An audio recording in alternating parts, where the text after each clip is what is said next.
Yo, yo, yo, yo, yo, yo, yo, yo, yo. Welcome back to another episode from Necro Getting Bags. What's up, y'all? How's it going? How's it going?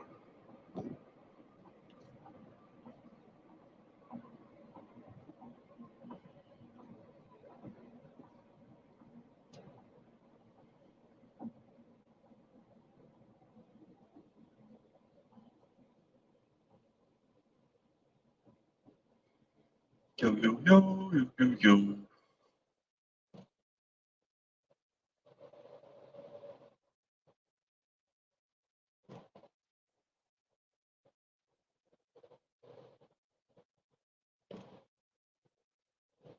You cannot compete with a woman. Yeah. I mean, should be for women's. Poetry in me is heartbreaking. It really makes me sad.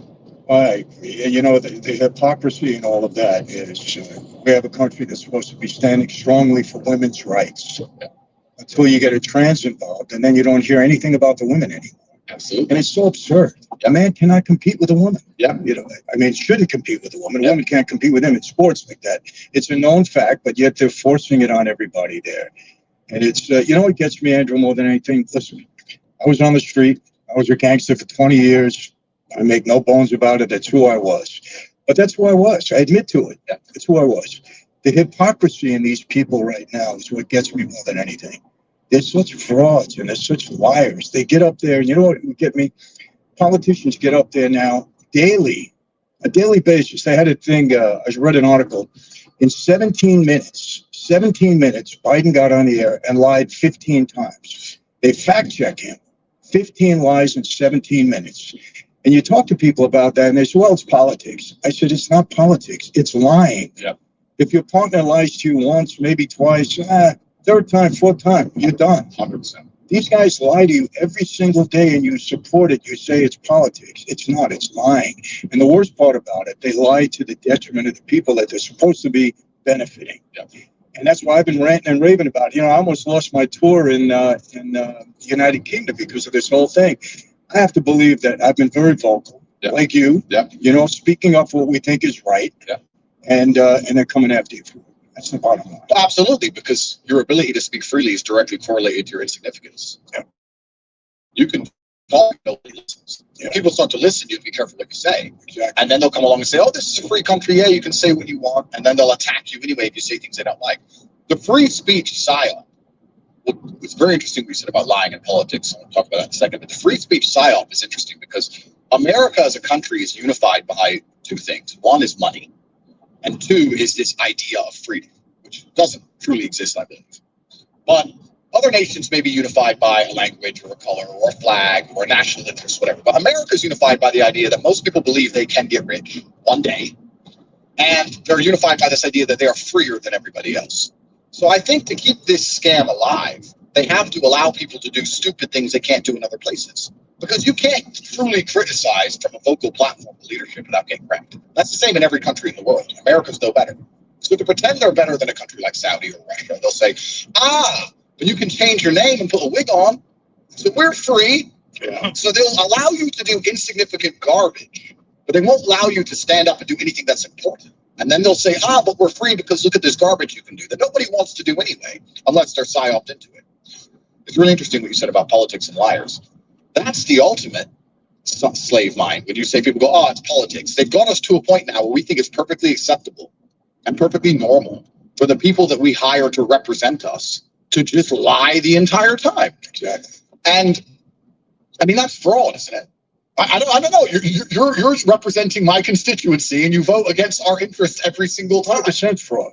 100%. Listen, and again, some people say, well, Michael, you were in a mob. I said, exactly. But I didn't pretend to be, fighting for the people. We were fighting for ourselves at that point in time. However, I will tell you this. We treated people better than they treat us. 100%. 100%. Our communities were safe. Our neighborhoods were safe. We didn't prey on innocent people. These people, they lie. They get on a campaign. They say this and that. They get in the office. They totally reverse themselves to the detriment of the people that put them in office. And to me, there's nothing worse than that, Andrew. Nothing worse. I agree. And then the only way this makes sense is if you look at the political landscape and you understand who they actually work for. Because people say, why are they doing this? I hear often people say, oh, politicians, well, they're just stupid. If they're so stupid, how come they're in charge of you? They're not stupid. They're not stupid. You think they work for you. That's your confusion. You think they represent you. And you're like, why are they doing all these things? That's against my interest. Because you're not their concern. They work for somebody else. And they're passing laws for their interests. The people who make the rules make rules to benefit the people who make the rules. They don't make the rules to benefit the common average person. You know, I catch myself doing this. A lot of the things I talk about in the world and how I view things. And I'd really be interested in your input on this. Because I came from absolutely nothing and now I have a little bit of money. And I occasionally catch myself being elitist. I catch myself being elitist. If I meet somebody who I went to school with and we grew up in the same area and we've had the same amount of minutes of life, and I managed to be monumentally successful and they can't pay their bills because they were too busy smoking weed, I don't feel sorry for them very much. I'm actually like, well, you're an idiot. You could have found a way out. You could have tried harder. There's always a way. You didn't try hard enough. And if you extrapolate that out, I'm somebody who was only poor 10 years ago. Imagine you're born into a banking dynasty. Imagine you're born into a lineage of people who have always been rich. Imagine how you're going to view the common man. They think we're cockroaches. They don't care about us. They have no concern for us on any level because they believe they're completely different. They're in a different class. They don't believe in nation states because they're globalists. They're above us in every way. They print the thing that we all slave around and run around for, money. So, of course, they have no concern for us. So when they get a politician in power and they get him to pass laws that are to our detriment, it doesn't cross their mind that that's not what they should do. For the same reason, I'll make a law or I'll make a decision in my house that'll be detriment to the ants outside. I don't care. It's my house and it's their world. And this is the reality of it. And I don't know. I'm very interested in how that ties into your story with the mob and getting big and getting rich and getting famous. Did you ever get to a point where you're just like, you know what? You common people, I don't want to talk to you anymore. You get to that point. Not that you don't want to talk to them, but, you know, listen, we have a tendency to pity people, feel sorry for people. In our country, everybody has an opportunity to do something. There's no question about it. And you got to look at somebody's past. If, like you said, they're laying around and they're waiting for somebody to do something for them and expecting something to happen, depending upon the government, well, I don't have any pity for that. You know, I see so many people like yourself that started with nothing and made themselves successful, but they worked hard and they took advantage of the system when they could, which is what you're supposed to do. So, yeah, I mean, look, it's natural, you know. Okay. And another thing I think that's getting scary about the world, which is also an interesting point, perhaps, is this modern thing. I don't know. But I see a lot of these crimes and a lot of things happening, and I particularly pay attention to British Americans. I feel more British than American spending my time there. And you see stabbings on trains and all of these crazy things happening every single day. Shootings, and London's getting really bad. And I was talking to someone and I said, we're at the point now where you almost just have to avoid broken people. And I'm not saying that in a horrible way. I'm saying you can't get on a train because there's someone on that train who can't pay their bills and is on the edge. That's just the reality of it. You can see it. Someone bumps into them and they just pull a blade and start stabbing people. You can't walk around in crowds. You can't go where there's huge gatherings because there ends up being a murder or a stabbing or a riot. It's getting to the point where you become more elitist because you're saying, well, I just need to avoid all of the people who don't have a lot of money, and I can avoid 99.9% of the world's problems besides the government, because then they come for you. But it's getting that way, and I don't feel like, you'll know better than me, that the world used to be that way. The common man would be a good person, and everything was fine, and they loved their family, and they had a degree of respect. But in certain towns in England, especially now, if you try and go anywhere and people aren't affluent, they've lost all sense of morality. They just think, oh, okay, well, it just becomes a free-for-all. And it's dangerous. It's getting more and more dangerous to be around or just do a common thing or a normal thing. Public transport, malls, anything. It's getting crazy out there. Let me ask you a question. Is that, in your view, because there are no consequences for these people? I think... Or they've been minimized to a degree where they can get away with it? That's certainly part of it. But I do believe that humans are intrinsically good. And I think that as we're divided further and further down the scale, which is what's happening, we just end up finding an enemy of some kind. I believe that when you remove the homogeny of society, whether it be race, religion, anything, when you have nothing at all to unify or bind people anymore, you add on the pressure of people not being able to pay their bills. You add on the pressure of people slowly realizing how unfair this world is and how unfair all the systems we're supposed to believe in are. I think there's just a lot of pressure on people to just. I don't think a lot of people can take pressure. You can talk from jail. You can talk about our jail. There's a lot of people who wake up and they say, let's take it this way. If you're an immigrant, let's say, and I don't know this, I'm just guessing, because I try and put myself in other people's positions, right? I try and pretend I'm them. If I was an immigrant and I grew up in a strictly Islamic country in a war zone, I'm going to be battle-hardened because I've seen terrible things happen.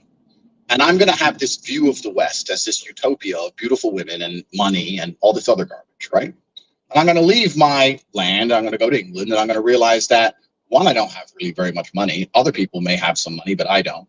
Two, nobody really wants to give me a job because I don't have the work ethic they expect of me. Three, the women don't look at me as anything. So all these women who I have a bad view of, I view them as promiscuous because that's what I've seen in the music videos. And I go up to them and I'm like, hey, and they're like, go away from me. That offends me. What do you mean go away? Why are you telling me to go away? Because I have this promiscuous view in my mind. You put me with 10 other guys who have no job, and we stand around on the corner all day. Like, how is this going to end anything other than crime? How is this going to end any other way? Because you get to a point, especially when you tell them the punishment for what happens to them is probably better than how they lived at home. You're going to say, well, get rich or die trying. And that's inside of every single man anyway. So when you add in the war zone and these other societal levels and these other psychological levels, they just don't care anymore. And how can you police that? How can you stop that? It's scary because the police come afterwards. They can't. It's the police come afterwards. That's the problem with all of this. Well, you know what? In America now, they don't even want the police to come. I mean, it's gotten so bad. You know, people have said to me, they had this whole movement. I don't know if you remember one. It was defunding the police. And Genius idea. you know, I said to them, I said, let me ask you a question. You know, then Michael, what do you think about it? You know, you don't like the police. Just stop for a minute. Let me ask you a question. I'm on the street again, right? I'm doing what I'm doing. Rudy Giuliani, everybody knows him. He comes to me, he says, Michael, don't worry about it. You know, if we lock you up on a RICO case, you're going to get out right away. We're not going to give you any bail. No problem. You know, and don't worry about it. Maybe we'll give you a year in jail. Do you think I'm going to become a better person when I hear that, when I'm a criminal to begin with? Of course not. Yeah. When there's no consequences to your actions, you're going to go wild. Yeah. And that's what they don't understand. You need law and order. And I think you believe that also. You got to have law and order. There's no question about it. And when we're talking about this, and Andrew, I want to be clear with people. We're saying these things because we see something going wrong and we want to fix it. You know, when I go on a rant about our government, because I see them lying and I see them doing it to the detriment of the people, and that's why I get upset. Because I happen to love my country. Yeah. You know, I was born and raised there. Hey, you know, I did what I did, but I understand when I went to jail, I deserved to go to jail back then. You know, different than you. Yeah. I deserved it when I went to jail. But I love my country. I got 7 kids. I got 7 grandkids. I want the country to be right. Absolutely. And when I see these people doing what they're doing and destroying our United States is going down. Yeah. I'm going to tell you something. If we get another 4 years of this Biden progressive stuff, we're in a lot of trouble. I think it's the last chance. It's it. I'm telling you, it's over. It's the last chance. And it's really actually a very interesting argument because I completely agree with law and order and I completely agree with you what you're saying. When I got out of jail, I was analyzing because I'm a very lucky person. God has blessed me with the experience of the Romanian judicial system. So I'm trying to understand other judicial systems around the world. And I was like, well, where is fair? And you start to like go down the rabbit hole a bit. And you see that there's a lot of countries that have completely different ethoses when it comes to justice. So the American idea and the British idea, the Western idea of justice is innocent until proven guilty. That's the basic idea of justice. In countries like Romania, it's more, everyone goes to jail for a while. Everybody. If you're even remotely suspected of anything, everybody goes to jail for a while. And then we'll let you out. And then in the end, unless you've really done something, you're probably going to go home. So theirs is more scattergun. It's more, you looked in a car window? We didn't break in, but you're looking in, and there was a car break-in yesterday. Tough. It might be you. Yeah, that's how they work. Now. Yeah. Yeah, Tate and fucking Michael Francisi, the mob guy. That obviously comes with detriment because you end up in. Smoke a cigarette.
Yo, fucking that Home Depot. Jailed a bunch of people who perhaps don't belong in jail.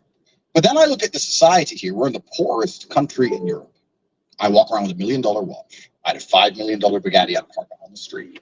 Women walk home alone at night. It's so ridiculously safe because everyone fears the law. So perhaps it's detrimental, yes. And when you're in the cell, you're like, why am I here? But if you're not emotional about the fact you got caught up in it and you look around, you're like, well, society does function. People always talk about Japan and say, Japan's so safe, Japan's so great, Japan's amazing. Yeah, because there's a 99% conviction rate. You telling me that innocent people aren't going to jail with a 99% conviction rate? What's the even point of the court? The court doesn't exist. You turn up, I did that, yeah, jail. Yeah, jail. Same what happened to me. I went there and I said, TikTok, how can you human traffic someone on TikTok? TikTok doesn't even make money. Yeah, jail. They don't care. So you either fear the law or you have to fear the criminals. In the worst countries on earth, and perhaps we could say this is America currently, you have to fear both. Because the law will come for you if you're too big and you're telling too much truth.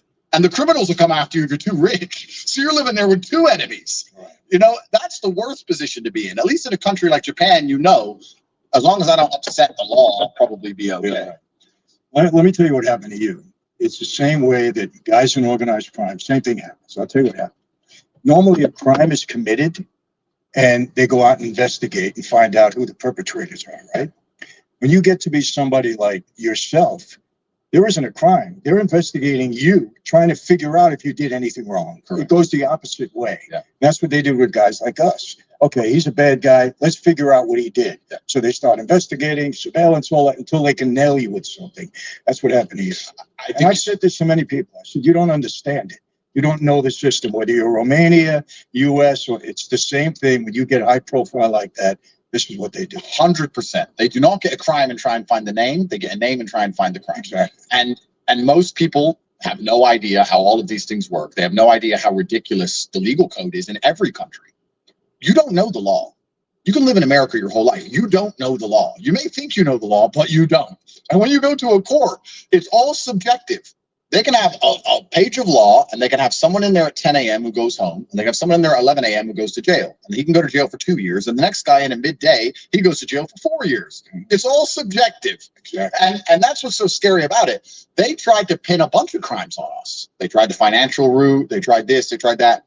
They ended up going for what they went for because it's actually, very uniquely, human trafficking is one of the only crimes in the world where the victim can say they're not a victim. So with human trafficking, what they can do is come along and get a man and his wife. Say you have human trafficked this woman because you, for financial gain, have convinced her to do something. And with me, it's the lover boy method. By being nice, not by physical coercion, not by beating. They're not even saying that. They're saying he used nice words to convince this girl to do something for financial gain, which I guess is every single employee boss relationship in the world. Then when I say I didn't do it, when the girl herself says he didn't do it, they can still, the state can come after you. So you have a victim defending me defending myself, both of us on the same side of the stand, and the state trying to wreck you anyway, no matter what the victim says. Human trafficking is a unique crime in that regard. Yeah. And I guess they're doing it because they're saying that women can be brainwashed or whatever. I don't know how they came up with this idea, which is another interesting argument. You know what, as I go through this, it's so interesting because I try and highlight the hypocrisies in these things. I say, well, I have daughters and maybe I'm crazy, but they're going to listen to me and I'm going to have a big influence in their life. But we're now living in society in the West where we're saying women shouldn't have to listen to their fathers. Women shouldn't have to listen to their boyfriend. Women are sovereign individuals and come to all their own conclusions because they're adults. Fine, I agree with that. But if that's true, you can't then say that they're so stupid that they'll do anything a man tells them to like this and that they can't tell their own point of view in court and that they're just lemmings. Which one is it? It's one or the other. It's one or the other. So they're trying to push all of this feminism thing, but the second there's a man they don't like, they turn around and say, oh, women are not sovereign, women are stupid. They've called me a misogynist. The courtroom is misogynistic. I'm sitting in a courtroom where a girl is saying, he's never done anything to me. I asked him how to get famous on TikTok because he was famous on TikTok. They put this whole case together based on garbage and stupid YouTube videos he made, and they're trying to take him down. He's never hurt me. I have no problem with him. I don't want this case. I'm saying the same thing, and they're saying, no, she doesn't know what she's saying. Who's the misogynist? The success of my business has taken some surprising twists and turns. But zero accounting software helped put me on the right path. It's easy to find your numbers all in one. The state. So let me, this goes in front of a jury here also? How does it work? It goes in front of a single judge. Yeah. Welcome to the judicial system. Who does the judge work for? Well, that's right. I mean, who selected this judge? Yeah. And this is another thing I find so interesting because people. How's he been so far? Because he did eventually let you out, right? Yeah. So the Romanian judicial system is effectively you have a tribunal judge, you have a singular judge, and then you go to an appeal. And the appeal, which is whether I win, if I win, they appeal. If they win, I appeal. So you always go to appeal, which has 3 judges, and they're all supposed to be randomly selected. I kept running into the same ones. Find that funny that. But it's all supposed to be randomly selected, and they basically have the final call. There's no jury at all and anything, and they just decide everything. And this is what's interesting, that people at home are so ignorant that they believe that a case which is large enough, let me look at your case and what happened to you and your people will affect the streets of New York. It'll affect 20 million people. Do you think they're going to leave that up to someone with a law degree? Do you think they're going to leave it up to some guy with a gown who studied in a book? Or do you think they're going to say, you know what, there's 20 million lives at stake, so let's just do what has to be done to just fix this? You know, that's how the system works. I'm in the very lucky, fortunate position where my case affects the reputations of a nation. And they can say, oh, it's only Romania. Only Romania. Romania is the fastest growing economy in Europe. It's an EU nation state. It's not as poor as people think it is. You'll drive around and see Lamborghinis, Ferraris, you'll see penthouses. It's a real place. It's richer. Bucharest is richer than Madrid, Rome, Berlin per capita. It's a real country, and their reputation's on the line. Do they leave that up to some judge? Just some judge, some judge who read a book? Or do they just someone come along and go, you know what? Even if he didn't do it, just say guilty, just a couple years. We're going to look bad if he walks. We're going to look bad if he walks. I mean, there's some people are naive enough to sit and go, no, those conversations don't happen. But those people haven't been in rooms like you and I have been. Because if you've been in the right rooms, you understand those are the exact conversations that happen. That's the whole world. Exactly. The whole world is really as simple as people walking into rooms and saying things. That's what government is. That's what education is. That's what the mob is. That's what business is. It's people walking into rooms and saying, yeah, you do this, I'll do this, and what benefits us? We just talked earlier about how the elite establishment and how they make the rules to benefit themselves. I would be flabbergasted. In fact, I would bet my life it is impossible that politicians in Romania have not sat down and go, how are we going to play this out? Because this has become a big mess. 100%. Of course. 100%. All this backdoor stuff that goes on. You know, it's similar to Trump, one of Trump's case. The guy's got so many between criminal and civil. I had never seen anything like it. But, you know, he sat in a civil case where he was supposedly defrauded a bank. And the bankers got on the witness stand and said, he paid us every single penny. He paid us faster than the loan was due. And we would lend him money again. Lend him money again. And they actually filed a suit against the guy. He lost the case. What else happened to that? Burn a saint and altar card in your hands, and you actually take an oath. And what is that? The oath is if you violate what you know about this life, betray your brothers, you'll die and burn in hell. It's like Saint is burning in your hands. And do you accept that oath? And I said, yes, I do. Did you meet him? Not many times, yeah. What was it like? Great. I mean, I enjoyed it. Constantly be thinking, wherever you go, that somebody one day may tap you on the shoulder. It's and exactly what they would see as revenge for you breaking the code. I know that that's a possibility, yes. I mean, to me, it would be ridiculous to assume you haven't. You can't be a mafia captain. Not only did, when I was in there, they were watching me 24/7. This is what people don't understand. Your government, I've seen some examples of it. There's a few people, I can't remember the name. I'd love to remember the name. There was a guy who lived on a farm and was raided by the FBI in the 90s for illegal firearm or something, and he killed his wife and all this insanity. I don't think people realize just how crazily dictatorial and evil a government can be. And it's a system. it's like a faceless system. You're grinding against this faceless system. And that's what's been also so interesting about my case, because I'm sure Trump has the same thing. I guarantee when Trump walks into that courtroom, the police officer who walks him in there is like, sorry. You know, like the judge may be against it, but everyone else involved in the whole thing are probably, maybe not in New York, I don't know. But in my circumstance, it was very interesting. The cops who arrested me were like, sorry, bro. Yeah. The guy's in jail, sorry. The guy taking me to court, sorry. The police officer, sorry. It's just part of its system. They know it's a setup. They know. That's why. They know it's a setup. Yes. But it's part of it. Everyone's a cog in this big, huge machine, and nobody can really save you. Yeah. And you're going in and out of jail, and every single person you meet shouldn't be here. I'm like, what? it's insane. And yeah, you know. And it's crazy how dangerous it all is. And they're coming for Trump now. And this is the thing.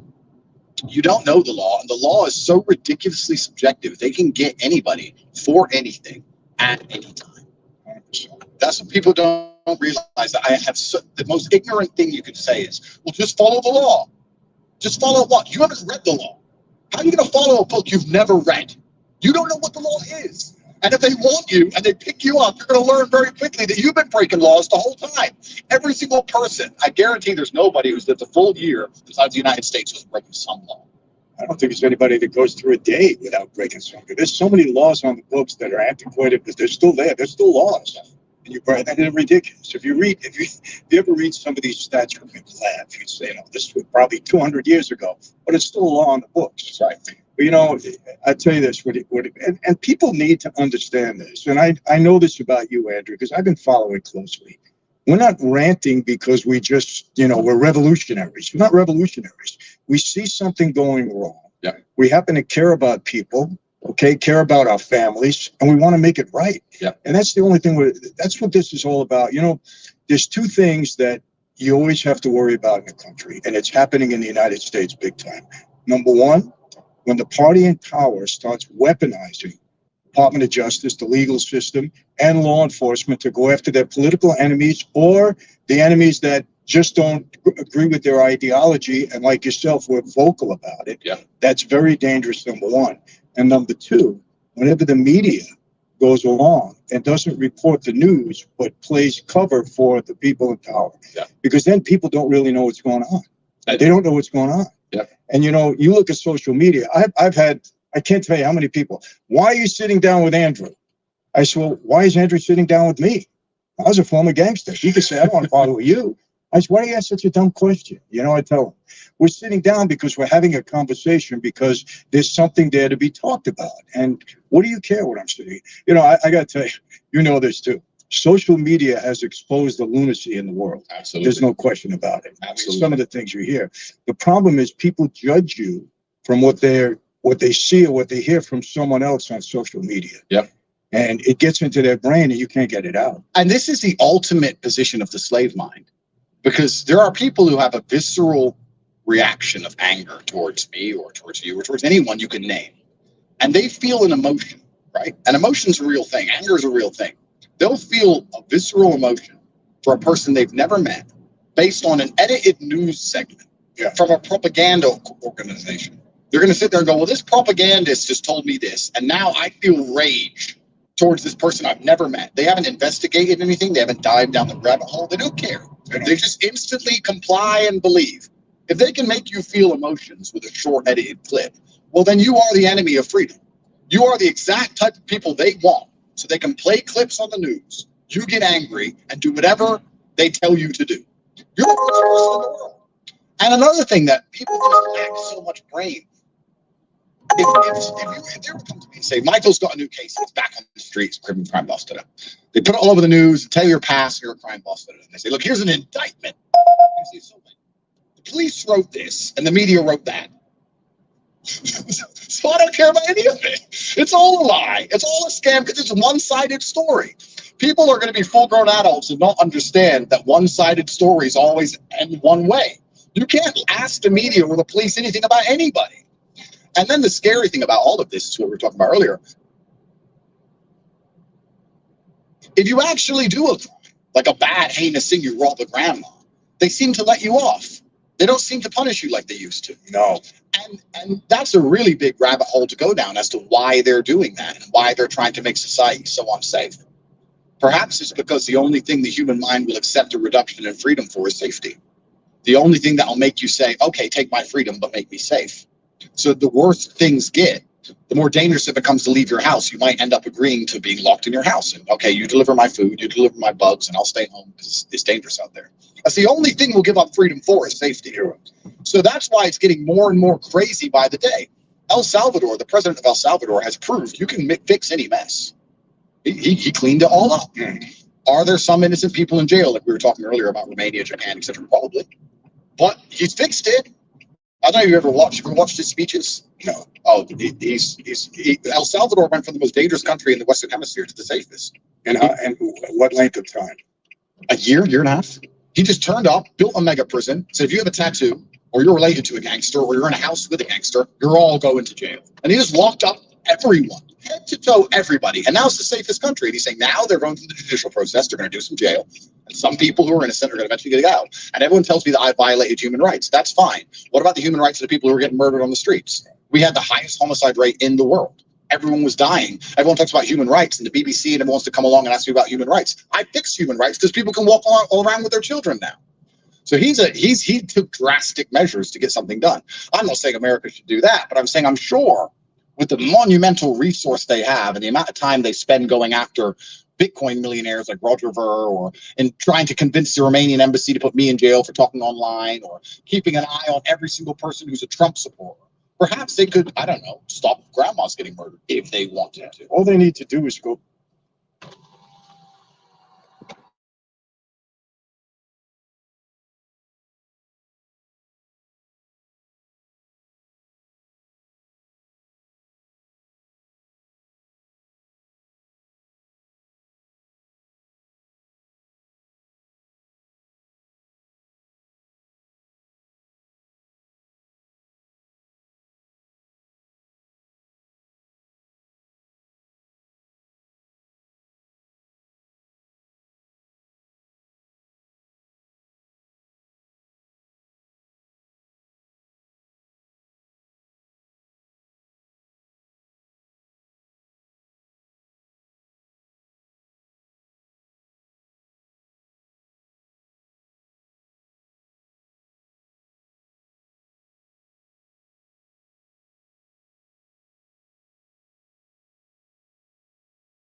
Time to eat those hot dogs, man.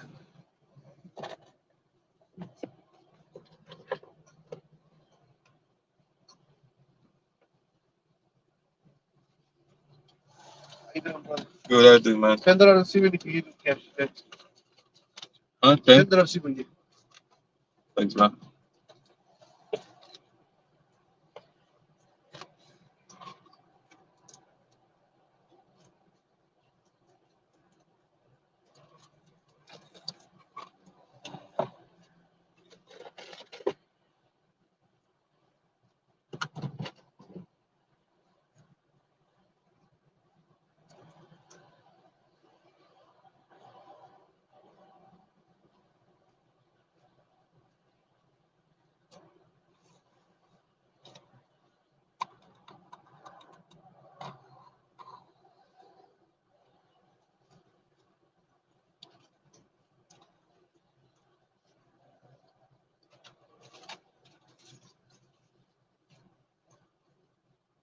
Yo, Tommy, what's up, dude? Sorry I didn't bring my earbuds. Are you good, man? Hard to hear driving. Yeah. And I'm actually listening to some podcast, and now I'm getting something to eat, getting some hot dogs and fries. How you doing, bro? How's your day?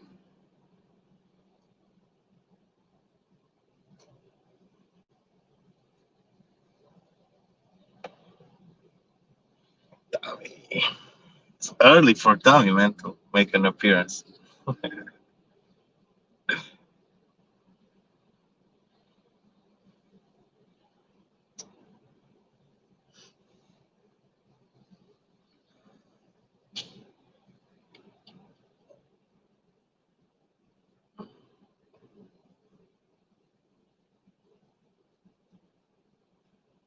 Good so far, nice. Yeah, seems like a lot of places, if you pay in cash, it's like 4% lower. You don't pay fucking taxes on it. It's not bad. Usually not when working. Yeah, yeah, I know. It's kind of fucking slow today, man. Not too much action.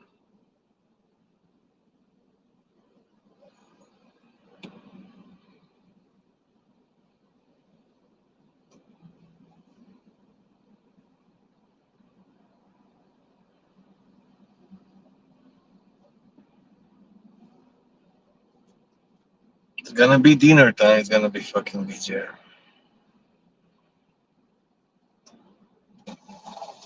Thanks, bro. Have a good one.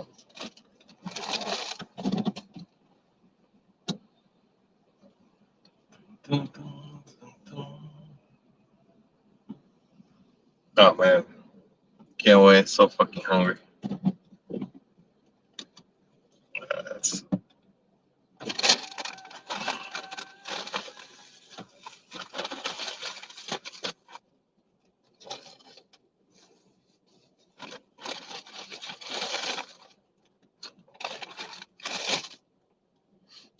Back to the way it was and enforce the law. That's it.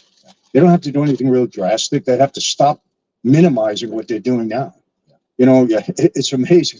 You get a guy in organized crime, and I have to keep going back to this. Still investigating for 10 years for shaking down somebody for some money. Yeah. Not beating them, just shaking them down. Or, for gambling that the government is running now anyway. So many of my friends went to jail for gambling, and the government now is in the biggest business of gambling. Oh, of course. Yeah. All they have to do is enforce the laws the way they used to. They don't have to do anything drastic. That's it. They won't do it. Yeah, they won't do it. And it has to be purposeful. And that's what's scary. When I have to tell my daughters, I have to give them pepper spray to carry around. When I tell them, when you go into the parking lot, make sure you look around you because people are waiting. oh man, 12.50 for 5 miles.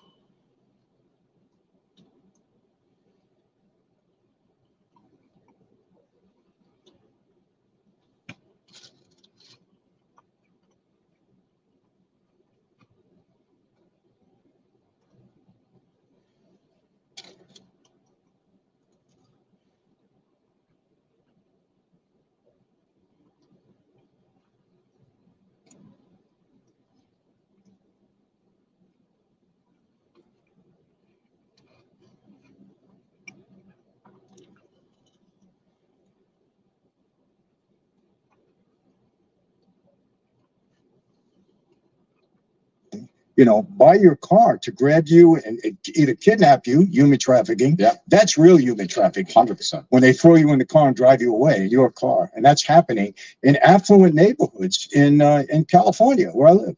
It's happening. It's what's crazy about this? I think this is one of the reasons why they've been so determined to detriment the contribution of masculinity to society. Because maybe I'm paranoid, maybe I'm crazy, but I think true masculinity, I see danger everywhere.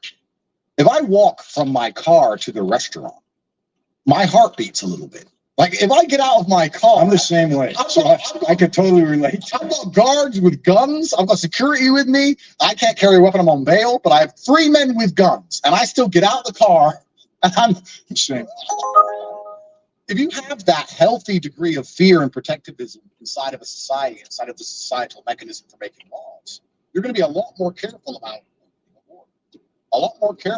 letting someone off and not giving them or giving them a peace better when there's like it's not a violent crime. You're going to be the kind of person who's like, safety first, we're going to protect this. But when you add in all this subjectivism and this garbage and this feminism and this racial, it's not his fault, or it's not her fault, or it's not this, they didn't do it, it's this, it's that, human rights.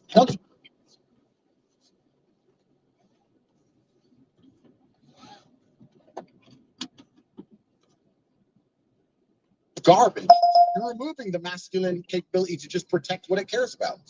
I think one of the largest smear campaigns against me is I get called hateful all the time.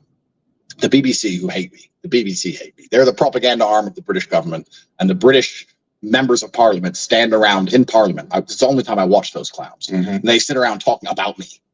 Andrew Tate's the worst thing that ever happened to this country. Not the stabbing, not the drugs, not the open borders. No, Andrew Tate said go to the gym. He's worth a 2-hour conversation. Only time I've watched them clowns in a long time. So the BBC is after me, right? And they say, Andrew, there's hateful ideologies. There's no such thing as a hateful ideology if you love something. You're not hateful if you say, I love America and I don't want those people to come.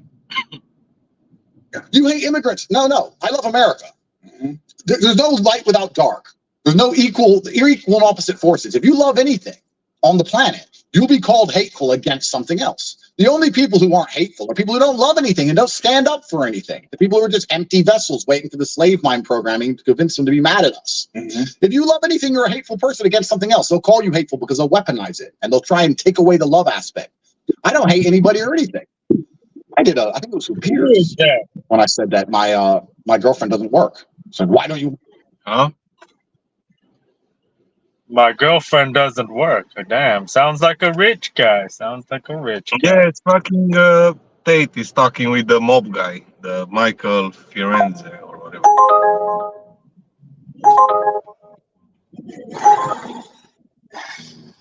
Yeah, it's interesting so far. Why don't you want her to work? I said she can work if she wants, but she doesn't have to. Why? Because I'm rich. You're a misogynist. How does it make me a misogynist? I'm a misogynist. She's in Chanel and get a facial. I love her and I take care of her. But that's it. No, I hate women now. This is how they spin the narrative. I'm going to tell you what's going on. There is a thought process out there now that if you're telling a man to be a man, we can talk about the qualities of manhood, that it's demeaning to women. Yeah. And I said, no. If you're telling a man to be a man and teaching him how, that's a benefit to women. Absolutely. And they don't get it. People don't get it. It's like you're taking a woman's rights away by being her man. Yeah. You know, look, I'm married 39 years, yesterday, actually, 39 years. Congratulations. Thank you. And my wife could work if she wants to. Do I want her to? No, I don't want her to. She doesn't have to work. I don't want her to work. Yeah. But if she wanted to, and she's real, okay, you can work. You know, she does all my video work, so she works for me. Yeah. You know, I just don't want anybody else telling her what to do. That's just how I feel. They gotta limit her income, you know. What? If a girl wants to work, like they gotta limit their income to like $75,000 a year or something. What are you talking about, man? Yeah, this guy No, was we're saying, talking I about don't this want my wife to work because women cannot be that powerful, you know. We cannot have fucking Hillary Clinton ass woman, you know.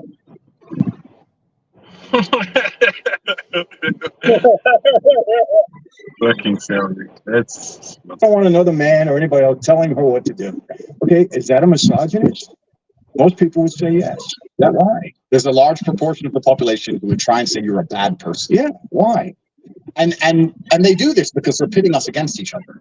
That's why they're trying to attack masculinity to the point where they will say, if you're remotely masculine, you are harming and hurting women, which of course is false.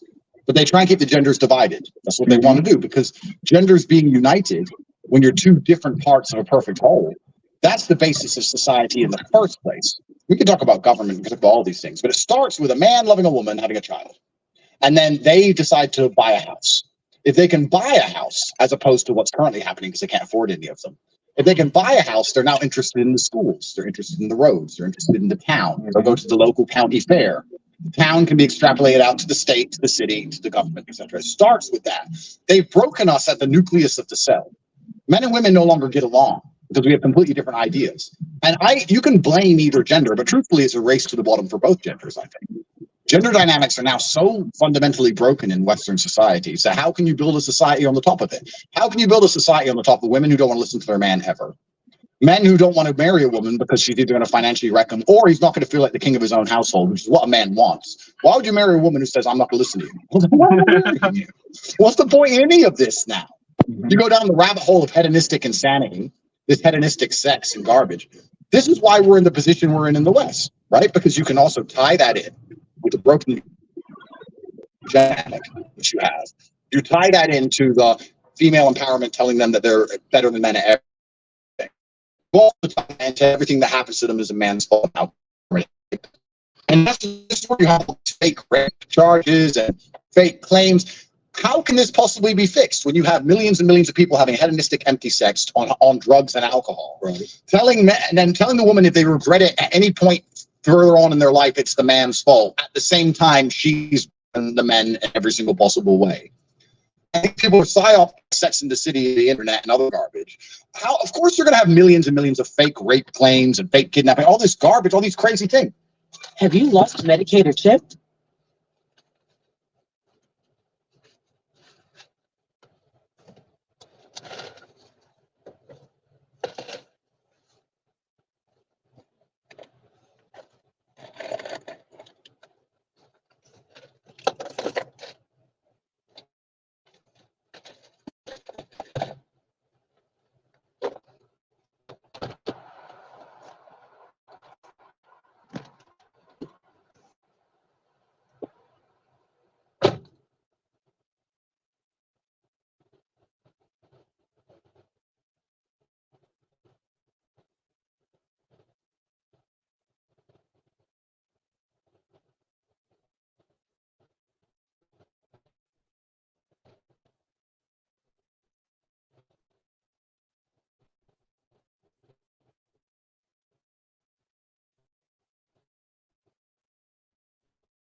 At healthcare.gov, 4 out of 5 customers can find a quality plan for $10 or less per month with financial help. Enroll in a plan today at healthcare.gov. Paid for by the U.S. Department of Health and Human Services. I said this to the mother of my child. I said, listen, I love my daughter with all my heart. If somebody hurts her, I'll go to jail. I don't care. I'll go to jail. Of course. But if my daughter comes to me and says, I was raped, what happened? I went out with a guy and I got drunk and I was drunk with him and I went to his house and we kept drinking and then I went in his bed drinking and I took my clothes off, and then I had sex with him, but now I think because I don't want to. Like I can't in good conscience kill this man. What do you want me to do now? And this is all this subjective garbage has come by the basic breakdown of even gender dynamics now. So we have masculinity under attack on every single level. I said this to Tristan, some guy, an old friend of mine. Me and him were joking because since I got this human trafficking charge, I get all these beautiful women around the world saying, "You can human traffic me." Like they send me messages, and he's like, "Oh, that must be fun." I was like, "I don't meet anybody. I don't trust any of it because there's no longer even consent in the Western world for a man. If she gives you consent and can post retract, then you never had it. So you can't even have relations now if you're famous, really." It's gotten to that point. It's gone to that point where she can go, "Yeah, we're in love, we're together," and you can be together for 3 whole months and enjoy each other's company for 3 months and be together every single night. And then 2 years later, she can change her mind and retract all the consent. And okay, will you be found guilty or not? Well, that depends on the evidence in your phone and her phone. Yeah. But you're still going to need a lawyer. You're still going to go to court. Go through the You're still going to whole get arrested. You're going to be punished by the process. So you can't even have consent in the West in any regard anymore. So how can you even have familiar relationships when you can't even have consent? And that makes men of certain status extremely scared. I also think, this is a pretty elaborate conspiracy theory, but I'm interested in your thoughts. I think another reason the Western world is so riddled, the leadership, the elites, it's so riddled with this insanity and this disgusting, really, satanic rituals. Because I don't in a country that if you're a Russian, you have 4 girlfriends, whatever, and nobody cares. It is what it is. You're a rich guy. You have your girlfriends. That is what it is. We have these elites in Western world who know that they can, or they don't want to be seen with women or whatever, and they go to these private meetings. What do we say? The rooms, just people going to rooms to each other, and they say, "Hey, there's an island." And don't worry about the consent. Not under control. It's this island. You know, they're beautiful. They're younger. And they end up going down this rabbit hole because they don't have any, because society is now so broken. You can't even be a rich man and just have a girlfriend. You can't even have a girlfriend. They'll take your money. They'll wreck you. They'll come out in the press. They'll accuse you. You go to court. These are all linked, these two different scenarios. I'm skilled women to do that now. Just take them out. Yeah, and I have 5 daughters, and when I tell them, listen, okay, they're independent, every single one. Listen, you're a guy. If one can support you, protect you, and you don't look up to him like he's somebody special and respect him, what are you doing with him? 100%. You know, now some people say, "Well, what do you mean? You know, I'm a woman, I can take care of myself."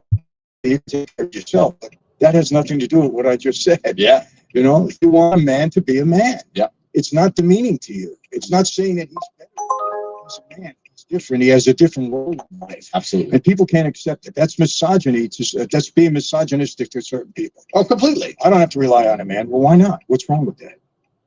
It's so interesting because I have sons and daughters, and they're being raised in such different ways.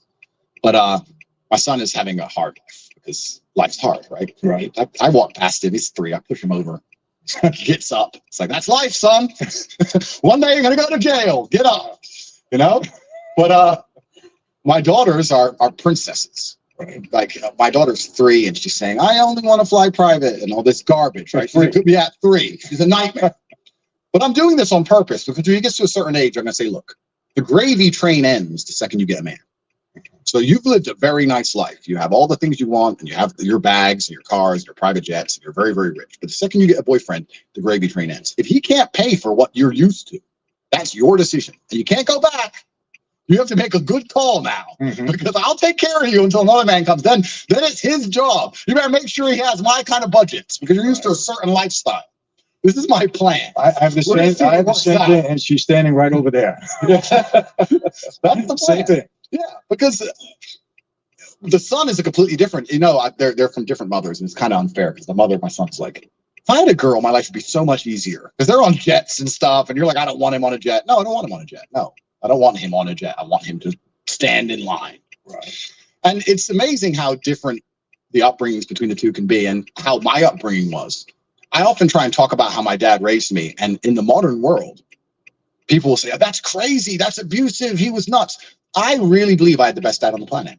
I don't regret a single time I had my ass whooped. I don't regret it ever. I probably deserved it. If I think back, I deserved it. And it's crazy to me that we built the whole world with discipline in children. We built the whole world with it. The pyramids were built when kids couldn't talk back to parents. The Napoleonic Wars, Mozart, the cathedrals, every single thing you see that was created less than 30 years ago, more than 30 years ago, was created with discipline in children. And now we're coming along saying, oh, you can't discipline a child. Oh, no, you can't tell them to be quiet and sit down. My dad used to say this all the time. He had a saying. He said, I don't negotiate with children. He'd come in and he'd change the channel. I'd say, oh, Dad, I was watching that. I don't negotiate with children. We're not having a conversation. There's no negotiation. Be quiet or face the repercussions. So, yes, sir. Okay, then I guess I'm watching this. You know, so the world's gone nuts. And I was saying this the other day. I saw something on TV about mental illness because I think a lot of mental illness is overprescribed. And I'm not talking about PTSD. And even when I got out of jail, I had nightmares. Romanian jail is a unique experience. I'm not talking about that. I'm talking about the overprescribed mental illnesses because every kid in the world has mental illness now, right? And they're talking about OCD and ADHD, etc. And there was this kid who was walking down the stairs and he had OCD. And if he didn't walk down the stairs in a particular pattern, he'd like skip one stair, turn around, go up a stair, then do a hop, and then do a jump, some weird stair thing. And his two parents standing there going, if he doesn't go down the stairs in a particular way and we put him in the car, he has a mental breakdown, he starts screaming, we have to turn the car around, let him go down the stairs, and he has OCD, and the doctor's like, yeah, he has OCD, he needs this medicine. I'm sitting there and I'm saying, I've never seen an African kid walking for water 10 miles, turn around and do it again because they missed a step. Ever. This is not a disease. This is a brat with idiot parents who are enabling this kid. If that was my kid, I would drag his ass to the car and tell him to shut up. And I'd fix it in a day.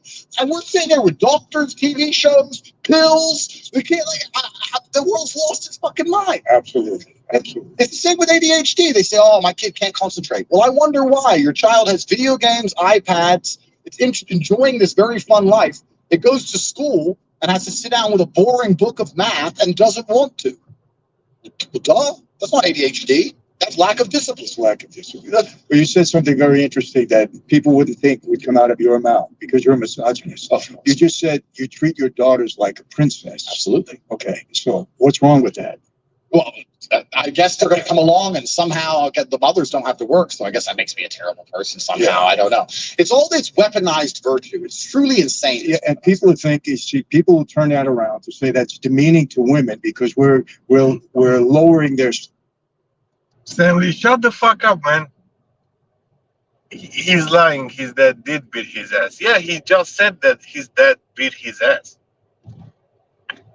You're saying in this society, the parents they cannot like fucking do anything to their kids, because it's called abusive. But yeah, like back in the day, yeah. He was saying like that his dad was saying, I don't negotiate. So yeah, I don't negotiate with kids. So if you wanna negotiate, yeah, it's gonna get your ass whooped, I guess. That you're in life because we have to take it. I can tell you this. Since I'm married, I don't think my wife filled her car with gas 10 times. Unless I was in jail. Yeah. I just want to fill her car with gas. Absolutely. Is she capable of doing it? Of course. Yeah. Would she do it on her own? Of course. Yeah. It's just I'm a man, and I feel that these are the things that I have to do for the woman, for my wife. Yeah. I do it for my daughters too. What's wrong with that? But if you say that, you're a misogynist. Oh yeah, and they're trying to, and this is how they break down the gender role, and this is how they do it because that's how they fundamentally break down society. And I was in Miami last time I was in America was 3 or 4 years ago. I was in Miami.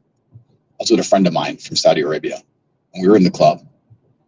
And I was saying, we were talking about how there's no real clubs in Saudi Arabia. There's clubs in Miami. Da da da da. And he looked at me and he goes, "Yeah, there's no clubs in Saudi Arabia, but there's wives. There's no wives." And I just looked around and was like, yeah, there's girls. There's no wives. It's like, that's American society now. That's the Western society. And it's going down this degradation. The thing I think a lot of people don't understand, I have this especially because I come from a very low income background and I still know a lot of the people I grew up with. And when they go, if I had your kind of money, I'd do this, or if I had your kind of money, I'd do that. Hedonism is a black hole that never ends. You can only get so drunk so many times until you want to take a drug. You do that so many times until you want to do both at the same time or whatever. You end up on a pedo island, whatever it is. Hedonism is a spiral to nowhere. Right? True happiness in life is actually doing, I believe, and this is where we can talk about masculinity. I feel happiest when I do the things I'm supposed to do because I'm supposed to do them. Just as you said, putting gas in the car. Putting gas in my woman's car will make me feel happier than doing something insane or garbage. Maybe I've become boring in my old age. I think I'm not quite as old as you, but I'm getting there. But now You're half my age. but like Don't rub it in, Andrew. if I can clear all my emails, Right. I've had a good day. Like maybe it's getting that way. I know when you're younger, you're a bit more reckless and these kind of things, but a lot of young people, a lot of men say to me, especially like, what's fun? And I'm saying, doing what you're supposed to do and fulfilling your duty and being proud of yourself is fun. That's the only fun you need. You don't need the fun of trying to chase all this garbage and this hedonism and this black hole.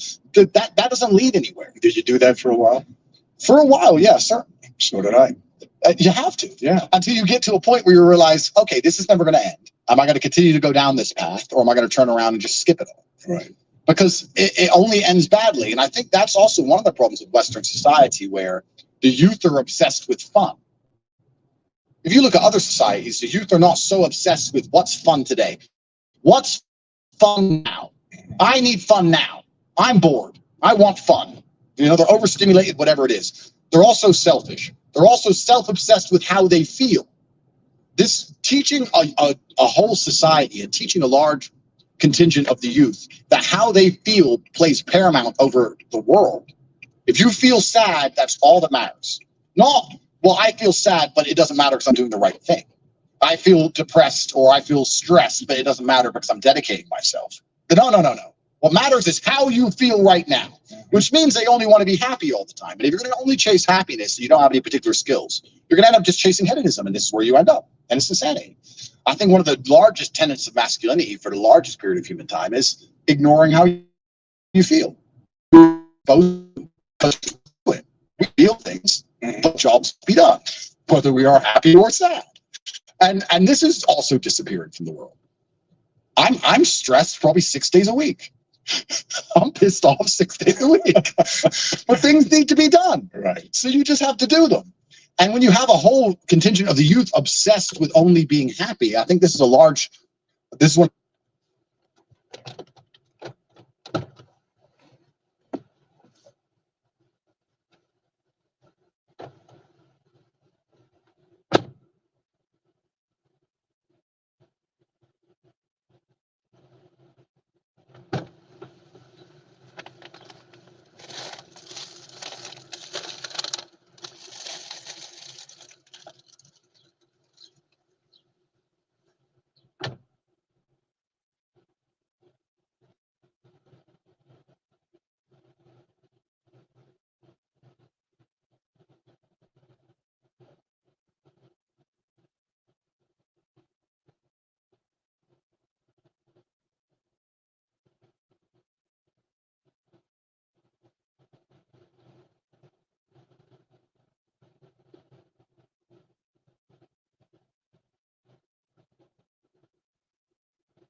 The largest reason is they can psyop them so easily into doing insanity. And I guess it never used to be that way. No, it was never that way.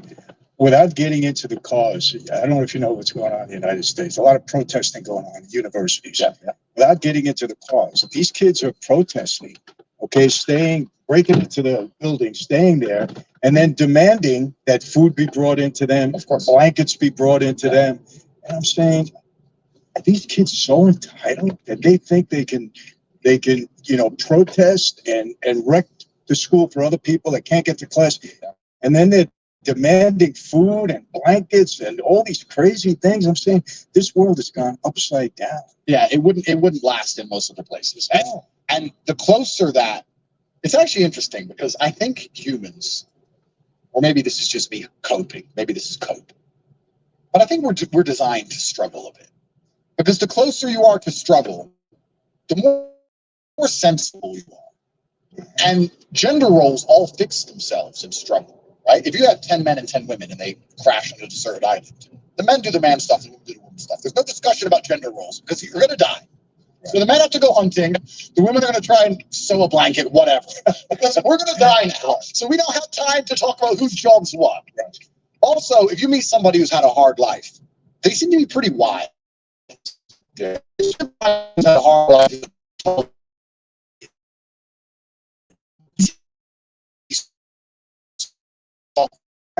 And in the Western world, age is overused. But create good men create good times, and the good times create a bunch of weaklings, and it messes everything up. Yeah, it goes the way. And you can apply this to nearly any of the societal ills that apply to the Western world. People have had it too easy for too long, and none of them know any struggle at all. I mean, I don't know about you. I want to give a little bit of background for people who may not be familiar with you, because by the age of 35, Fortune magazine listed Francis. I said, yeah, I'd like to do to prove your story. She said, yeah, I can do it. He said, Have you lost Medicaid or CHIP? At healthcare.gov, 4 out of 5 customers can find a quality plan for $10 or less per month with financial help. Enroll in a plan today at healthcare.gov. Paid for by the U.S. Department of Health and Human Services. I can only learn lessons the hard way. I'll be honest with you. Like I can almost crash my car 10 times. And I only slow down when I hit the tree. That's just how I am. Like, I think that inside of the human psyche, sometimes you need to be shocked. You need to be hammered with something. That's just how it goes. Because until then, you're like, maybe I'll keep it in mind. yeah, I got away with it too. Yeah. But when you finally learn your lesson, right? But there's a lot of these people out there who aren't being taught any lessons at all. And they're going to destroy society en masse because they've never had any kind of difficulty in their life.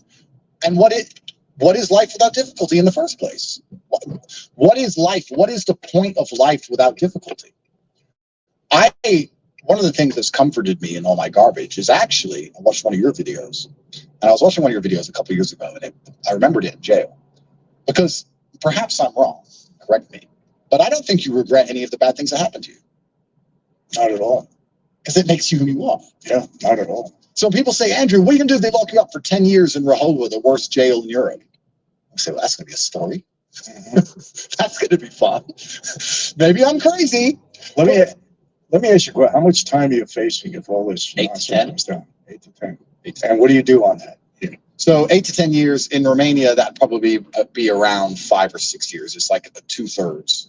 And Rehovot jail is the worst jail in Europe. So yeah, it's overpopulated. And Romanian jail is interesting because I wouldn't actually say it's as violent as a Western jail. Perhaps I'm wrong, but you see the Western jails is very race segregated, and there's drugs and there's violence. State jails, yeah. State jails. But Romania doesn't have that because everyone's Romanian. So there's not really a race problem. And they don't really have a problem with foreigners in general. And they know me and my brother inside out. So they know exactly who we are. And we're accepted as one of them. So that's not a problem. The problem with Romanian jail is 2 things. Is that one, there's a lot of mental illness because they don't have a segregation between mental illness and crime in the poorer countries. The poorer a country is, the closer it is to your weird jail. They don't have time to deal with the other side of it all. It's very expensive and it's very complicated. It's just jail. It's just jail. Yeah, you did this, but you're mentally ill. I don't care. You did it, Joe. Right. So you have a lot of mental illness, and then there's a lot of problem with just the general cleanliness. These jails were built in the communist era. They're infected with cockroaches. They've never been fumigated in any way. There's insects. There's bed bugs. It's filthy. This is the big problem with it, was the filth. If it wasn't so filthy, it wouldn't be so bad. But this is what bothered me the most, just finding cockroaches in your food and this kind of thing. But then if I had to choose, would I choose a more violent scenario to avoid the filth? I don't know. If you get stabbed, you're going to wish you didn't. I mean, I slept pretty good in there. People knew who I was, and people had a degree of respect. Were you segregated most of the time? Your own cell? At the beginning, it was me and my brother. We were in separate cells with other people, but then eventually they put us in together because they tapped our cells, so they put us in together to try and find them, get us talking. And then it became a little bit easier. But I'm looking at 8 to 10 years. But maybe I'm nuts. Maybe I'm nuts. But in a world where everyone's chasing comfort and I'm chasing challenges, I really do think that would be it'll be a story. I mean, if I don't go to, I'm going to try my very best to not go to jail and I'm innocent. Fine, of course. And maybe this is code. I'm just talking out loud so people can understand my thought process. If you were to ask me in 5 years from now, let's say I catch 3 years bid, or I don't. 5 years from now, what did you do? I flew around in private jets. I went to Italy. I went to Dubai. I drove my fast cars. Blah, blah, blah, blah. If I go to jail, the story's different. Maybe I'm crazy. I don't know. Maybe I'm nuts. But the story's different, but I don't think you need to tell that one. And I'm not wishing for it to happen. I'm just trying to explain to people who don't understand why I'm not afraid. Because I know that retrospectively, I won't regret it. At the time, I may suffer. I may suffer for a while afterwards. But I like to think, and I hope you can confirm this for me, that you wake up one day and you think back on it and go, yeah, I'm kind of glad that happened. Yeah, well, honestly, I spent 29 months in solitary out of my 8 years. Wow. And it was probably the best thing that happened to me. I mean, the best thing that happened to me, because things became very clear. When you're in isolation and you're alone, you can go either way. You could either go crazy, like I saw a lot of guys do, and I don't demean that, because isolation is tough. Those lights go out at night. Sometimes guys can't handle it. You saw a lot of bad stuff. I get it. It's tough. I'm dead set against isolation for young people. They're young. It's going to be tough for them to survive. But I came out of there a lot clearer on who I wanted to be and what I wanted to do. And so that time worked. Either way. Yeah, and I guess perhaps that's just a general mindset in general. Like if life gives you lemons, make lemonade, right? I mean, there's two ways you can do it. I also think we're talking about the tenets of masculinity. I think one of the core tenets of masculinity, and me personally, I blame myself for everything. Everything's my fault. It's my fault. If I go to jail, even though I'm innocent, it's still my fault. I ran that off the internet. It's my fault. I could have learned Romanian and defended myself better in court. I didn't. It's my fault. I got to tell you something. I say this all the time. Okay, people ask me, Michael, what's some of your secrets? I said, some of my secrets. One of my main secrets is this: everything that goes wrong in my life, I take full responsibility for 100%. Because number one, if it was somebody else that did it, I should have known better. I should have seen it. I should have not let it happen. When you do, that's a man, Andrew. When you can take everything on yourself so that the next time you don't make it happen, it's such a benefit. And people don't get, oh, you know, this guy did me wrong. He did me. Yeah, he did. Why did you let him do you wrong? 100%. My fault. I should have seen it. I'm smart enough. I should have known this. I've been through this. If you always take responsibility yourself, you're 100% better in life. You can't learn lessons if you're blaming everybody else for what happens to you. Exactly. That's another thing I tell you, I just cannot stand about our president. The guy never cops to anything. Everything is somebody else's fault. It's this, it's that. It wasn't my fault. I did everything right. I just can't take that as somebody. Even with my kids, my son. Well, Dad, it wasn't my fault. Yes, it was. Yes, it was. Even if it wasn't, it's your fault. Because that's how you learn and prevent it. Right. And if you have that mentality, it also makes you stronger mentally, I think, to deal with the difficult things in life. Because if you go to jail and you believe, and you were set up, and a lot of people have, and they're like, oh, the system's wrong, this is wrong, this person lied, I'm a victim, poor me. I don't think that's the right position of strength. I think you go into jail and go, okay, that's all garbage. Yes, it's matrix attack, X, Y, Z. However, I could have done this, this, and this, and now it's my chance to do this, this, and this, so I don't waste the next few years of my life. And I'm going to come out, and I'm going to do my very best to be the person I know I can be. And it gives you a degree of fearlessness. It gives you a degree of fearlessness. And that's probably one of the largest problems with society today, is that a lot of men have become cowards. They're afraid to talk. Even us, we talk, it gets us in trouble, right? But every time they mess with us, they damage themselves. One of the overviews, one of the contingents to holding power is that people have to trust you with it. Power, the only guarantee of power, someone said this to me once, and I keep saying I love it. The only guarantee of power is that one day you're going to lose it. If you have power over a woman and she listens to every word you say, one day So stop listening. Might be the same in the mob world. You control the streets. One day, you just don't control that street anymore. When you have power, people get power and they never think of this. The only guarantee of it is that one day it's going to be gone. And you have to prepare for that. And one of the quickest ways to lose power is when you can't be trusted with power. We give our governments and these institutions power because we trust them, right? Yo, what's up? What's up, Mega Toxic Waste? What's up, dude? Hope Eric is listening right now. He's still busy delivering Big Macs, man. The whole world is based on the trust of these systems. As soon as people stop trusting them, they can't do their job anymore. So every single time they do some two-tier policing garbage, every single time they attack somebody purely for their views, like Trump, like you, like I, we're like a poison frog, and they eat us. And they teach us a lesson, and we do some jail. That's fine. But they get a little bit of poison in them because they instill distrust amongst the populace. It gets to a point where once nobody trusts them at all, then it's over, right? Nobody's going to sit there and go, oh, we'll go to court, or I'll wait for court. Once everyone knows it's a scam, then it's done. So it's kind of like, how do you beat the Matrix? How do you defeat the Matrix? Well, I'm sitting here running my mouth. They put me in jail for it. I'm now currently on bail, and I've been told not to run my mouth. And I continue to run my mouth, and they'll probably put me in jail. And maybe I'm martyring myself, but you have to. It does damage them. Do you have a gag order on you? I don't have a gag order. I have no official gag order. However, my legal counsel was like, look, you should be careful what you say about Romanian jail and Romania, and you're inside Romania, and you should be very respectful. And I was like, oh, I am going to be respectful, but I'm also going to tell the truth. And they have to damage themselves to do what they're doing. And when people lose faith in these institutions, that's when they're going to have to come along and be honest again. Because right now, they don't have to be honest at all, because there's still a huge percentage of the population. You probably heard this saying, and it's a saying that angers me a lot. Why don't you get a lawyer? You ever hear that one? It's like, oh, I never thought of trying a lawyer. Oh, a lawyer. Oh, okay, I'll get a lawyer and the law. Oh, fine. I'll go home. It's no problem. It's gone now. It's not how it works. It's not how it works. And once people realize that's not how it works en masse, then we're going to have to come into a new system, which I'm hoping we do, because the amount of dishonesty that we're operating under now is truly scary. And God's truth is light, and sunlight is a disinfectant. But it's actually kind of scary. I think this is one of the reasons why, as well, men are cowards. It's scary to wake up and realize that every single thing you're supposed to believe in is a scam. The educational system's a scam. The financial system's a scam. The judicial system's a scam. The medical system's a scam. All the wars we went through were scams. When you start to realize, oh, this is all a lie, well, then you need bravery, right? So it's easier just to be an ostrich and stick your head in the sand, and then you're going to accept the slave programming because it makes you feel better, and that's just cowardice. And this is what I think we're suffering from massively. We are. And you know, another problem, Andrew, it's not strong people you have to worry about. It's weak people that all of a sudden get power.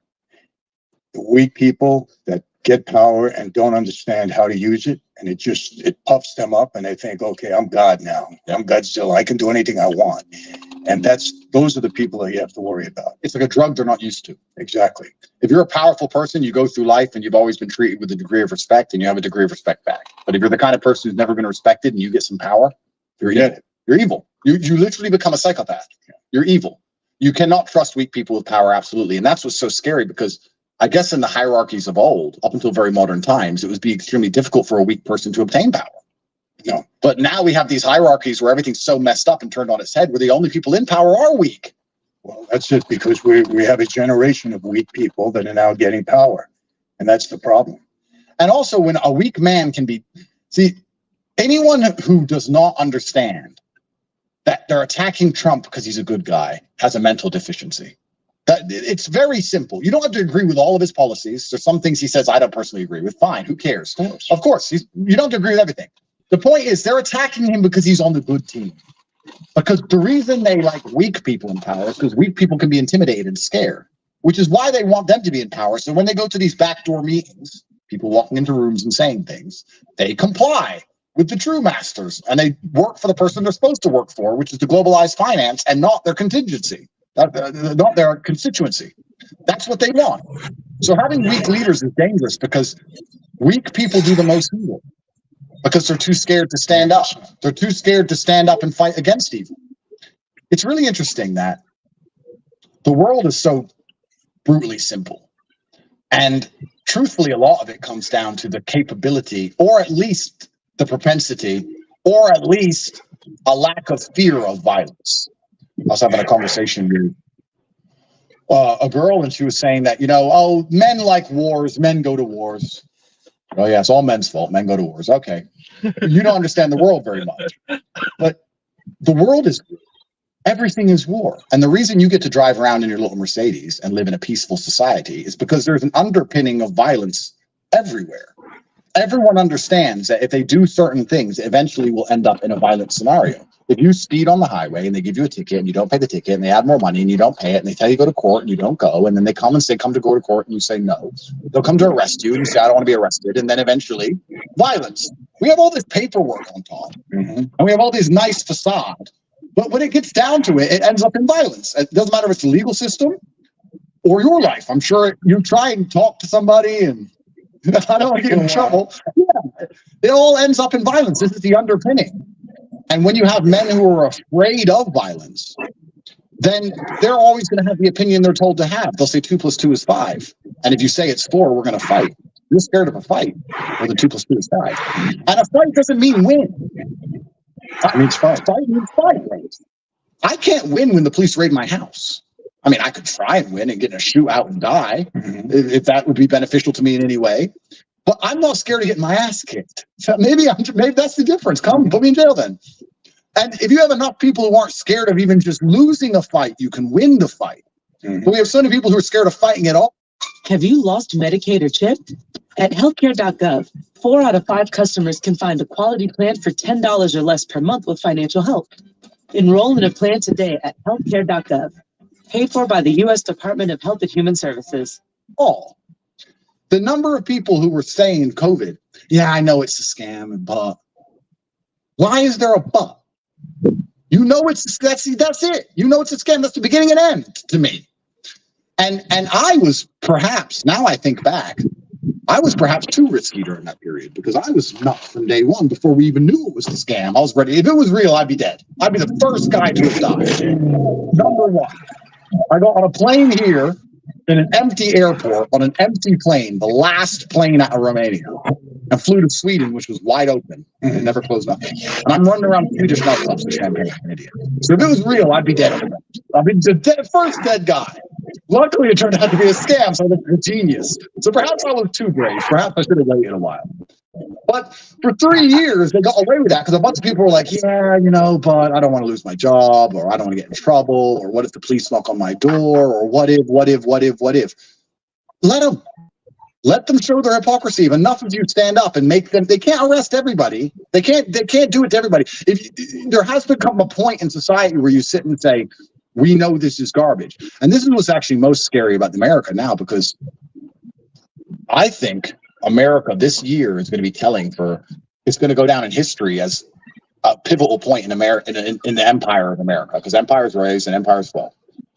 They brutalized the January 6ers. They got wrecked in courts. They brutalized them. There's people in jail. Let's get this fucking code. Wow, they haven't even been charged. Oh, yeah, you're a grandma. Sitting in there for 3 years. Yep, you're a grandma, and you turn up with a flag at your own Capitol building. You don't even go inside. And you don't even hear about it because the news won't report it. There's people in jail there that haven't even been charged with a crime for 3 years. Correct. They've been brutalized. Did nothing. And they're showing, if you try and complain when we rig an election, this is what's going to happen to you. Well, that to me shows intent to rig elections. Perhaps I'm crazy. It's a pretty logical explanation, pretty logical conclusion. And we're getting there now. And they're trying everything they can do. So what happens? This is what's going to be interesting. This is going to go down in future when they discuss societal reactions, right? Everybody knows if they've rigged this election. Everybody knows if Trump doesn't win, it's rigged. They also know if you go on the street, you're in trouble. Are you going to do it? Or are you going to let them have it? They're going to let them have it. And that's the end of the American empire. That's right. And this is it. The cowardice is all they need. They've done their bit. They've shown their lesson. And there's not enough people who say, fuck it, lock me up. You can't lock us all up. You can't lock up 1 million of us. People are too scared. So they're going to go away. They're going to get it. And then you know what you're going to see? And this is going to break my heart. You're gonna see a whole bunch of tough talk on Twitter. From Yes. bunch of, bunch of words. See a bunch of Republicans. I'm going to go to the House and I'm going to make this bill and we're going to investigate. And then nothing happens. Blah blah blah blah blah blah blah blah. Yeah, remember this whole impeachment of Biden? Oh yeah. All of a sudden, here, last 6 weeks, I've had 3 racketeering cases. 3, 2 federal, 1 state. The evidence that's been brought about already on both Biden's, him and his son, that's a racketeering indictment without a doubt. 100%. Without a doubt. There isn't even a doubt. Yeah. Now, whether he gets convicted or not, that's all. I always believe you're innocent until proven guilty. You get your day in court. Yeah. But can he be indicted? 1,000%. It's not even a close call. Of course. You got suspicious bank records. You got $20 million going into his family's accounts. Yeah. What product did they sell? Yeah. What service did they provide? Nothing. It was influence peddling. 100%. This guy's a traitor. Yeah. He's treasonous. He's a traitor, and he's the president of my country. And this is what's getting me. And people don't see it. They don't see it. 47 years, this guy's been living off the taxpayer money. Never had a job in his life. Yeah. Wealthy guy, robbing from everybody, which, okay, you want to rob money, go ahead. Rob money. Yeah. Do what you got to do. But now get out of here. Yeah. You're destroying our country. You're destroying the whole world. Yep. This world is in chaos because of our president. Yep. There would be no wars. If Trump was there, there would be no wars. We wouldn't have a problem in the Middle East. We'd have a problem anywhere. I guarantee it. Well, this is the thing, because Trump people respect. And this also ties back. It's kind of amazing how you can tie anything from a governmental level just to the basics of life. I didn't have to fight in jail because I knew I could fight. Exactly. 100%. You just said it. Trump, no one wants to smoke. Biden's weak. So that's why the world's a mess. DeSantis in Florida, they're having trouble with colleges all over the country. He said, very simple, I'm not going to have it here. You do that, you're going to jail. Yep. End of it. Fixed it. That's it. Done. Yep. This doesn't take years. It doesn't take any amount of brilliance. Just fix it. Done. Fast. And this is the problem with cowardice and with weakness. And it's kind of interesting because I study the rise and fall of empires, and no empire lasts forever. And before the American Empire was the British Empire, and before that was the Dutch Empire, and they all kind of end the same way. Yeah. The Roman Empire is one that everyone studied and understands. And you look at the fall of the Roman Empire, and it's not that complicated. The population became decadent. The men didn't want to fight anymore. When the barbarians would come, they'd say, we don't want to fight you. We'll let you in. You can be Roman too. Everyone got addicted to this idea of just getting slaves, whether sexual slaves or slaves they could sit around and do nothing. So they just let the barbarians in and hired them as slaves, cheap workers. They inflated the currency. And eventually it just all collapses on itself. It can't last for long. Sounding familiar, right? It sounds pretty familiar. Yes. And this is the thing that people don't understand when they look at, if I had to be optimistic, let me try and be optimistic for once in my life. So are you a pessimistic guy? I don't think I'm a pessimistic person, but I am a realist. And if you're realistic, I'm a realist, Mm-hmm. I had a tweet that I put up a little while ago, and I said, if I walked into a room and someone gave me $1 million, I wouldn't smile or get happy or laugh. I'd wonder if I can get to the car park alive. That's just my brain. I'd be like, $1 million, thank you. Why? Oh, we really like you, Andrew. Okay. I like you too. Maybe I'm a pessimist. Even $1 million will make me worry. I don't know. But if I want to be optimistic, I think if you want to try and explain the matrix or why these things are happening to the layperson, I don't think they understand that if you get enough money and enough capital, you're no longer tied geographically to anywhere. You can go anywhere. I'm in Romania. I'm not Romanian, and I can live on any country in the world. I can go to the Philippines or Japan tomorrow. I can pay a lawyer to give me my residency, and I can buy a nice big house, and I can live there. Mm-hmm. So you don't have the same vested interest in a local area, right? So if you have a decision to make, which will allow you to make forever profit, but it may detriment a certain area it allows you to make 5% more profit, but it'll increase the crime rate in a certain town by 0.6% because people are coming in who no one knows who they are. You may not be evil, but you're kind of just like, no, I get to make more money and I don't live in that town anyway. And if I don't do it, my competitor is going to do it. And we're trying to compete with China and we need the cheap workers and, okay. And it's a lot of that going on as well. People just a bunch of small decisions compounding on top of each other. And before you know it, you have towns or states or districts or areas that are completely wrecked by people making decisions to benefit themselves, to make money, and they just simply move and leave. If you don't have geographical freedom in the world today, and to have geographical freedom, you need to have financial freedom. You're in trouble because you're living in an area that you don't have any control or influence over, and there's a whole bunch of people trying to extract as much money as possible from that area. They don't consider your point of view. They don't consider your life. It doesn't matter to them. How can I make as much money as possible? If Ford can make a bunch of money building its cars in China, it will do exactly that, and Detroit will suffer. They don't care. You're stuck in Detroit. That's your problem. So you need to have geographical freedom, and you need to have financial freedom. And I tell these things, and people say to me, but not everyone can do that. Correct. That's what's even harder about the world. Not everybody can pull it off. It becomes even more difficult. And this is the situation we're in. And then the answer, of course, is politics, to elect somebody who cares about you. And we've been down the path of where that leads. Find somebody. Yeah. We've been down the path where that leads. So the American experiment is interesting. There was also a book by a Scottish doctor. I've not read the whole book, and I can't remember his name, so I can't credit him. But he talked about the rise and fall of democracies. And very similar to the rise and fall of empires. He said that you have a king, and you have a good one, and you build a strong nation, and then you have a king, and he's an idiot. And you don't want him anymore, and you want the people to have a decision, so you stop. Nicole says, leave a door. Greenhouse on corner.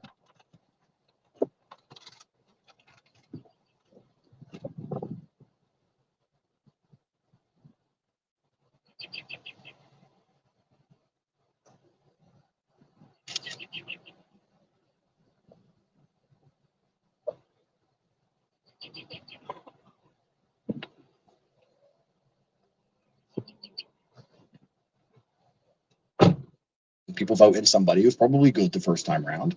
And over time, democracy becomes decadent and all becomes corrupt and financially led. And it gets to the end of democracy, and then people want a king again. Anyone with a functioning brain would say Trump forever president, sure. Do a Putin, stay in charge as long as you can.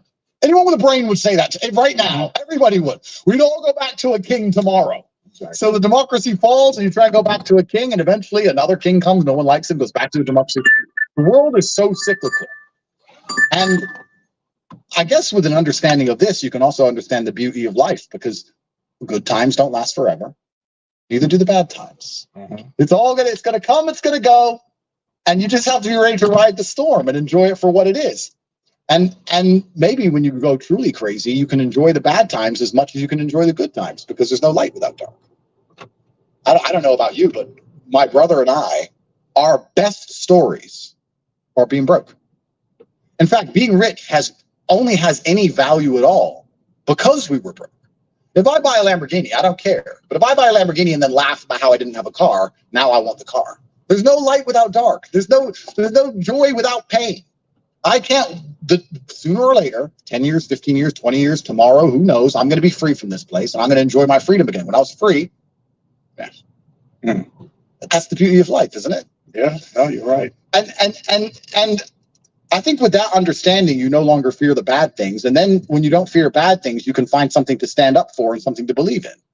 And if men would do that, it would fix a lot of the problems. I blame all of society's problems on men.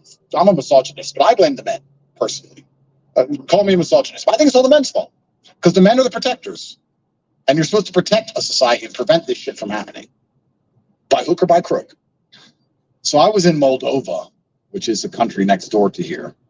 They have an interesting history. They were a communist state, and then the USSR fell, and it's a small country, and they had a war in 1992 or something, a small war, trying to decide if they wanted to be more Romanian influenced or more Russian influenced. Nobody talks about this war, but they speak Russian and Romanian. They're kind of stuck between the two countries, but it's a very poor nation, Moldova. I was there 5 or 6 years ago. And my brother and I were there, and we're in a nightclub, and we're having fun, we're partying, whatever. What I was doing in there, I don't even know. I think back, it was very immature, very, very, very silly. How old were you? 32, 31. So I'm not even that young. I was old enough to know better. It's a dangerous place.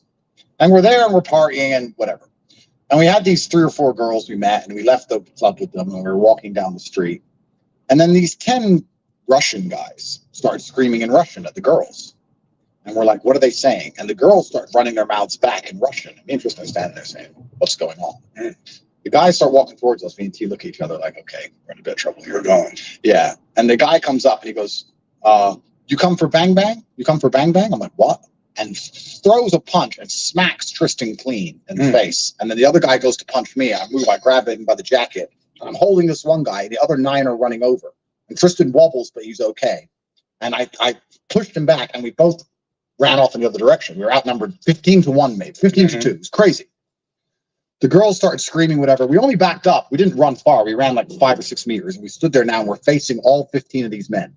And my brother, who must be insane, says, girls? It still was the girls. And the girls walk over, and these guys are all talking in Russian and arguing with us, whatever. The girls come, we go get in the taxi. That was the end of the whole story. And I said to the girls in the taxi, like, what was that about? What happened? She's like, oh, they were screaming in Russian. They were calling us names. They were saying we're sluts and we're whores. And I was like, why? Because we're with foreign men, and they say that we're only with you because you're rich, and you only came here for beautiful women. I mean, Tristan were like, and the thing is, the point I'm trying to make is, I actually, as crazy as it sounds, although they just hit my brother, hit me, I understood them.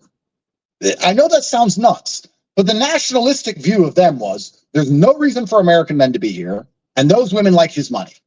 So why is this even happening? I earn $200 a month. No. Now, that's too extreme. That's why Moldova's a poor country. That's why foreigners can't go there. Fine. That's too extreme. But the point I'm trying to make, the meta point is, the masculine imperative inside of them thought, this is bad for society. This is my country. What is going on here? They're chasing his money. He wants the beautiful women. What is this going on? Why is this happening here? What is all of this? They were drunk. They're angry. And something happened. We don't want that. Of course. That's not the point I'm making.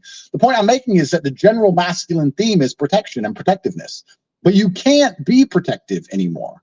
Because if you are protective, they hit you with a weaponized virtue. If you're protective of your children, you're homophobic. If you're protective of your nation, you're racist. If you're protective of your religion, I don't even know what they're going to call you. There must be some ism for that. If you try and do anything, if you love anything, you're hateful. This is the psyop. And people are scared of being called hateful all the time. They're scared of it. I think one of the reasons they're so angry with me is because I lean into it. They're like, you're a misogynist. Yep. I'm done arguing with these clowns because they refuse to listen to reason. And anyone with a brain knows the truth. And anyone who's stupid is going to believe what they say anyway. I'm like, yeah, I'm the worst misogynist in the world. I'm a terrible person. Next. Well, let me ask you a question. You got a legion of young men that are following you now, and you're teaching them basically how to be men. Yeah. Right? You think this is what they're after you for? I think that's primarily why they're after me, yes. I think that's what they're afraid of. I would argue that if I was in charge of a government, my number one concern would be psyoping the masculine youth, because that's the revolution. If women get angry, that's fine. But it's eventually going to come down to men being angry because the world comes down to violence. So they have to try very hard to psyop the masculine youth to, one, not cause a revolution, and two, the masculine youth have the worst life. I would argue that young men today have a worse life than even young women. And they have all of their own problems. I'm not saying their problems don't exist. But for the average young man,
and today, women expect him to be a millionaire at 20. which he isn't. Nobody gives a shit about his opinion at all. He can kill himself, nobody cares. He isn't born with any innate value because he's not beautiful like a woman is. So he has to build himself from the ground up. He has no teachers in any way. No one really to teach him. There's people like us on the internet, fine, but everyone around him is going to convince him that we're bad people. Everything he's being told in regards to his natural feelings, his natural instincts and inclinations, he's being told makes him a bad person, makes him toxic for feeling like a man in any way. It's very hard to be a young man today, and they feel disenfranchised with the system. So they find solutions. When the human mind looks for solutions, they start listening to me and they go, oh, I feel better if I do this. I feel better if I go to the gym. I feel better if I start to take responsibility and take accountability. And I feel better if I'm not afraid of pain anymore. I feel better if I'm not afraid of suffering. I feel better if I understand that I'm supposed to suffer, that that's what's going to make me the best person that I could possibly be, that my youth is supposed to be spent doing difficult things so that I have the light and the dark. They find me and they start to feel a certain way about it. And then they reject the matrix programming. And before you know it, which was even a surprise to me, what I said earlier on today, I'm being discussed in Parliament as a national security threat because the masculine youth don't want to listen to the garbage they're being told me, and it's all my fault. And then you get down to a really crazy level, a real scary level, because once you're a national security threat, all bets are off at that point. When I was in jail, there was a huge protest organized. 200,000 people were going to protest in London. And from my jail phone, I said, don't do it. Because if they start breaking windows, if they start doing, I'm never getting out. They're going to keep me there. Because they're going to say, look what Andrew Tate did. Mm-hmm. And this is, again, how unfair the system is, right? Because when you're large online, millions of people listen to you. Millions of people listen to me. But they make you responsible for every single person who's ever listened, especially if that person does something wrong. If I speak and 10 million people listen and one of them's an idiot, one of them's a moron, and goes and does something stupid, they're going to say, I made her do it. They're going to blame me. Now, if I listen to a Taylor Swift CD and then kill myself, they're not going to say Taylor Swift made me kill myself. No, of course, because she's on their team. But if you're not on their team, you're responsible for everything bad that's ever happened with your name even remotely connotated. Have you lost Medicaid or CHIP? At healthcare.gov, Bees, what's up, buddy? customers can find a quality plan for $10 or less per month with financial help. Enroll in a plan today at healthcare.gov. Paid for by the U.S. Department of Health and Human Services. I've had people tweet at me saying, we found this guy and he killed his girlfriend and he followed you on Twitter. I mean, 9.1 million people follow me on Twitter and I don't know who they are. What does that have to do with me? Am I responsible now? And they want you to self-censor. They want you to be so afraid of this attack that you don't say anything which could ever possibly be misconstrued. The truth is about speech and human language is that everything can be misconstrued. Drink water. It's good for you. If you don't, you die. Drink too much, you drown. If I say drink water and someone drowns, it's my fault. I'm a bad person. Mm-hmm. You can't win this game. You can't win this game. And this is how they attack. And I think that a lot of my worldviews, I do think that the human mind finds cope. I do think the human mind adopts a framework which allows them to exist inside of their reality most comfortably. But a lot of my frameworks and a lot of the reason I come to the conclusions I come to when I say like life is constant and endless wars, because I believe there's nothing I can do that's going to make any of these people happy besides die or shut up. And then you have to make a decision if you're going to do that. Is there anything they could do to make you shut up? No, you've reached that point now. There's nothing you could do that's going to change anybody at this point. Nothing. And even if they were to come to you right now, I mean, I don't know how they could possibly try. If they were to come to you and say, Michael, please keep doing your podcast, but don't talk about the presidency. Is there anything they could do that would make you shut up? Andrew, I'll tell you. 6 years ago, I wrote a book. It was a business book. I owed my publisher another book. Book did well. Yeah. So I go there. They said, we want you to do a political book. I said, okay. So what are you going to call it? They said, just like this. What are you going to call it? I didn't even think. I said, Mafia Democracy. What do you mean? I said, our government is a mafia now. You guys cleaned it up off the street. Now they're in Washington. 100%. Okay, great. They give me a big advance. I go home. I start writing a book. I get into like 4 chapters, 5 chapters. I turn to my wife. I said, why am I doing this? They're not bothering me. They're leaving me alone. This is real stuff. People are going to get upset with me. I went back to my publisher. I gave him back the advance. I said, I'm not doing this, right? Cut to 2 years ago. I said, I have a responsibility to do this. I can't shut up. I see what these people are doing. They're liars. They're thieves. They're hypocrites. I can't do it. I go and write the book. I call it Mafia Democracy. Andrew, lay everything out exactly how I could see in a second exactly what they did. It's all about money and power. I see what they're doing, right? I write the books, Huge Success. People come in. Now we see it. Now we get it. Now we understand what they're doing. And I'm going right down the middle. Democrat, Republican. This is the system that we've created now. You got a bunch of weak people in office that are bleeding you dry. You know? But people don't understand. They're raising taxes. What do you mean raising taxes? Everything we do is taxed. Right. Everything, from the clothes we wear to the food we eat to the car we drive to the insurance we get to our health, everything is taxed. Yep. Don't you understand this? They're raising. All they do is tax us. But this is the system now. But they don't live the same way. These people are wealthy. They don't know that you're going to the grocery store and paying 20, 30, 40, 50% more because they don't do that. And they don't care. And they don't care about you. You think they care. And if they're paying you with your own money. They're charging you more and then you don't even understand the system. Yep. You know, so what's the cure? Vote these people out of office. Yep. Get rid of them. Don't let them lie to you. You know how many people die? Listen, I'm saying is I get in trouble. Our president has blood on his hands. Andrew, if you know human trafficking is coming over the border, real human trafficking, not the BS with you, real human trafficking is coming over. Opioids and fentanyl. You know, I saw the Border Patrol agents. They showed me a block of fentanyl, maybe 3 times the size of this. Mm-hmm. They said, Michael, this can kill the entire world population. It's coming over the border and we can't stop it. You know this? You're the president of the United States. You know this and you don't close the border immediately? I had a kid drop dead in my house. He had a bit of fentanyl this big, like a drop of a pinhead. Within 10 minutes, dead in my house. You know this is happening and you don't put a stop to it.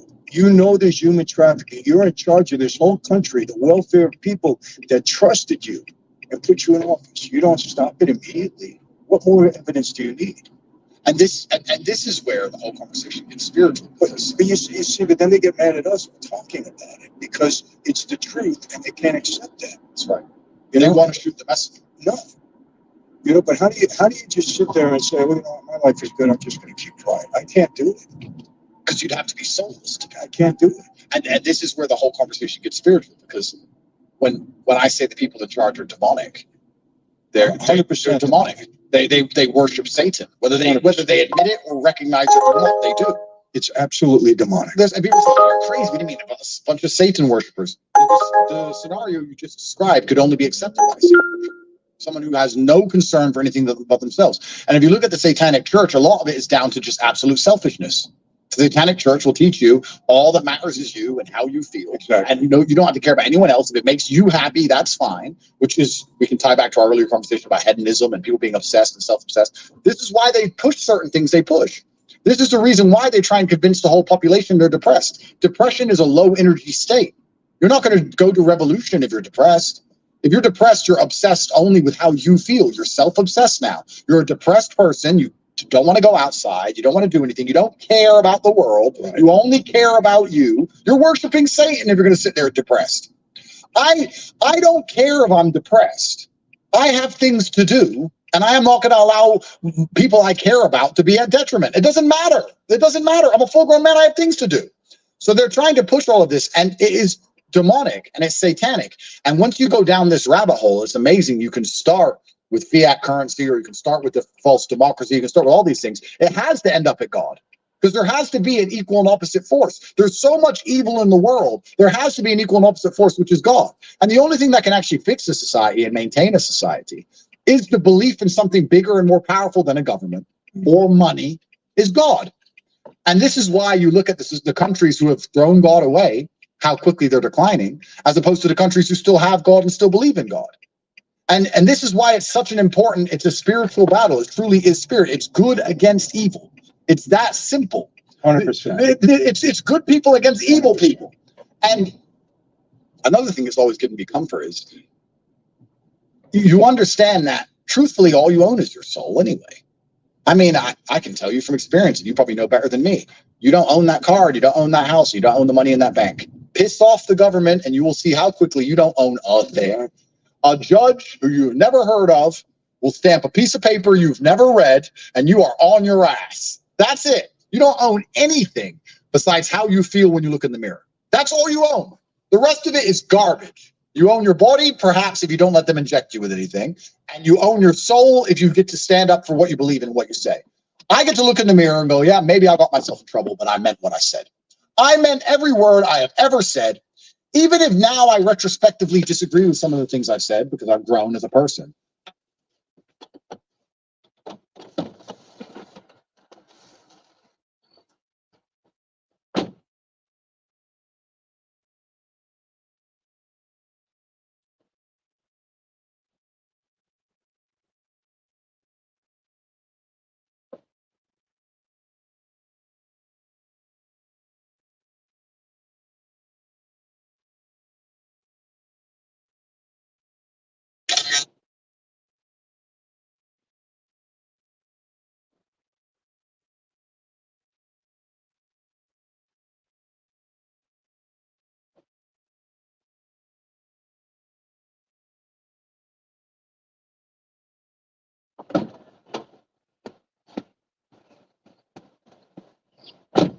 At the time I meant it, and I meant what I said, and I said it.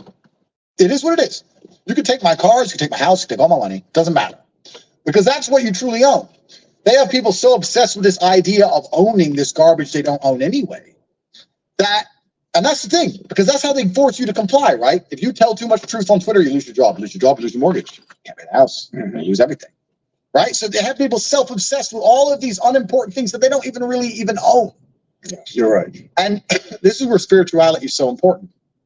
I find it heartbreaking that America, which is supposed to be the largest and most powerful Christian country, Christian, right? You will get more respect for George Floyd than Jesus Christ.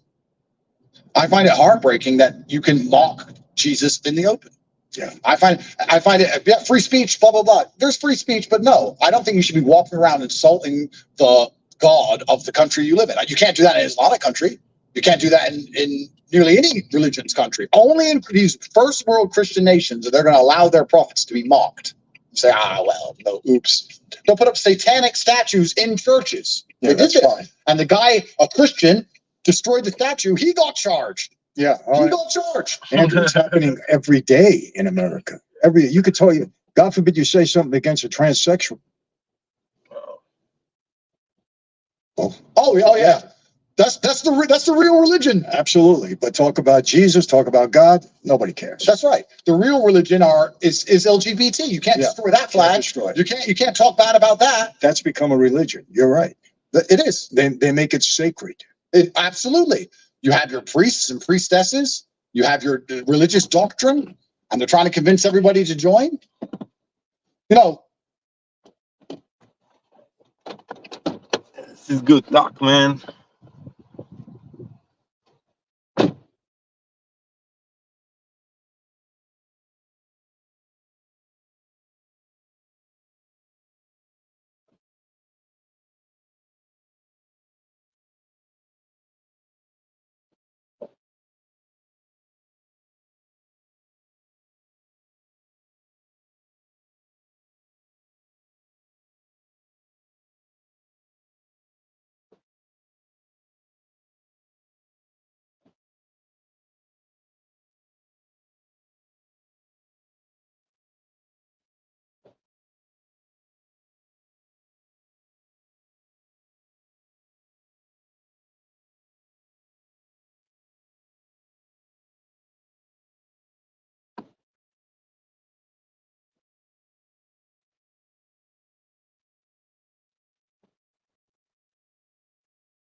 What? 3 cases of water for $45?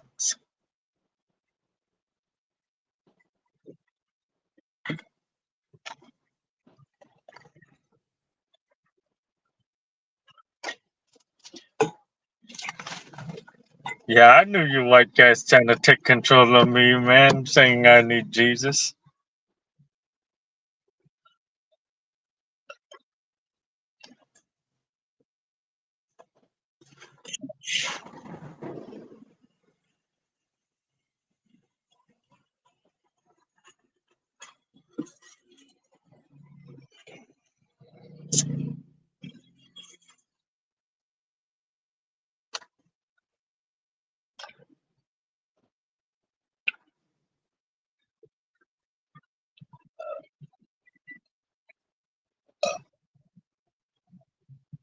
I'm starting to do DoorDash more, man. Less roadie, dude.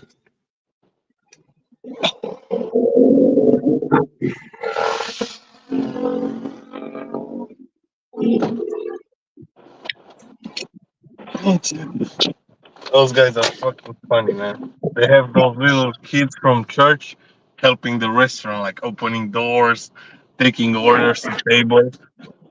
What's going on?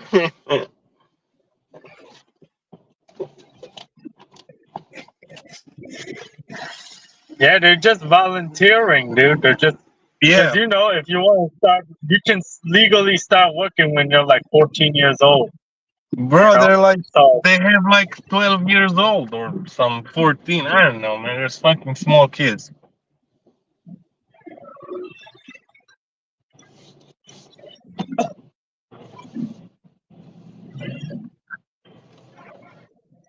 Alright, let's see what's going on. How many minutes left on this fucking shit? Oh, like 50. yeah, when you're like 13 or 14, you can do these like program shits. It's not really a fucking job, but it's like if you do this after school, like paid program or some shit, they'll pay you like, dude, you gotta go like once or twice a week for like fucking for like twice 20 weeks. So you work do like 2 hours a week, and then but after 20 weeks you'll get like $200. Yeah, there's shit like that. It's not really considered work. It's just like fucking like little allowance money from like some program shit. Yeah, I get it. I get it. There's nothing wrong with that, but you know. Cause you cannot give a little kid like $1,000. Like when you're 13, it's like yeah, maybe you can get like $200, but like you cannot give a little kid too much money. Yeah, they were like, helping the restaurant and they had this church, whatever.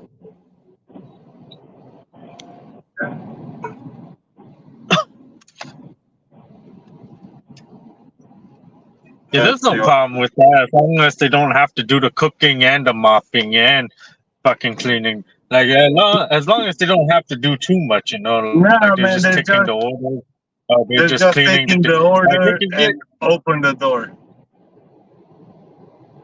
yeah, just like an easier job for the little kids, nothing too difficult.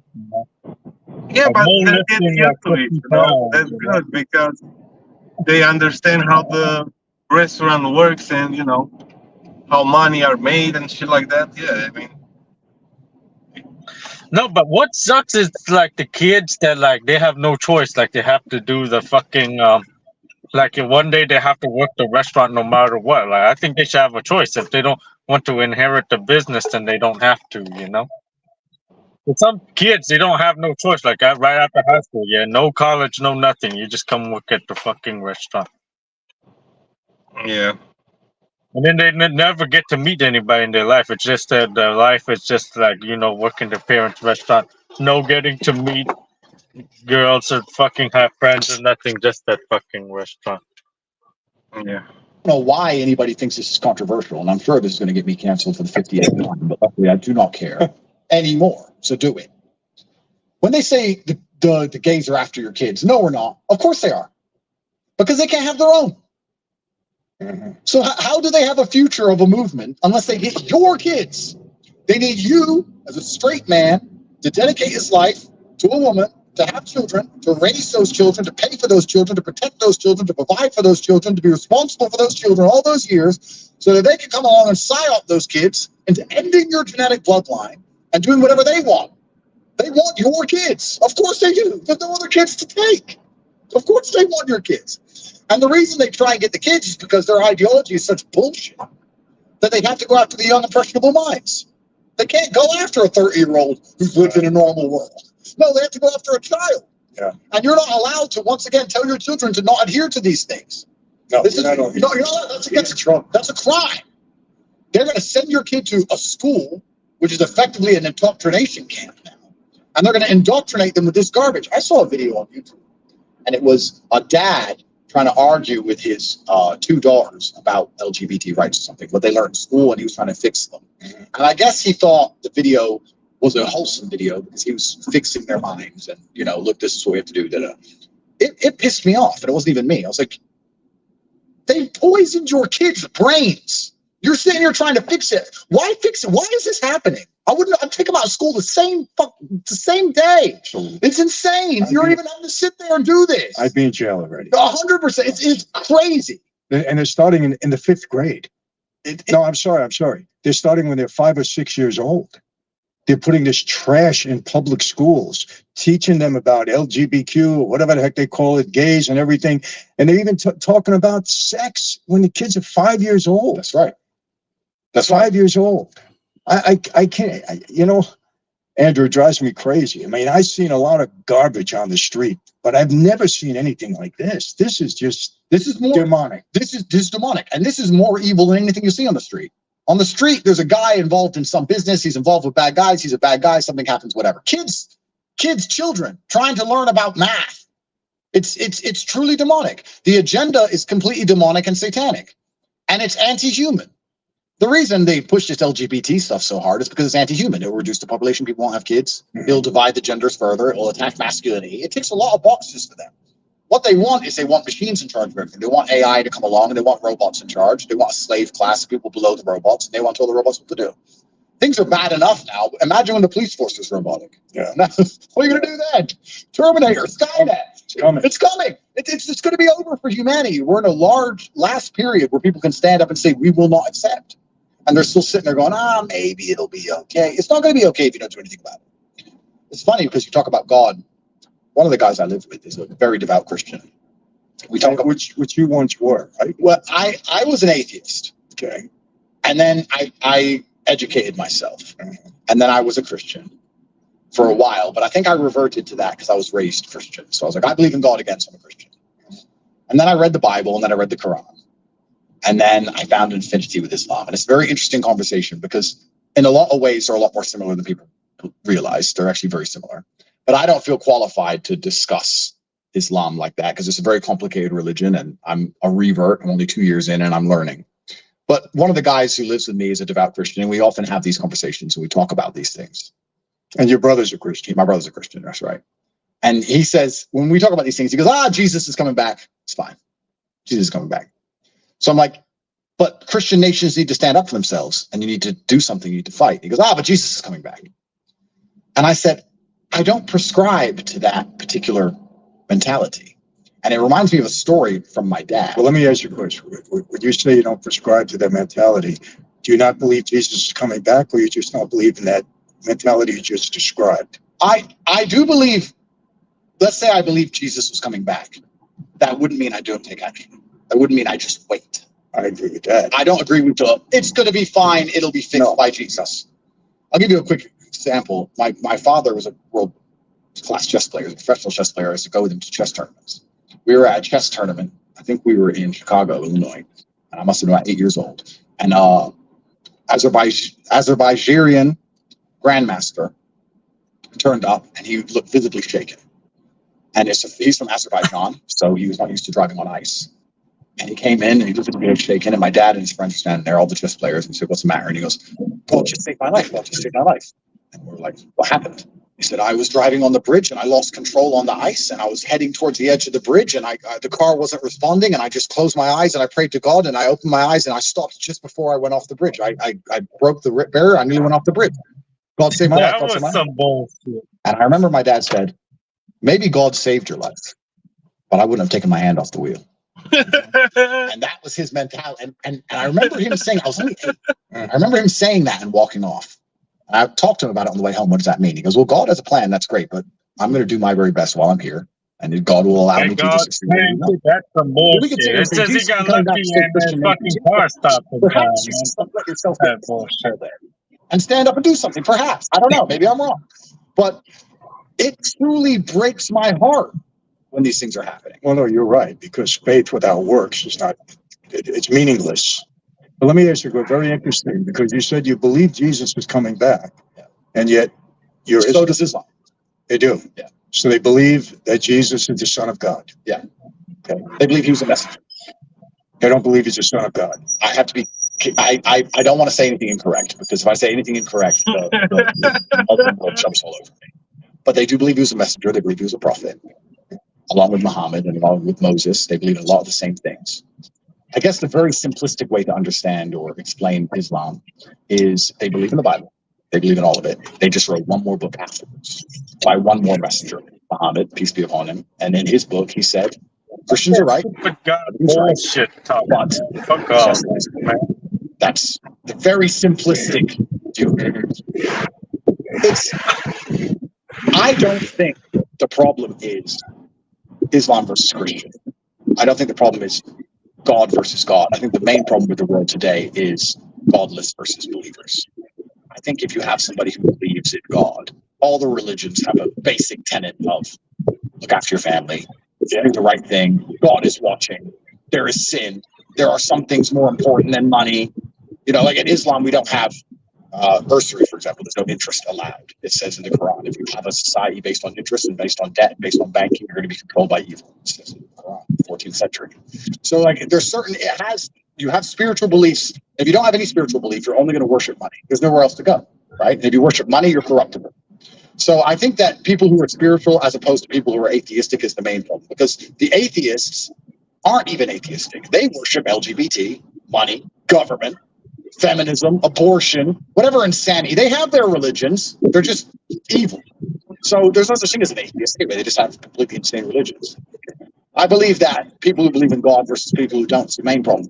I think a lot of the confusion about Islam is a lot of the problems in the Western world are from migrants, perhaps, or from people who are from Islamic countries. So people have a problem with Islam, which I can understand. But I would argue that the problem there is not Islam. The problem is third worlders versus first worlders. Some of the first world Islamic nations, the most beautiful places on earth, Bahrain, Kuwait, Dubai, United Arab Emirates, these are gorgeous places with no crime. And you're going to see with no tax, and the tallest buildings in the world, perfect roads, 0% tax rate. Yeah, no tax. Explain that, government. And they built these beautiful places, and everyone's safe, and society functions, and everything's gorgeous. Obviously, you have third world Islamic nations with problems. You can go to Africa and find third world Christian nations. Yeah. And you will see how they treat women. People say, oh, Islam's bad to women. We'll see how they treat women in Africa and Christian nations. So you're right. It's third world versus first world. Let me ask you, is there a reason you were drawn more to Islam than Christianity? I read both books. I don't know if it was my time inside of Islamic countries. I felt God. I felt it. I don't know how else to say it. I felt it. I felt it more when I went to the mosque. I felt it when I was in an Islamic country. I felt it. And I've analyzed this about myself heavily, because I believe that feedback is how you get good at anything. People think practice makes perfect. That's a lie. Feedback makes perfect. And I was actually discussing this with somebody who was talking about my podcast. He said, oh, your podcasts are very good. And how do you talk so well? And I said, well, he goes, you must be practicing. I said, I don't practice, because I'm 37, you're 42. You've been practicing longer than me. So how come I can speak better than you can? Because I watch myself back and I analyze, I learn new words. Feedback is how you get good at something. So I try to analyze my own state of mind all the time. And I try and work out, why did I feel like an Islamic society was closer to God than a Christian society? Is it because of what's in the book? Or is it because of the society I'm in? Is it because of the society? Maybe. And I'm just being perfectly brutally honest here. Maybe when I look at religion, I say, well, if a religion, what's the primary goal of a religion? Is it to save souls? Yes. But also, wouldn't you argue the primary goal of religion is to preserve a society to a degree? If Islam can preserve Islamic societies, if women are women, if men are men, if even in war zones, even you can look at the worst countries on the planet today, they're Islamic countries, if they're still all praying, they're still all with their wives, they're still all God is the only thing they've got. They don't have anything else. They're not afraid to die for what they believe in. God is all they've got left. And you know, it's interesting. Someone said to me, they said, imagine when you look at movies and you see a post-apocalyptic Christian country, like, you know, oh, something's happened. You see riots, you see looting, you see all these things, right? He goes, there's a bunch of Islamic countries right now that are already post-apocalyptic. You don't see any of that because they believe in God. Maybe it's that. Maybe it's just I felt it hold society together. And I'm not going to sit here and argue that I'm right. I'm not going to argue against Christianity at all. I respect Christianity. I was raised Christian. I have absolute respect for Christians. My brother's a Christian. I'm not going to sit and say that I'm right and anyone else is wrong. I'm just saying perhaps it's as simple as if I say, Brady J says, leave a door. problems we've talked about, I don't have to worry about anyone.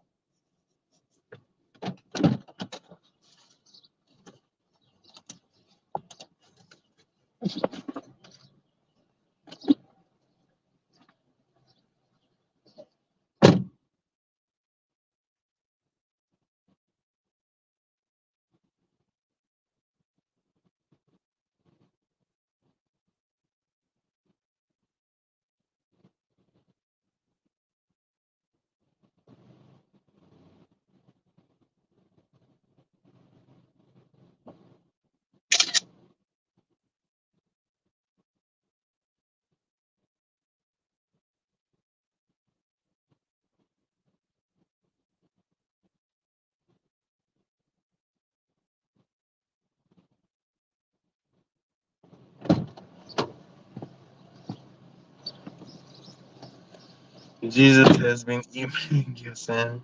Maybe this is a sign.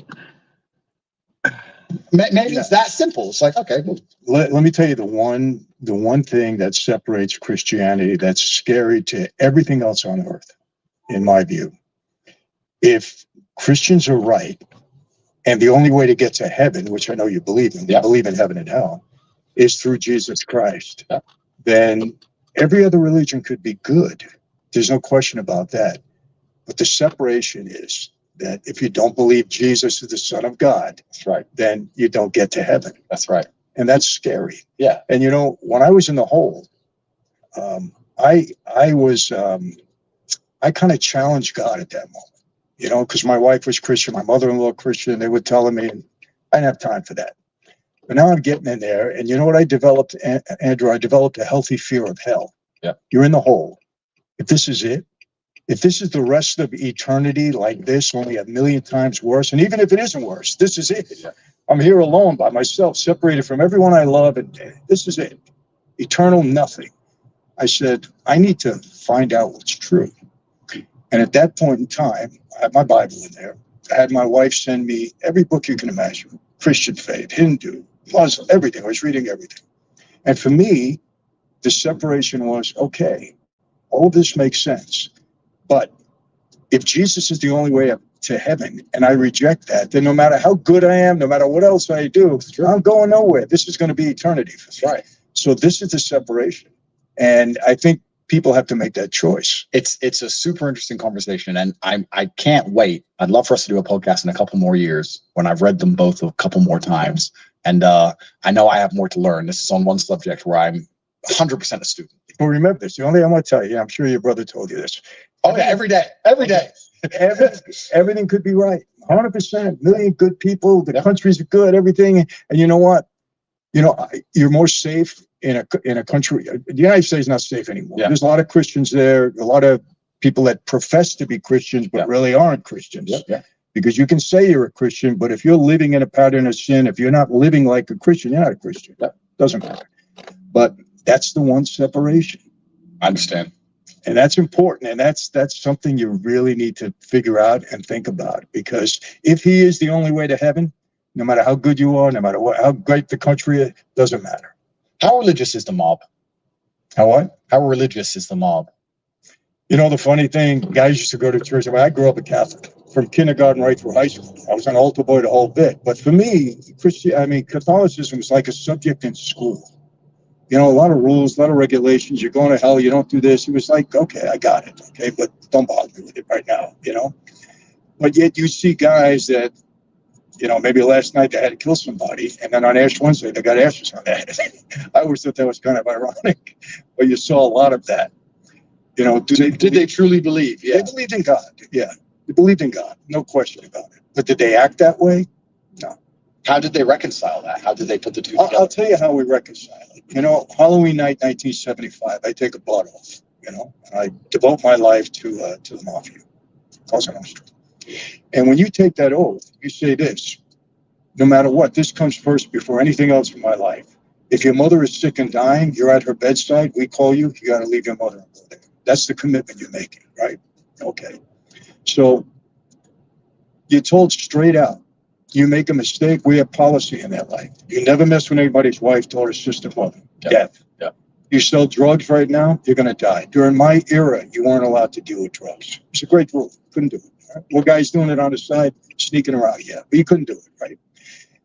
And they tell you straight out, you break a rule, your best friend may walk you into a room and you don't walk out again because you can't violate the rules. Yep. Okay, so that's what you live by. You get it. So that you justify certain things. This guy broke the rule. I'll tell you what happened to me one night, Andrew. In that life, you're always going to be put on the spot at some point in time. So there was without getting into the whole story, because I've said it so many times, I was walked into a room one night, didn't know if I was going to walk out again. Was I scared? You bet. Because I knew the experience. I was a captain at that point. I was scared. People said, why didn't you cut and run? It was robotic at that point. Hey, if this is it, this is it.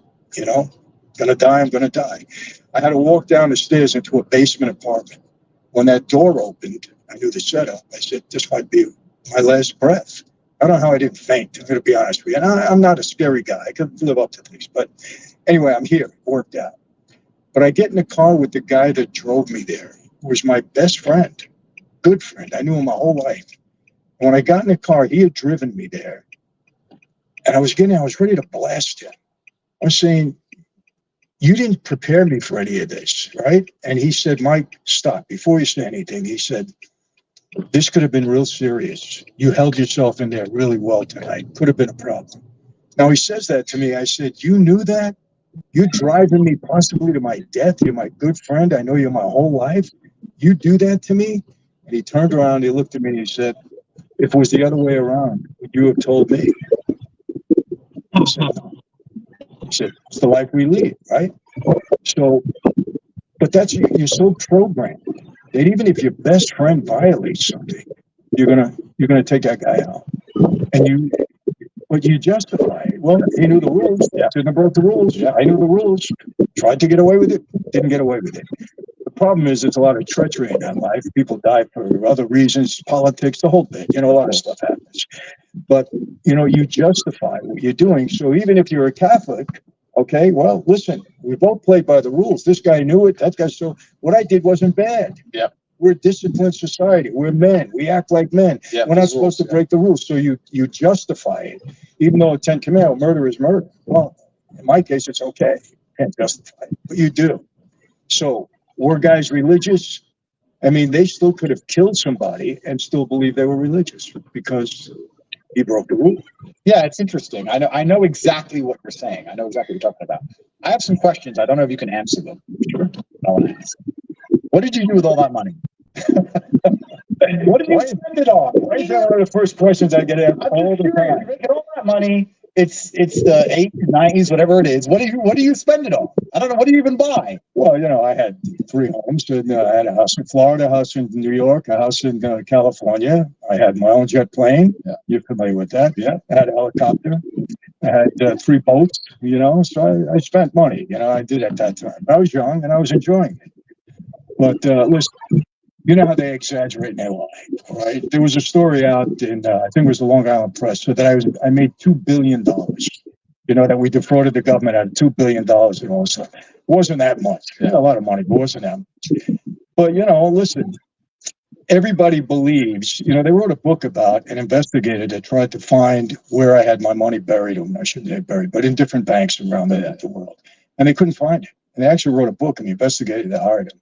I mean, they got a bunch. They got, probably 50, 60 million from me, but I'm not going to answer anymore. I understand completely. You got about as much out of me as you're going to get. I understand completely. People, I completely understand. I know exactly what you're saying. I understand you, sir. I understand. Yeah.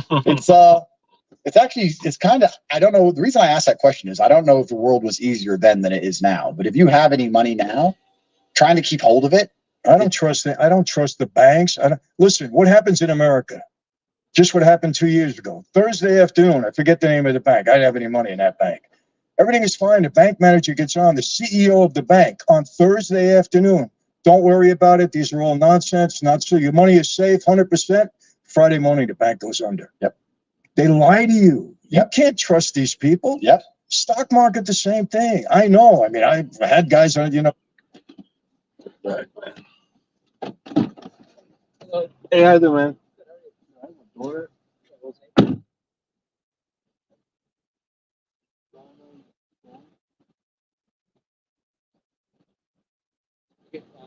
I'll bring it up since they have ready.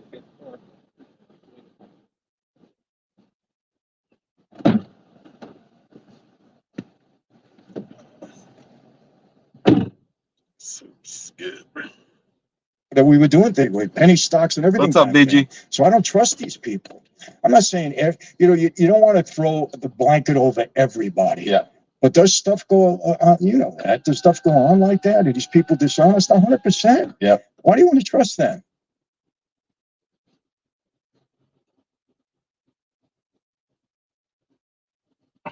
The other day, you was claiming to be the baddest PK in UO. Now it's EverQuest. Get your lies straight. Fucking Digi.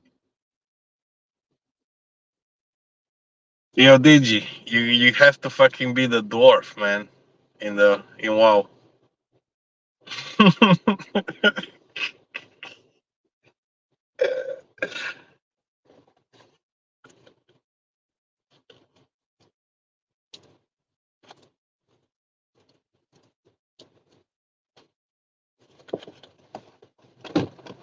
Appreciate it, bro. Have a good one. You too. Man, I can't even smoke my joint, bro. These guys are fast.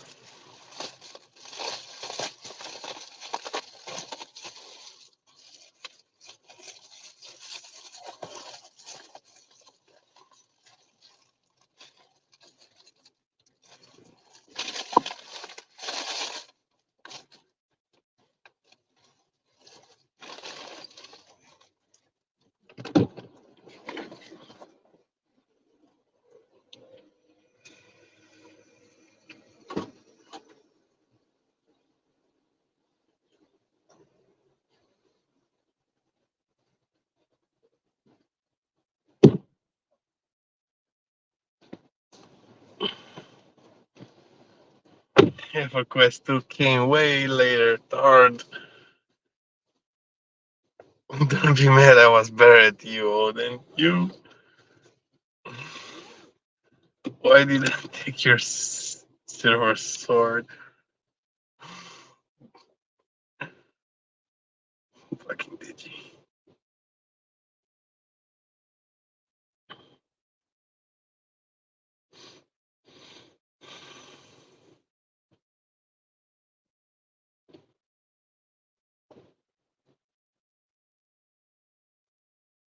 It's true, and it's getting harder and harder to. The reason I asked the money question is because 80s, 90s might have been a different game, but in the world today, especially if you make any money, it's very difficult. You can't hide it. It's very difficult. You can't hide it. It's right, and if they want to get it, they can find the right piece of paper to take off you. 100%. And plus the paper money today in our country, it could be worthless tomorrow morning. That's right. You could be putting money in your basement. It could be worthless tomorrow morning. We're not far off. No. I think the American dollar's lost 25% of its purchasing power since 2020. And They just printing. That's their answer to everything. Is just to print more money for this. And there's nothing to back it up. That's right. And zero. The only thing they have is violence and threats. Sure. So everything comes back down to violence and threats. Yeah, the world's a certainly interesting place. Where do you think we're going? I'm the opposite of you. Okay. In that I'm a very optimistic guy. Someone has to do it. No, my wife gets mad. God. You know, how are we gonna, don't worry about it. I'm going to handle it. It's all going to be okay. That's my famous words. She said, don't ever tell me, don't worry about it. Because you said that to me the day before they locked you up and I didn't see you for 8 years. Yeah. I told them, I said, I get it. But I am extremely pessimistic about my country. Yeah. I think, number one, I think it's biblical. Yeah. I think I don't want to say we're in the end times. The end times could be 1,000 years away from now. But I think my country is in a lot of trouble. Mm-hmm. I really mean it. And especially if this election doesn't turn out right. Yep. We're going downhill fast. Andrew, how do you get out from under $34 trillion worth of debt? You don't. You can't. You can't. It's impossible. There has to be a crash at some point in time. They're printing money like it's water. Yep.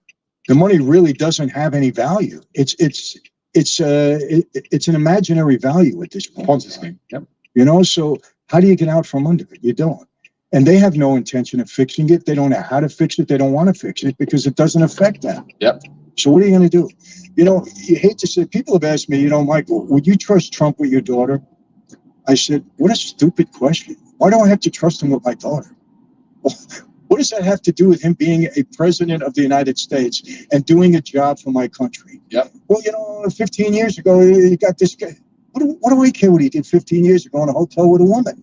But this is, you've just absolutely nailed it. Because this is the true conversation, and this is the true split in society now. You have logical arguments and people who believe in logic and common sense. What you said is absolutely logical.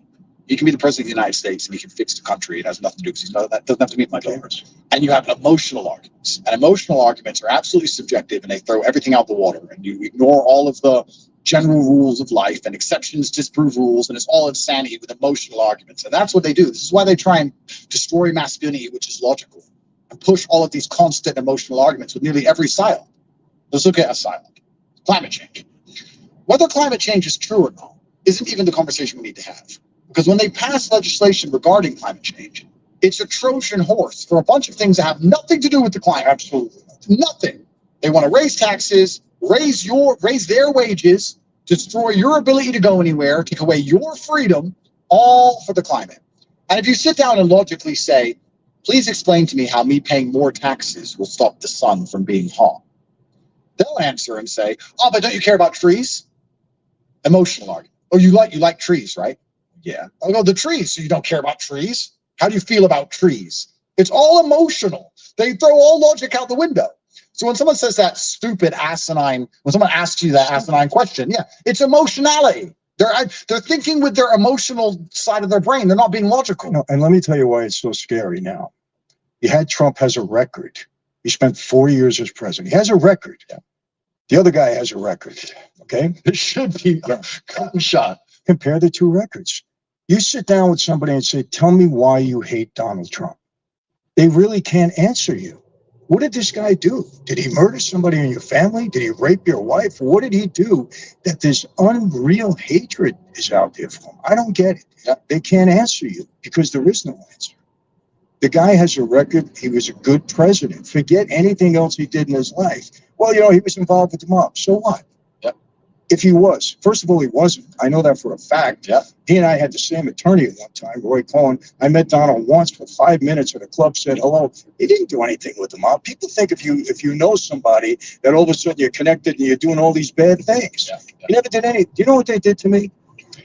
This was in when they were doing the Mueller investigation, right? Back in the early 80s, 82 or 83, I had a Russian partner. Best partner I ever had, by the way. Great. We were in the gas business, stealing tax money. Okay, it was great. But they were good partners.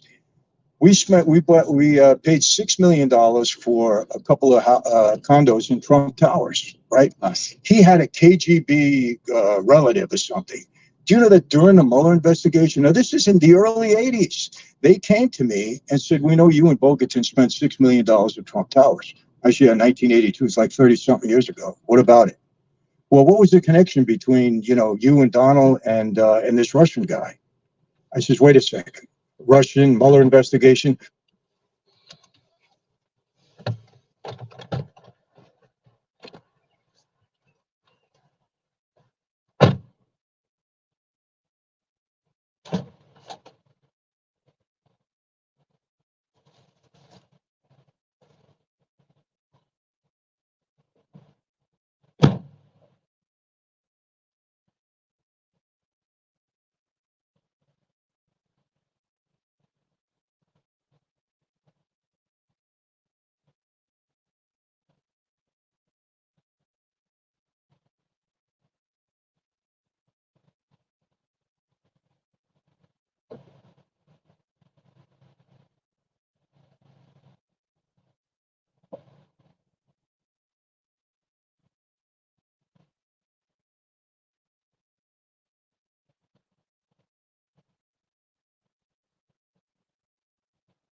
Look at fucking DG Are you arguing. trying to say that because we bought condos in Trump Towers in the early 80s, that there was some kind of Russian connection because I had a Russian partner that had nothing to do with Trump?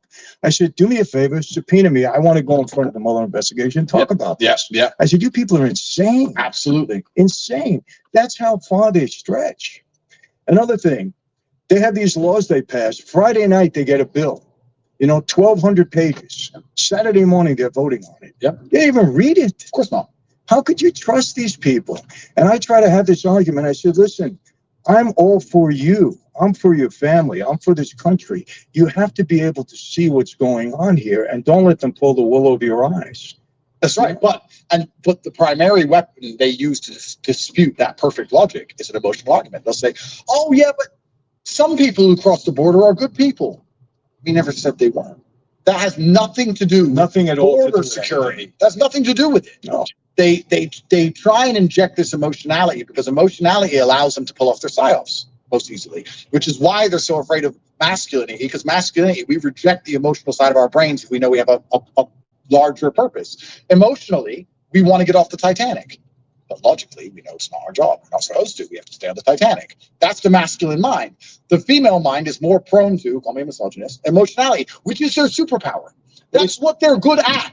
But it's And we need them for it. Yeah, but I mean, that's the way it is. So why reject it? It's true. Absolutely. But if they can get a whole society, because we're two halves of the perfect whole, if they can get a whole society thinking emotionally, well, then they can manipulate us en masse, right? Because they can come along with fear or with empathy, with some emotion. They can put together a nice fancy video. They did it in Europe. I don't know if you follow European politics, but when the boats started arriving, after Hillary decided to destroy Libya because they didn't want to use the dollar anymore, and after they decided to destroy Syria and because there's no IMF bank, blah, blah, blah. After they started all these wars and killed all these millions of people while Obama was getting the Nobel Peace Prize. After they did all of this, when they started getting on boats, migrating to Europe because their countries were destroyed, I said, yeah, what's happened to them is unfair. Yeah, we did it. But no, don't let them in. Maybe that makes me insensitive. Maybe that makes me a bad person. But I know how that ends for European society. So don't let them in. Don't let them in. They started letting them in. Everyone was talking about it. They put on the news some kid was drowned. Terrible. 4-year-old kid drowned. Terrible. It was the only clip they played for 6 months. And by the end of it, everyone was saying, oh, put the kids, put the children, put the kids, oh, the kids. Emotional arguments. I was saying, they showed you one kid. There's millions of military-age males who we just discussed earlier how their life path's going to turn out and why it's going to involve violence at some point or crime at some point. You're talking about one child they put on the news. Who says that child? Now I'm at the point, I'm so crazy. Who says that child even drowned there? Who says that didn't happen back in Libya? It's all a psyop. It's all a scam. And this is why you have to be able to reject your emotionality and think logically and think, well, what's the best move on the chessboard? But this is why they try and push emotional arguments to everything. All this LGBT crap is emotional arguments. I'm sorry, that individual has a penis, that's a man. Oh, but they feel like a girl. I don't care how they feel. It doesn't matter. It doesn't matter. But the people who adhere to it are like, but the feelings hold paramount. The feelings don't hold paramount. There's right and there's wrong, and there's true and there's false. It's insanity. And it's insanity. And this is the society they want that's completely emotionally led, because once they have everybody absolutely emotional, then what they're going to do is come along and scare us, which is what they always do. So they proved it during COVID. A severe winter of illness and death. Be afraid. Be afraid. And that's coming again now. Now it's bird flu. Oh yeah, They're already starting to, plant those seeds, getting people nervous about it. Or climate change. Yeah, There's people standing in roads right now saying we're all going to die in 10 years. They said that 10 years ago. Yeah. Why did they pass these laws saying that for climate change XYZ, put up their wages and buy beachfront property if they're so scared of the ocean? Yeah. How does that work? They're closest to the ocean. They're building. How come the banks have no problem doing 100-year leases, 100-year mortgages, or 100-year loans for beachfront condos? Right? They don't seem to be scared the ocean's coming. If it's gone in 12 years. Right. The whole thing is the biggest psyop scam.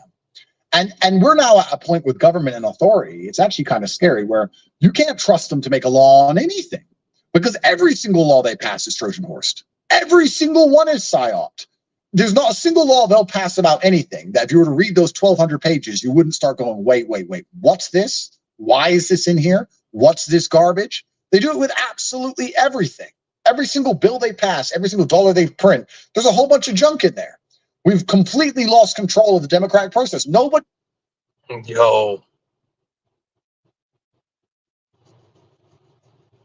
Look at fucking Digi.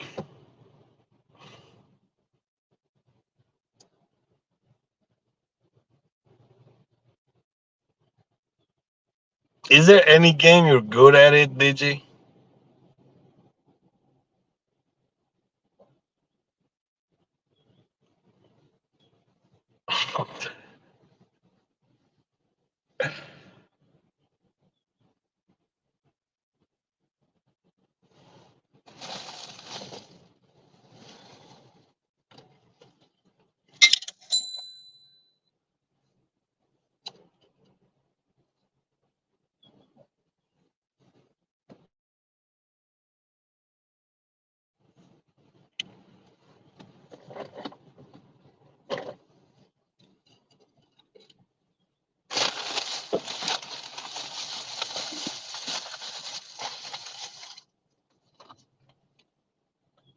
Digi only good at playing pocket pool in the mall while he records kids with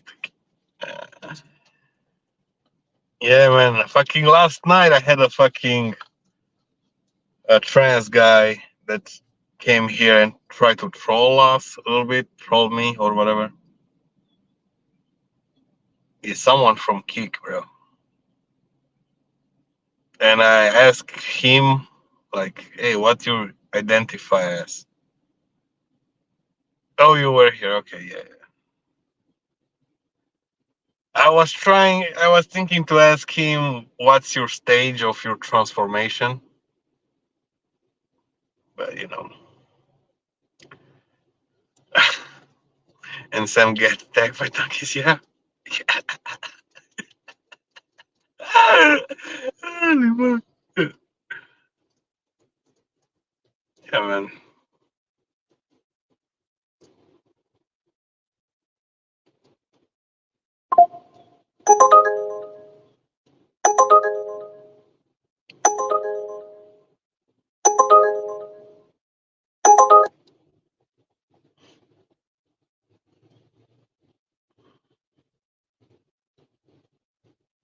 The donkey thing had me dying, yeah. That shit was funny. I didn't know what the fuck, they're donkeys or like, what the fuck. Suddenly was so excited. Oh, look, guys, look. I want to show you something. Holy fuck.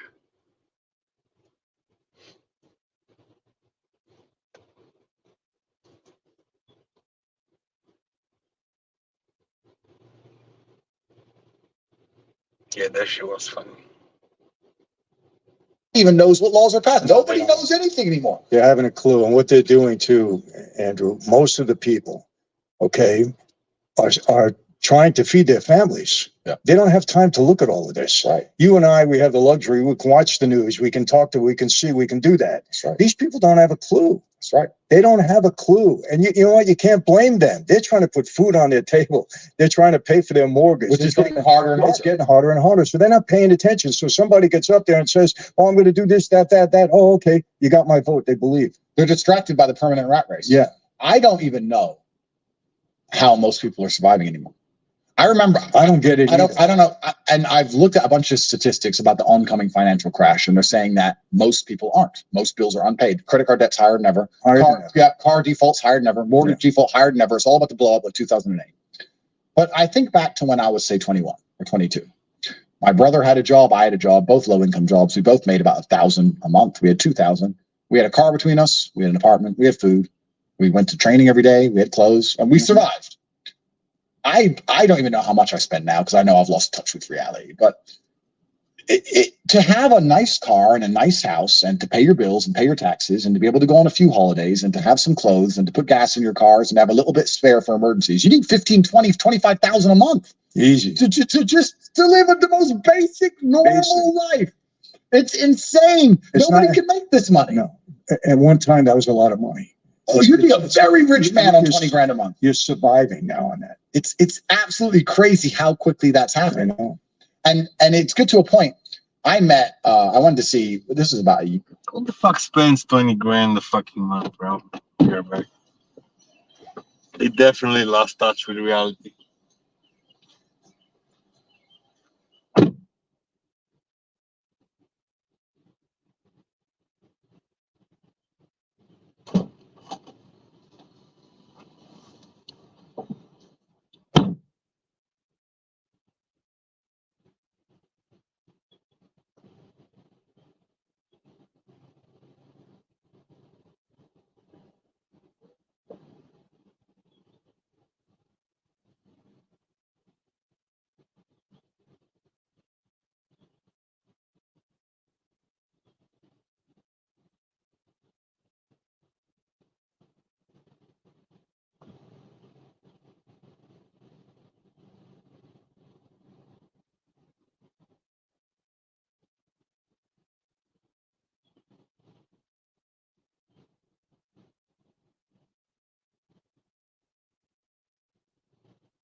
What happened to all the viewers? It's like this every day.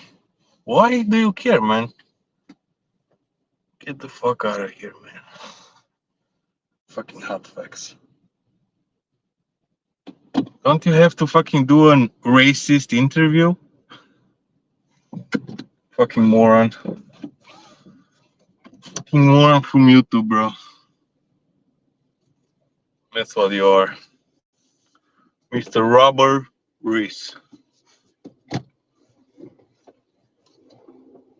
Fucking imbecile.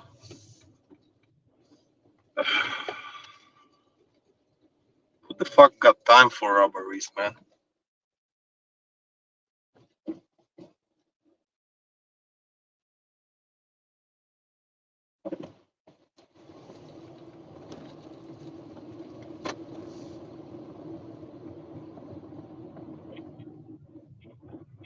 Wait, but goody, bro. Yo, man, I'm a fucking idiot. I took that as a $45 order, 3 cases of water, shitload of groceries, Oh, and I thought you're saying about the same idiot. I Obviously, fucking there's took a it to bunch the of them. Yeah. I took it to the wrong apartment, man. 2 stories. Oh, what the fuck? I just finished. It hurt. I'm all sweaty. I never meet somebody more idiot than Rubber Reese on YouTube so far. How's your day going? It's alright. Yeah. 3 cases of water. I did like 10 trips up the stairs. Oh wow. Then I had to do the trips downstairs. Put it all in my car.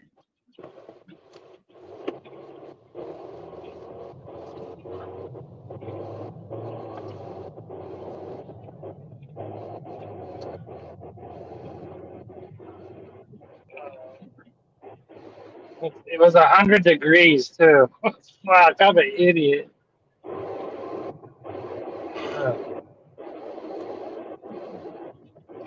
It's alright today. It's not bad. Nothing really crazy. Who was that interview with? The Tate, and who was the other guy? Michael Francisi, the mob guy. Huh. Yeah, they're right. That must have been a recent interview because I heard. Yeah, they're super on point. I still have to watch like 10 more minutes from it, but yeah, they're on point with a lot of shit. I heard about that swine flu shit on Twitter. Or the bird flu. We have another bird flu coming. Yep.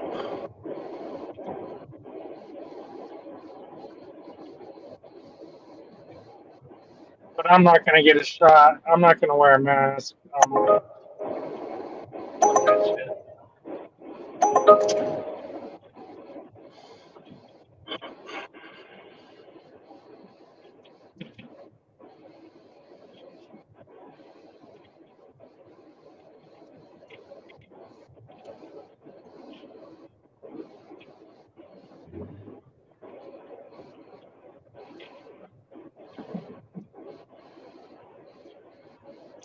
Yeah, it was pretty good, man.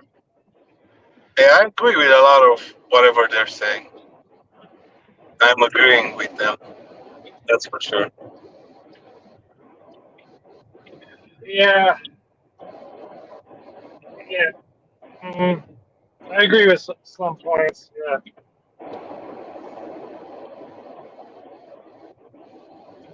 But yeah. The stuff about religion, yeah, I really don't care. I really care what's happening right now in the country and in other parts of the world, but you know. Yeah. I don't understand why we're at war or the whole. I don't. Dude, I hate those fucking asset protection at Target. Like, dude, they think they're so fucking tough like that. Dude, you're a fucking wannabe cop. That's why you couldn't become a cop and you just work as asset protection ass motherfuckers. Fucking hate them. Dude, I'll beat their fucking ass. They look at people like they're mean mugging every fucking body, giving everybody like a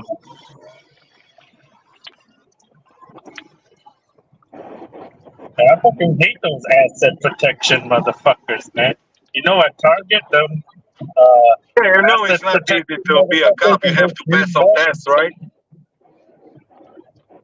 Man, fuck all them motherfuckers, dude. I could beat their fucking ass, dude.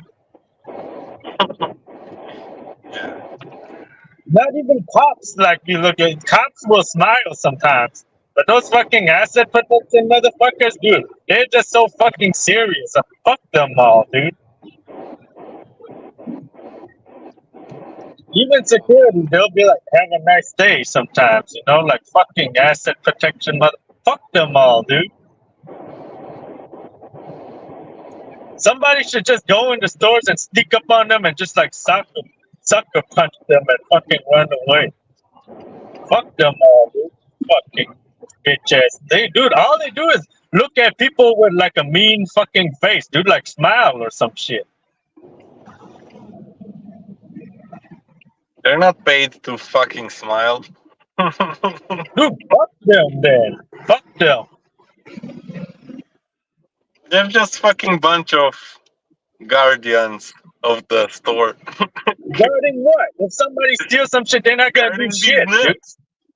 They're fucking Guarding business. they're fucking doing shit.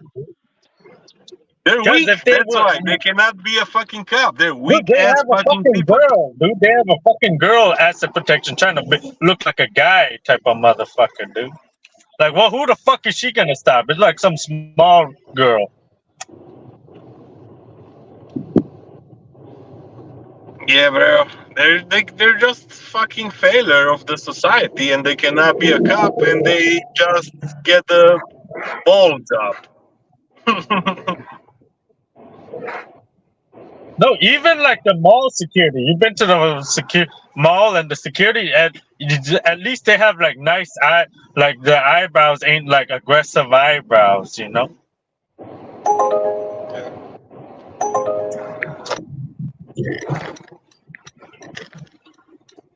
Like, dude, ain't nobody at Target stealing your $5 fucking bullshit, dude.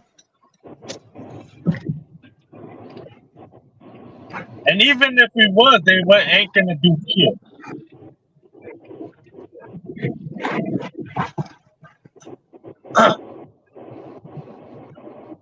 Yeah, Robert Reese was in the chat earlier saying that we have just 3 viewers. I think he is blaming you, Sammy, for having 3 viewers. For what?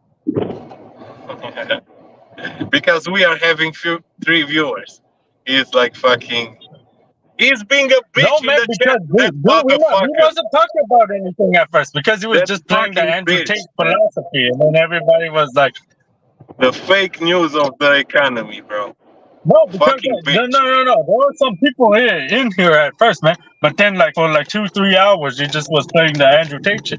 And some of it was kind of interesting, you know. I was kind of listening to some of it. Yeah, it was. By the way, Robert we started talking about Robert he's not allowed on the fucking channel Andrew anymore. Tate, right?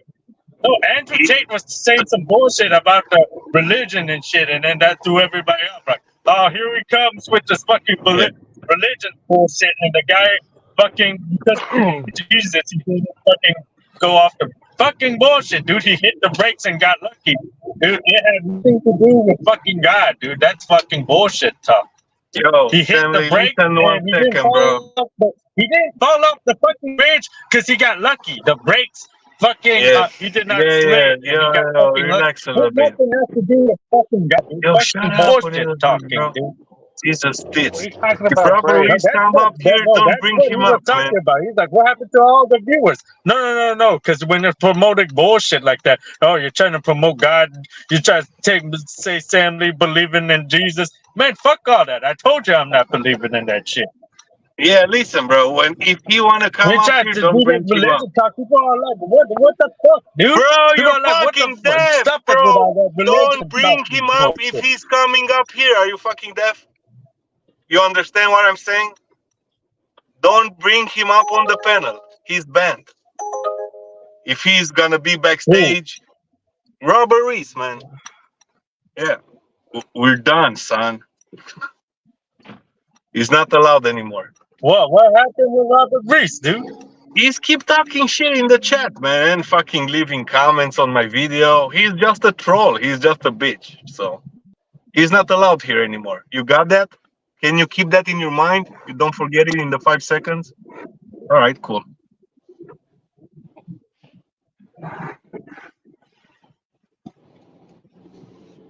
And we don't fucking Dude, he didn't support even say fucking nothing those bad, fucking dude. shit. He's just a piece of shit, man. Not supporting that anymore. He didn't He even should say fucking, nothing, dude. bro. You don't have to fucking defend him. You can go on his channel and have fun with him and shit like that. You can do whatever you want. Yo, why are you so fucking pissed for, dude? What the fuck? Because of the He, religion shit? nah, man. He's keep fucking leaving bitches comments in the chat and on the videos too because he got other accounts. So he's just a troll. Yeah, he's nothing better than the trolls. I mean, Oh, we'll keep God. defending him. Nah, he's okay. He's okay. I don't care. Yeah, I'm not gonna No. argue. Fuck it. You don't like him, then you don't like him. I still think he's okay. He doesn't even come on the panel anyway, so I don't care. Yeah, I'm just saying to have that in your Yeah, I mind. still think he's okay. Yeah. Yeah. All right. You can listen to him. You can do whatever. I just don't care about him anymore. So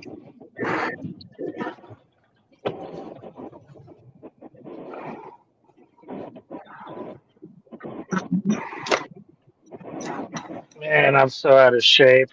I almost died. him and Eli will never be on this fucking panel ever.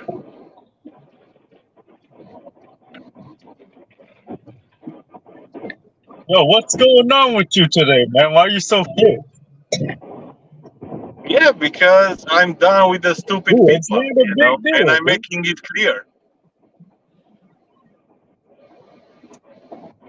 I'm done with the Dude, they're stupid not people, even and that I'm bad, trying dude. to. Like the fucking all these people, all these other people that come in here talking shit about me, they're worse, dude. And you like them They're people, but not I worse. fucking hate them people. They're the same like robberies. They're not worse. They're just trolls. Just because Robert Reese is not talking shit about you, he's not different than them. So Now they are different, dude. You're fucking, they're not. they fucking leaking my fucking information and shit and fucking spamming my emails and shit, dude. They're fucking way worse, dude. But it doesn't affect you, so you don't care.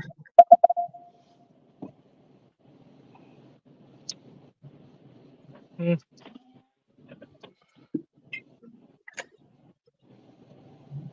Yeah, so it is what it is. You got people that you don't like, and I got people I don't like. So that's why when all those people fucking came in yesterday, I was like, "Fuck this shit, dude. I'm leaving. Fuck all of them." The people at night is what you're talking about? Nah. Just those people that everybody that's not like a DoorDash driver, like fuck all of them.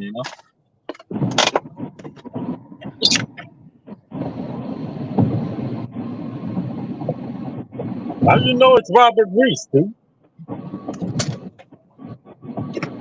Because I know, man. I know he got a lot of accounts. I know his accounts. He's keep fucking commenting bullshit, and that's it.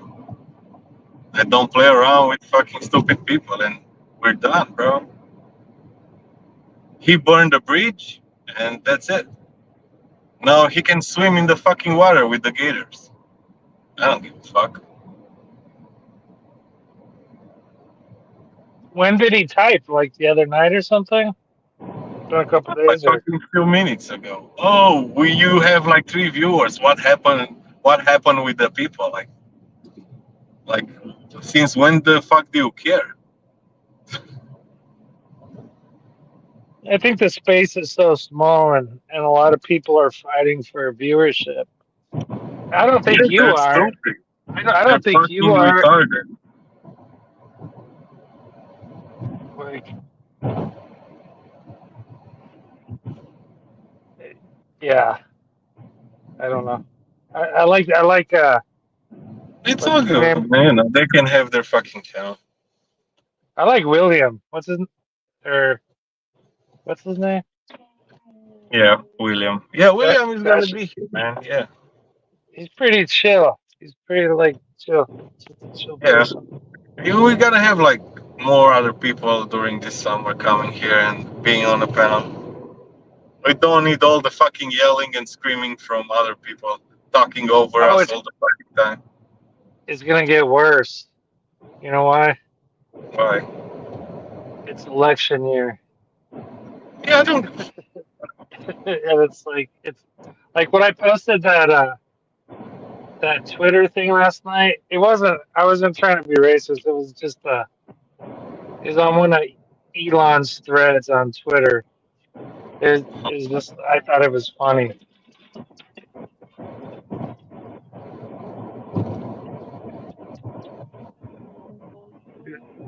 Fucking Sam Lee, Like when he talks, that bitch is not stopping for like 5 minutes, bro. Damn.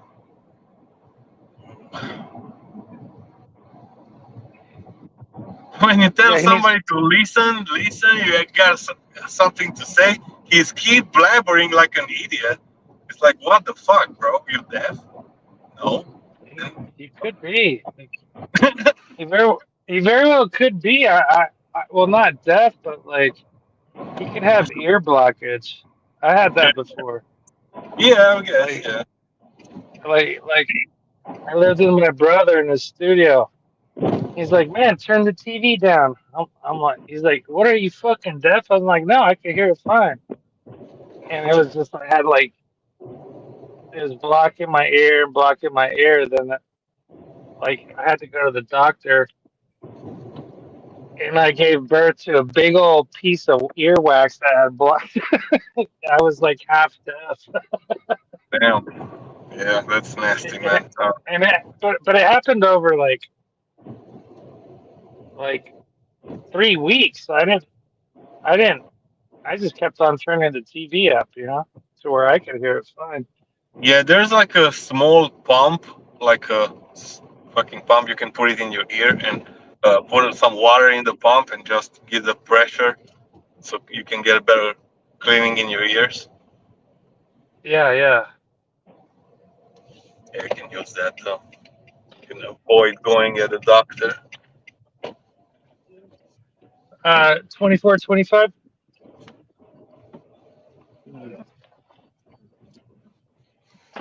2 cases of water. Man, I don't care about the fucking viewers, man. I don't care about that shit, man.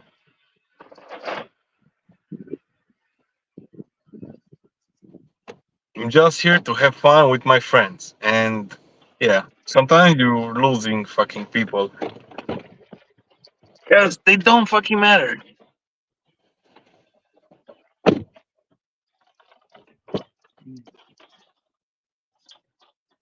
So the smaller one is gonna be on this bottom one here, though. Yeah. Can you put both the smaller ones in the back seat? Because my front seat. You want this is go. These two are gonna go in the. This is the bigger one. Though. So I don't know if you want to still all gonna fit, but I can try. Bigger one in the back is in the trunk. Hey, you want to put in the front?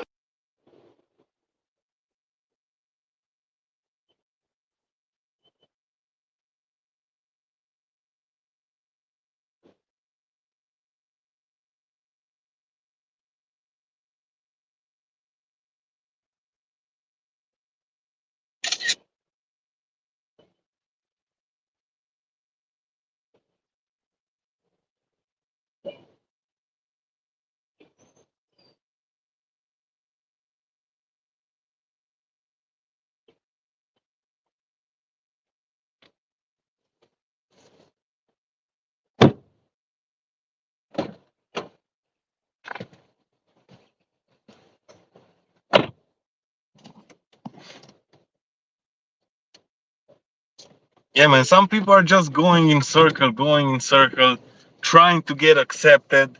They keep getting kicked out. Nobody likes them. Not even their fucking wife. It's like it's crazy, man.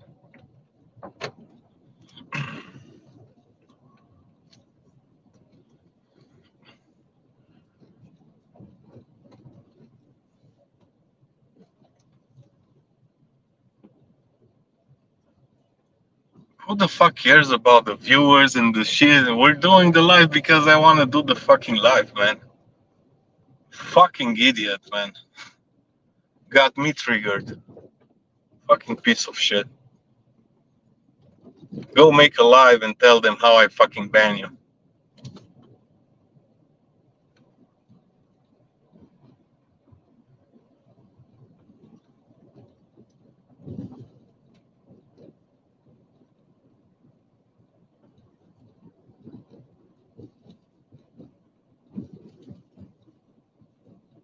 I guess if people don't have money to play golf, they're gonna play it in the backyard for free.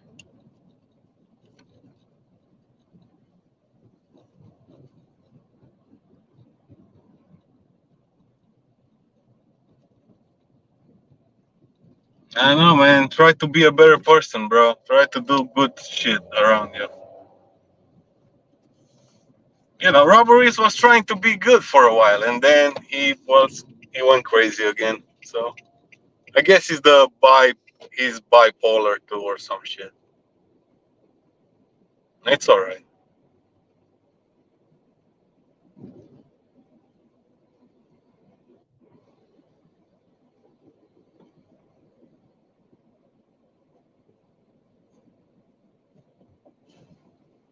Let's see what Sam Lee got to say. 5 minutes, we cannot fucking talk.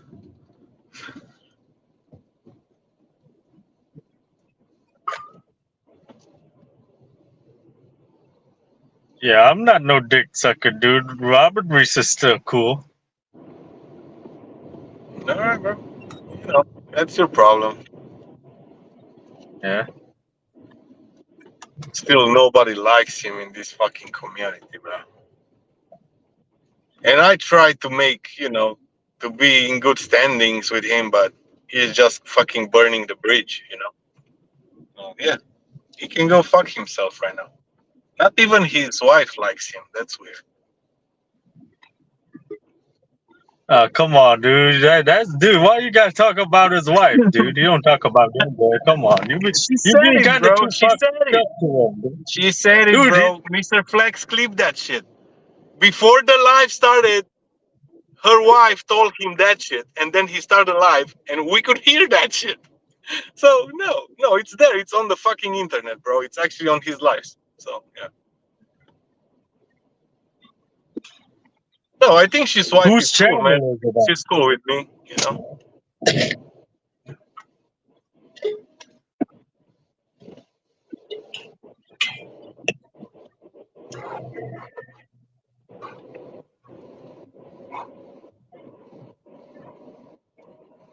Yeah, man, it's alright, bro. It's like,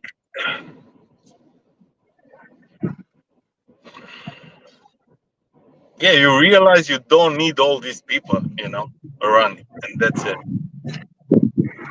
Like, who I'd cares, rather be bro? I cool with can. Robert Reese than all these other people, dude. Because everybody else, it's like they're not open-minded to other ideas. But Robert Reese is kind of open-minded person. You know, like he'll talk to that white racist guy. You know, everybody else will be like, "Oh, fuck him, fuck him," but then Robert Reese will give him a chance to talk.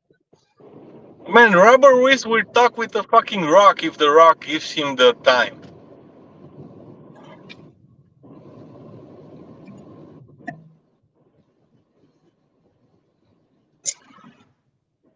People like Robert Reese and Eli, they're going around and around to find somebody to give them the attention and give them a platform to speak. That's what they're doing their whole fucking day, looking for people. Hey, man, can we do an interview? Can we do like begging for a fucking interview? Like, what the fuck, man? People are coming here on this fucking channel for pleasure, man, to have a good time, have fun. I never ask people to, hey, come up here. I beg you. No, bro. Fuck no.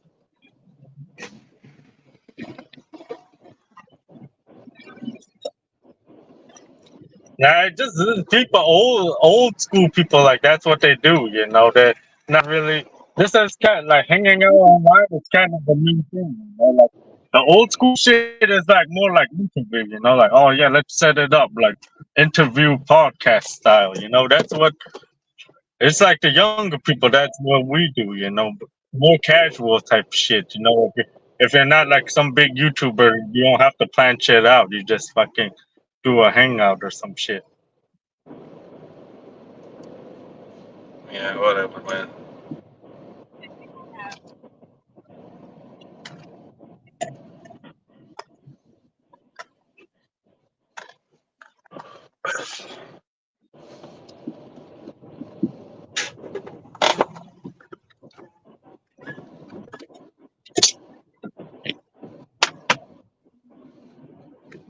Yeah, you're right, bro. It is what it is, bro. So it's all good. Yeah, Robert Reese is cool. Was his channel, man. He was just like putting you in the tag nails and all his shit. Yeah, Nightbot, I man. didn't Come on. fucking ask him nothing, bro. Didn't ask him to do shit.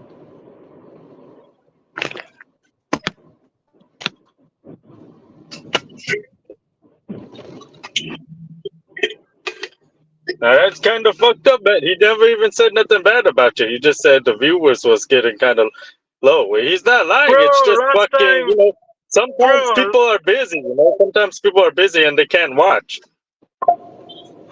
Yeah, it's not gonna be busy all the damn time. Sometimes there's gonna be nobody watching. bro, I think you're missing some parts, man. Like last time he No, came that's the here. only thing he said. What else did he say, dude? That's all I seen him say it was what happened to all the viewers. It's like this every. I don't see no other comments. What else did he say, dude? Yeah, I mean that's it for today. But last time he was talking to me, he said, "Oh, I'm not speaking English, so he doesn't understand me." Then go fuck yourself, man. Maybe that understands you, motherfucker, idiot, fucking piece of shit. Yeah. What did So he yeah, say man, I there? don't give a fuck. So yeah, you can talk about robberies as long as you want. So I'll be back. I gotta do shopping. Yeah, of course you're not gonna talk about him. It's not important.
future trips.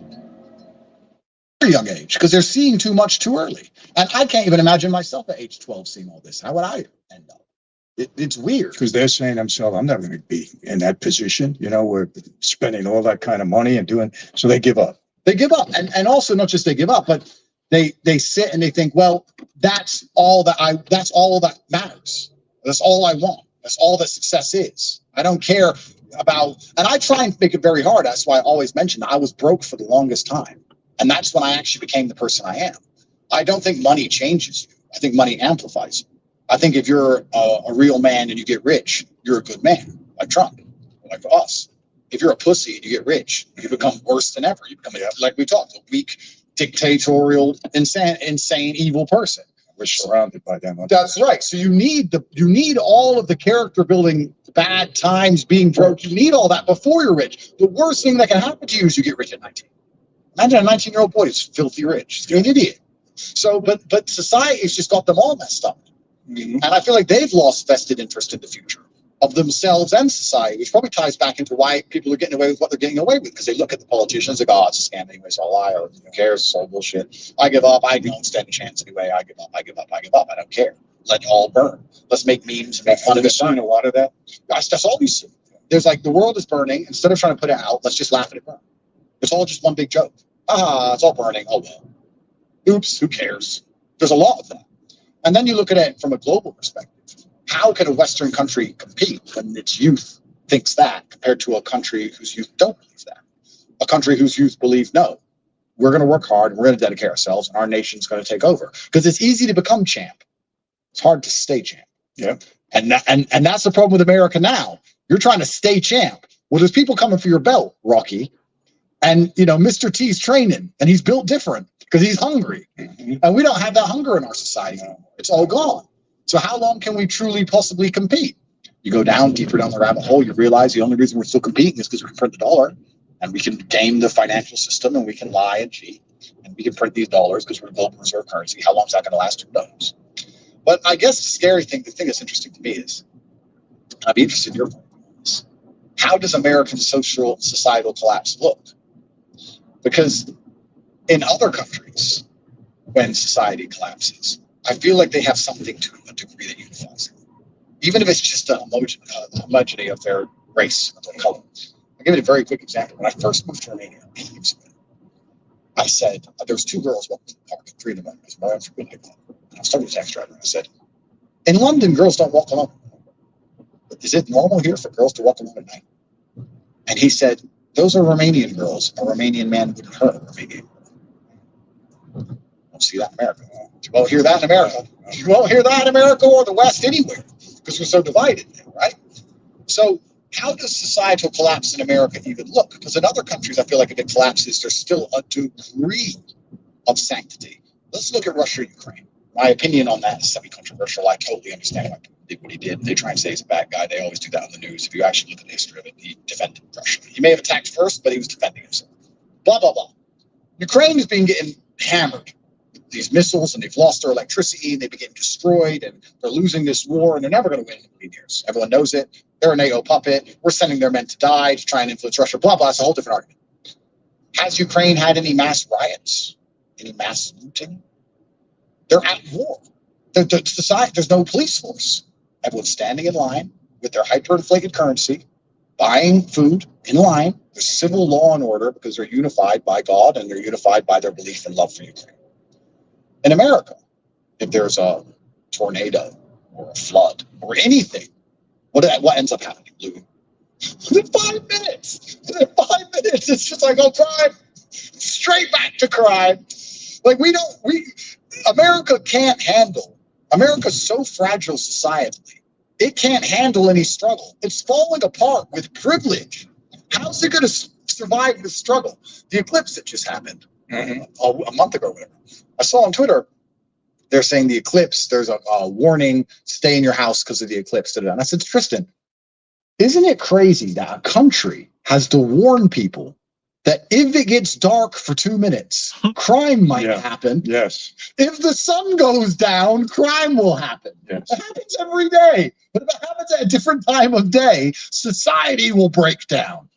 That doesn't happen anywhere else. Do you think when there's an eclipse over Thailand or Russia, they all start panicking and putting the military on the okay, cool. Back to work, back to life.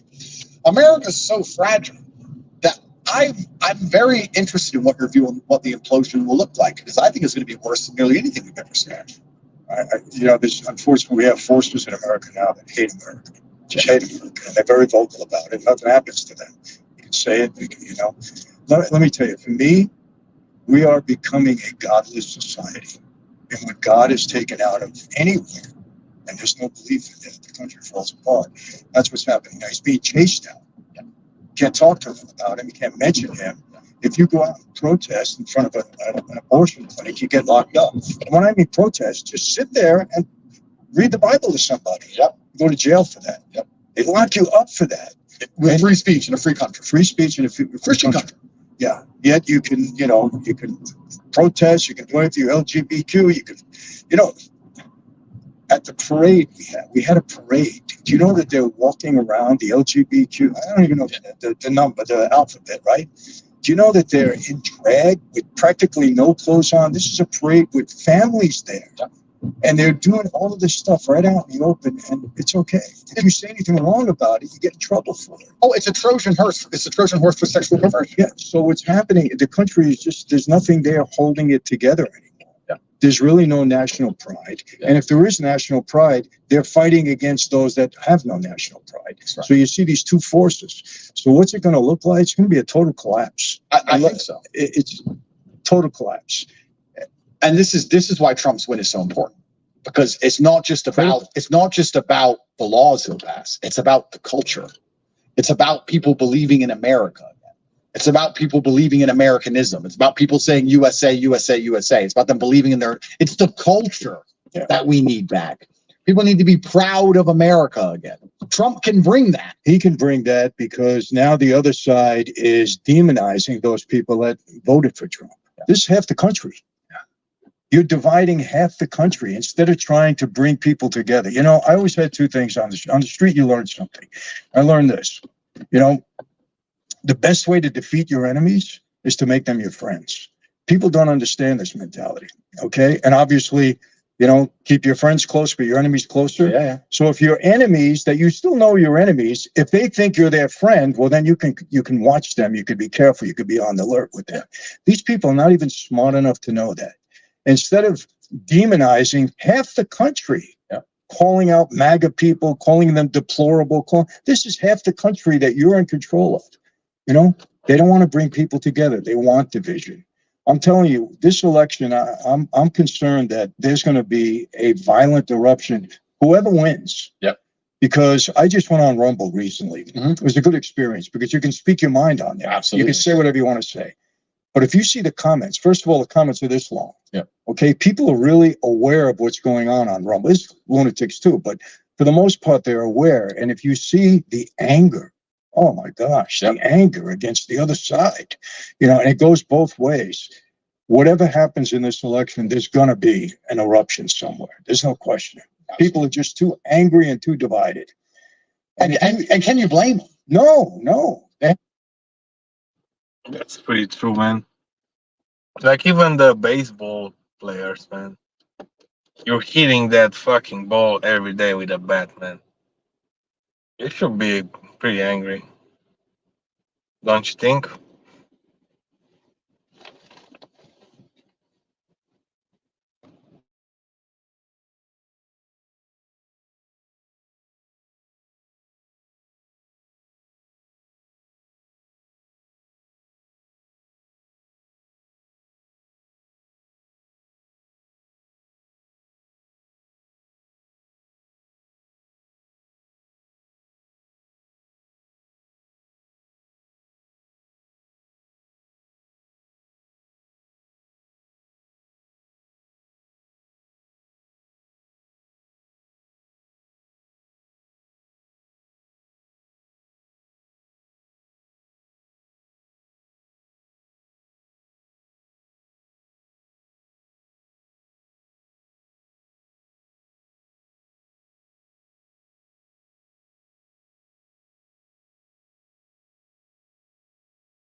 Yo, we back. They have a right to feel that way. Yeah. But they want division. The people at the top want division. That's they don't the want problem. unity. That's right. They want it. That's the problem, because you're right. People are justified in their anger, but they want anger because they want us against They want each other. There has to be, we had to solve the world. And we come back to God because it's the easy answer, but there has to be something to unify people. Because there used to even just be the unity of everyone. You used to be able to say something simple like, having children is beautiful. Love your children. Something as simple as that will get you backlash. You can sit and say, women should want to find a man they love and have children. Try and say that online. You're a misogynist. They'll go nuts. They'll go nuts. That's misogyny. Now. You can't even. I really truly believe, and this is one of the things I find most interesting about American politics. It's the only country in the world where I've seen the subject of abortion so heavily politicized. Whether in other countries it's legal or illegal, whatever. But there are people marching around demanding the ability to murder their own kids. And whether you believe in abortion or not, it's not even the argument. I'm saying there are people who will decide who leads their country economically, militarily, the leader of their nation, all based on whether someone in some other state can kill their own kid or not. Like, this is insanity to me. How have they managed to come along with something like this and psyop it to the point where everyone's screaming about murdering babies as opposed to, I don't know, the inflation rate? It's completely insane. I have members of my family who were super liberal, super pro-Biden, and even they have admitted that Biden's messed up and everything was better under Trump. And last time I spoke to one of them, they said, yeah, Biden messed up, everything's better under Trump, but I can't vote for Trump because of Roe versus Wade. Like, who cares? What does that have to do with anything? Who cares? Grow up. Like, you haven't even had any abortions. What is this? Exactly. Like, on what planet are these people operating? Pure emotional argument garbage. Maybe the world could go to hell. Inflation could be through the roof. There could be wars all over the place. You're losing your house. You don't have a car to drive anymore. But I'm worried about abortion. I never had one. I may never have one, but that's what I'm going to worry about. And the way they managed to psyop the populace into this constant and endless obsession to women running around screaming about how proud they are they have one or how mad they are they can't have one. You know what really upsets me most about abortion? What's so insane about it is it's not like getting pregnant is like catching cancer where you can't help. You can stop yourself getting pregnant. Of course. a lot of different ways. Very easy. Is it just oops, I don't want to ever have to take responsibility for my actions thing? Is it just a metaphor for the mentality that allows you to say, no matter what stupid things I do, I don't have to be responsible for anything I've ever done? I don't know what it is. Maybe also people wouldn't be so obsessed with killing their own kids if they could afford to have them. Maybe if you fix the inflation rate and you fix the fact that people can't buy homes and you fix the country, people might be more interested in keeping their own children. I don't know, maybe. Plus the big lie is that it's a women's health issue. Why is it a women's health issue? I've had 7 kids. The health of the mother was never an issue. Yeah. They say it's women's health. It has nothing to do. Now, if there is a case when, and this is rare, when it's the mother's life or the child's life, okay. But normal, rational people will deal with that in a rational way. Okay, if that were the case, I want my wife to live. Of course. We understand that.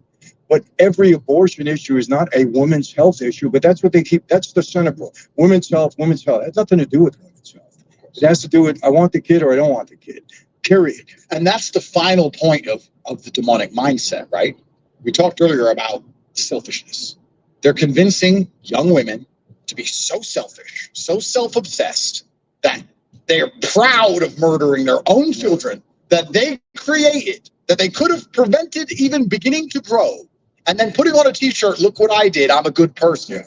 Like the absolute end state of the slave mind, the absolute end state of demonic. When I see this insanity, only in America, in any other country in the world that abortion's legal in, it's never celebrated. No matter how fallen some of these other countries are, even America, even maybe UK, I'm not sure.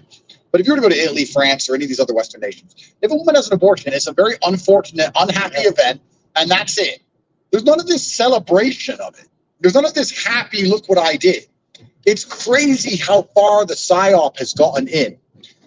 This is another thing that might get me in a little bit of trouble, but this is where I think men have failed society so much, because evolutionarily, I don't know if you've ever read the book War Brides, but it was about French women who ended up marrying German soldiers. And it was saying that the Germans kicked the French, they beat them. And across 3 or 4 years, the French women, even though the Germans had killed their husbands, the Germans had money, they had provision, they were the power structure, they were respected, they were feared, they had wages. The French men didn't have anything if they were alive. And all the French women ended up going to German men. And it's talking about how the power of these men were attractive, and no matter how much they were resentful for the fact they killed their husband, over time, women are more likely to just adhere to power structures because they can't defend themselves. So their self-preservation strategy is to adhere to a power structure. Their self-preservation strategy is, well, I can't fight. I mean, obviously exceptions don't disprove the rules. There were women who were part of the French resistance, of course. But in general, like, well, I can't fight. These guys are here. They have the guns. They won the war. They killed my husband. They're strong. Okay. And that's how they kind of bend towards thing. And it talked about going all the way back to tribalism. When tribes would go and kill another tribe, they'd kill all the men who could fight, and they'd take the women. And the women could either bend to the rules of the new tribe or get killed. So it's like, well, bend to the rules of the tribe. So anyway, when you read this book, what he kind of concludes, he says at the end, is that women are going to adhere, whether they like it or not, in general, to the power structure they see as most fearsome and have the most respect for. If that's their father, they'll adhere to their father. If that's their husband, they'll adhere to their husband. If that's society, if that's Sex in the City and abortion and all this garbage and feminism, whatever, then they'll adhere to that. So when I say men have failed, I'm not attacking women here. I'm saying men have failed. Because I believe if you raise a daughter well, she doesn't want to scream about having abortions. I believe if you raise a daughter well and you do your job as a man, she doesn't want to watch Sex in the City and be a whore. I don't think she wants to do that. I think if you're a good father, these things won't happen. So I think men are failing. I can even say now, you can call me a misogynist. So cut this up and call me a horrible person. If my girlfriend put something on TV, she wouldn't ever. But let's say she put Sex in the City on, I say turn that crap off. Why? Because it's crap. I don't want to see it. You're not going to watch it. Turn it off. It's my job to protect your mind and to protect you physically and mentally. It's my job to protect. That's my job. I'm protecting you from all the garbage. And that's what I'm going to do. We agree on that. 100%. Why do you want to put trash in somebody's mind? Just because somebody produces something, it doesn't mean we have to accept it or say it's great. Yeah, bring it into my house. I love it. But see, you say that and people, oh, you're a male chauvinist. You're trying to control your woman's mind. No, I'm not. I'm trying to get trash out of her head. The same way she might say that to me. Why are you watching that? Yeah. Turn it off. Absolutely. We care about each other. If you love anything, they call you hateful. So when you see this abortion stuff and you see all this insane feminism, you see all this LGBT crap, this is the failure of men. You're a man. Stand up and prevent anyone you care about being poisoned by this. Do whatever it takes. And there has to become a point where you don't lazy about it.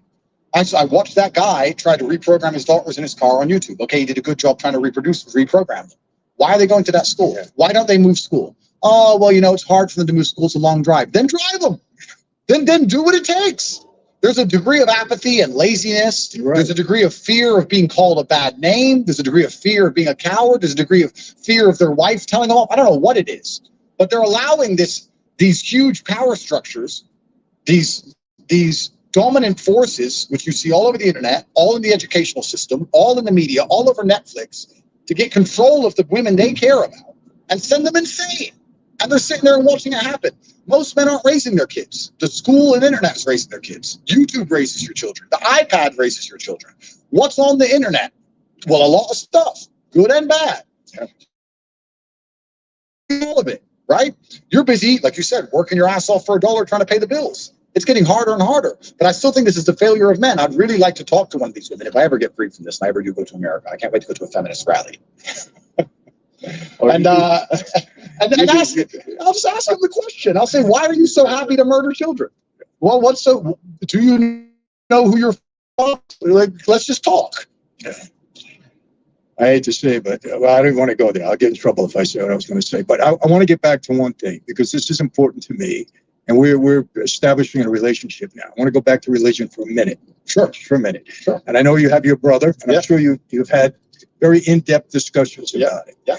But when I came to Christ, for me, everything is about evidence. Yeah. Everything. I don't take things everything is about evidence. You got to prove it to me. Yeah. And when I did my search, without getting to all this now, I really found out that the Bible is so supported by evidence. Yeah. It's a fact. Jesus rose from the dead. It's a fact. And what separates everything else from me is if I want to enjoy eternity and be in heaven, I have to accept Christ. Yeah. And that's all I want to say. That's the bottom line. So when you study Islam and you get there in 2 years, just remember, it could be a great religion. I have a lot of Islamic friends. I have so many people online trying to convert me to Islam. I bet you do, yeah. And you know what? They're so nice about it. Yeah. I mean, just really, we've had in-depth discussions, and I tell them the same thing. I respect, so many of you I respect. So many I met in prison, they carry themselves best in prison. They really do. And Christians too, but they carry themselves well all the time. I said, but there's a separator. Either I believe in Jesus or I don't. Either I get into heaven or I don't. That's it. And for me, I'm convinced. And I tell people, listen, I'm by far not the best Christian out there. I still have, old thoughts in mind, and sometimes I act on them, sometimes I don't. And my faith is rock solid. And it's rock solid, built on evidence. I want to leave you with that.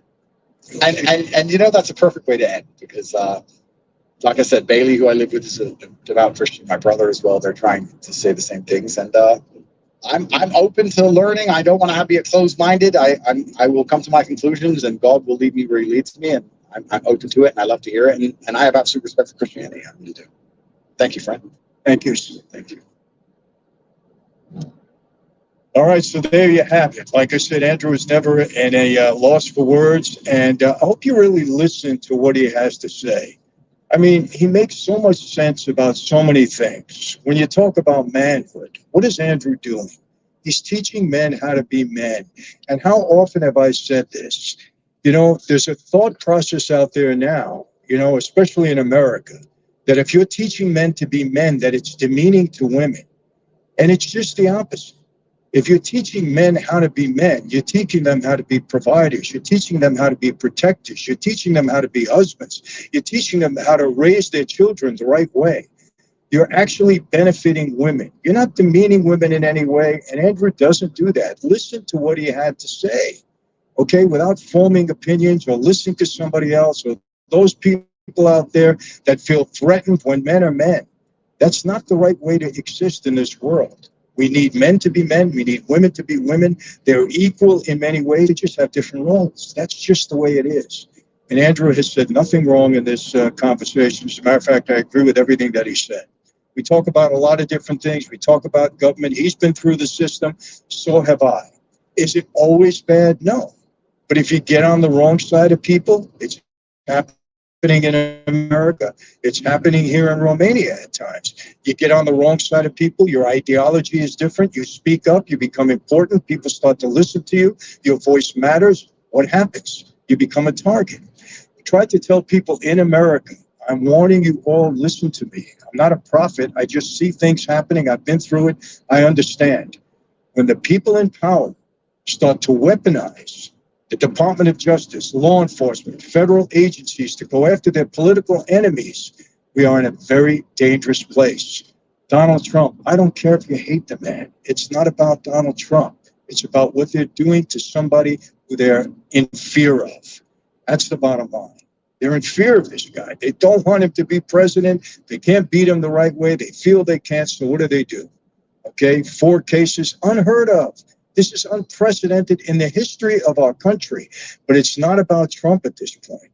It's about weaponizing agencies in the government to go after people that disagree with you or that you fear. That's number one. Number two, the media. Communist countries control the media. That's propaganda. That's how they tell you to believe or think what they want you to think or what they want you to believe. It's dangerous. We have that happening here in America. Andrew points this out. It's true. And I relate to that. I understand it. Is everybody bad? Of course not. We're not saying that. Okay, but when you have the party in power that's controlling you to this point, we are in trouble. And that's why I say, as a nation, we still have power. Vote the right people in office, vote the wrong people out of office. And this whole conversation, I think, leads to that. Men being men, people doing the right thing in life, standing up for themselves. There's nothing wrong with any of this, people. It's the right way to be taught. And forget all this misogynist. You're not a misogynist if you're trying to do the right thing and be strong in your life. That's not misogyny. They throw that word around now like it's candy. All right. I hope you really listened to this conversation. And if you didn't catch it, go back and listen to it again. Be in 2 or 3 parts. All right. Listen to it again. It's important. That's it for today, my friends. How do I always leave you? Same. Let's go, man. Yeah, that was a lot, man.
Oh my god, it's a mutant turtle. Oh my god, it's DG no man. Uh-oh.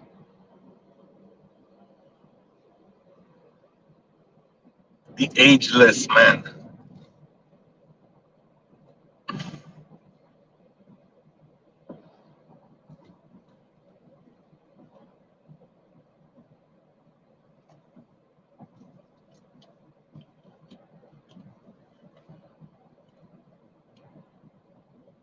What that emoji is supposed to be? Are you like amazed? Are you like scared? Are you like fighting in the jungle right now?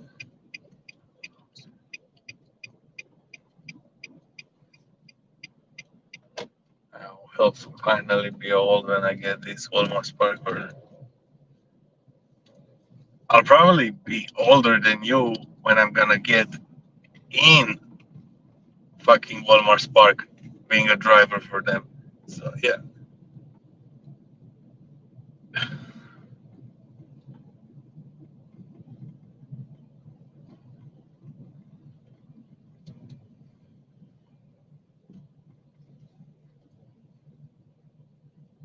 Pauline P says, leave a door around the cul-de-sac 640 is no.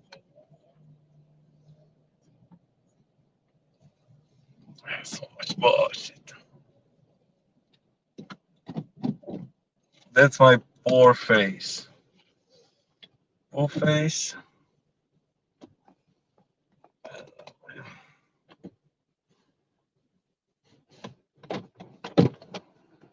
DG's watching Pedro how to do Walmart Spark.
It's Pedro 911 or Pedro 911?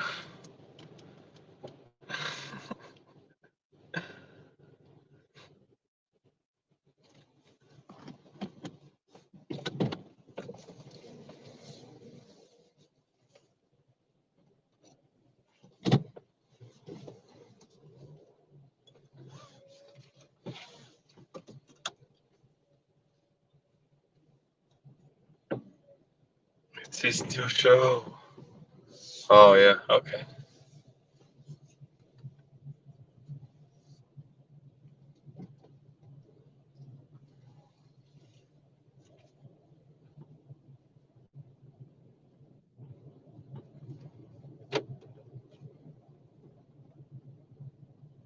Oh Jesus is here. My bad. DG Nomad. It's DG Nomad. False alarm. No Jesus. Damn, where's my lighter? Oh, there it is. What's happening, man? Not too much. Oh, you got the roof now. Damn. I That's can turn it fucking up. Yeah, luxury car, man. Fucking. I can. Oh yeah, it is actually. I had to figure out how to turn off the heated seats. It was trying to fry my fucking ass. It was on just number 3. Yeah, the next car you're gonna get a Rolls Royce. I don't know what I'm gonna get next. I don't know. You should get a I think boat. I think I should get something that I can pull these two around with. You should get a bigger boat that you can put both cars on it. A what? A boat, man. A boat. Oh yeah, that would be good. Remember that boat that you sent it to Yeah, me? The I wish fucking I could have big got boat? it. It didn't have no engine. Yeah. It had no engine, so what the fuck, man? That would have been pretty rough. I could have maybe hooked the car, drove it where I could drive the car in there, and then hook the fucking shaft to the tire of the car and just run the car, and it'll turn the propeller. Yeah, that would be fucking funny. Yeah. Like having We a could have done that if I just 10 had a little bit horsepower more. motor on it. Yeah. We're moving! There's no, Barely. there's no beeping. I don't got no beeping in this car, so I can turn it on.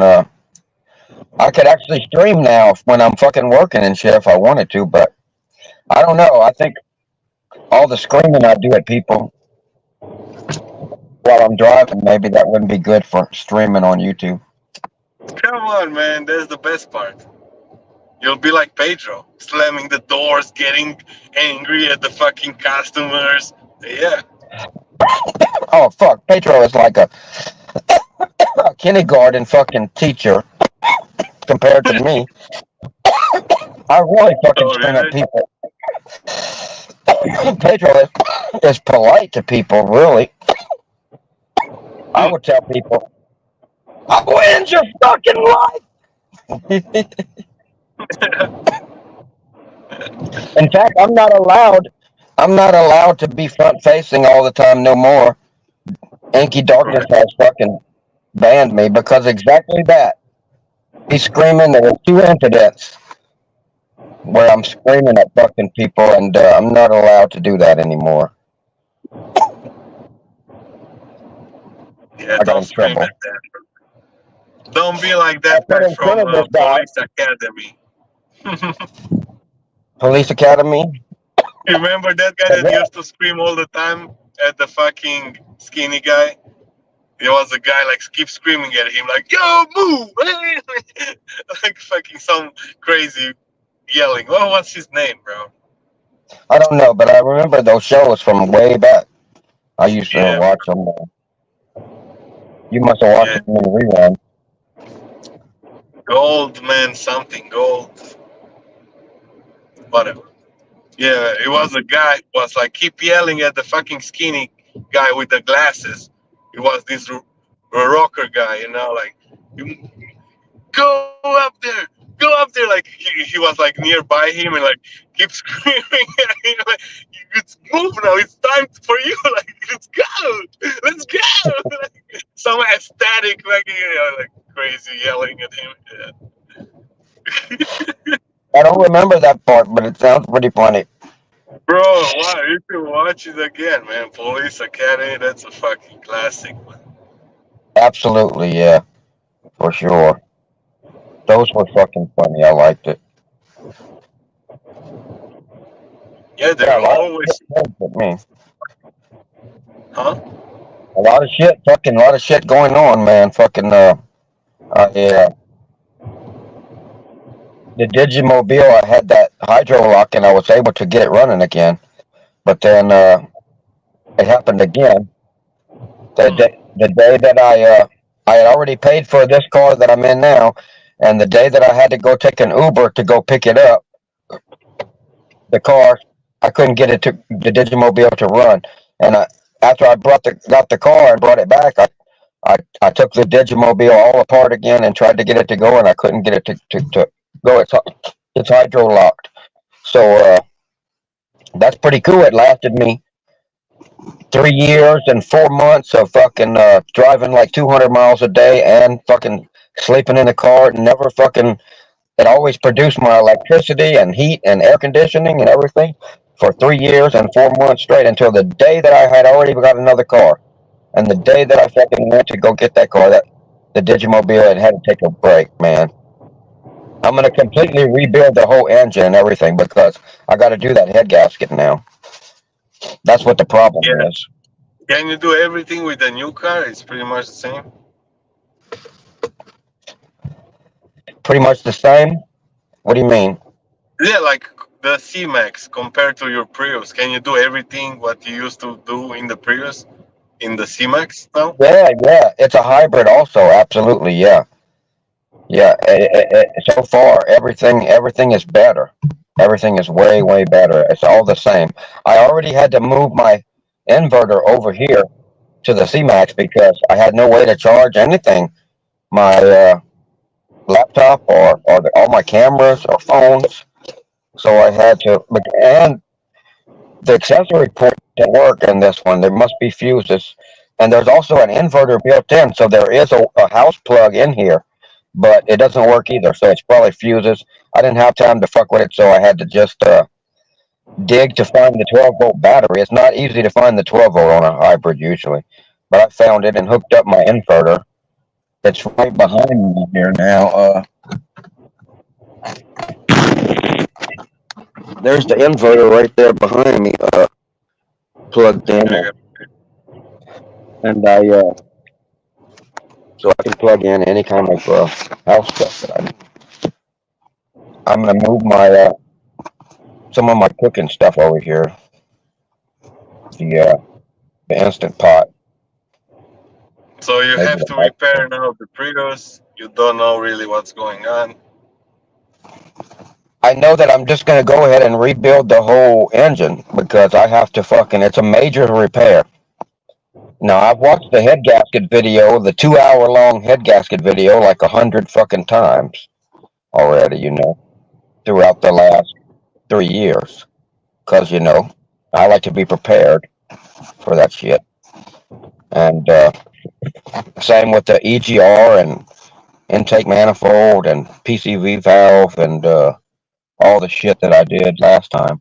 Oh Lord, I think one of my fucking orders has 163 items. Oh It's Jesus! coming right now. Here it is. Let's go. Gene action doing gig work. Let's go. No, I have to turn you off. You're not gonna see enough fucking action because I gotta turn your ass off and fucking get the damn code. How you doing? Pretty good.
Yo, Neko, you there?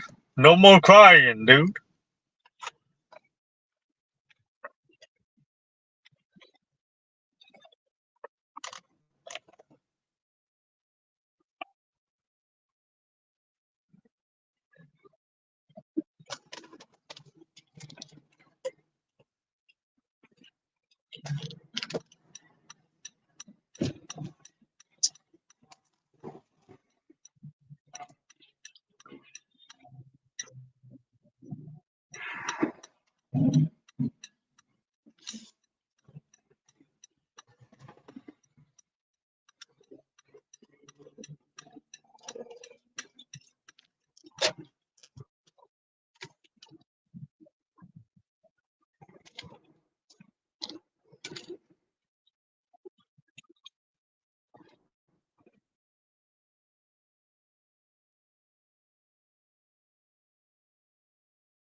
Dashing trader, just in case you need to spend some money.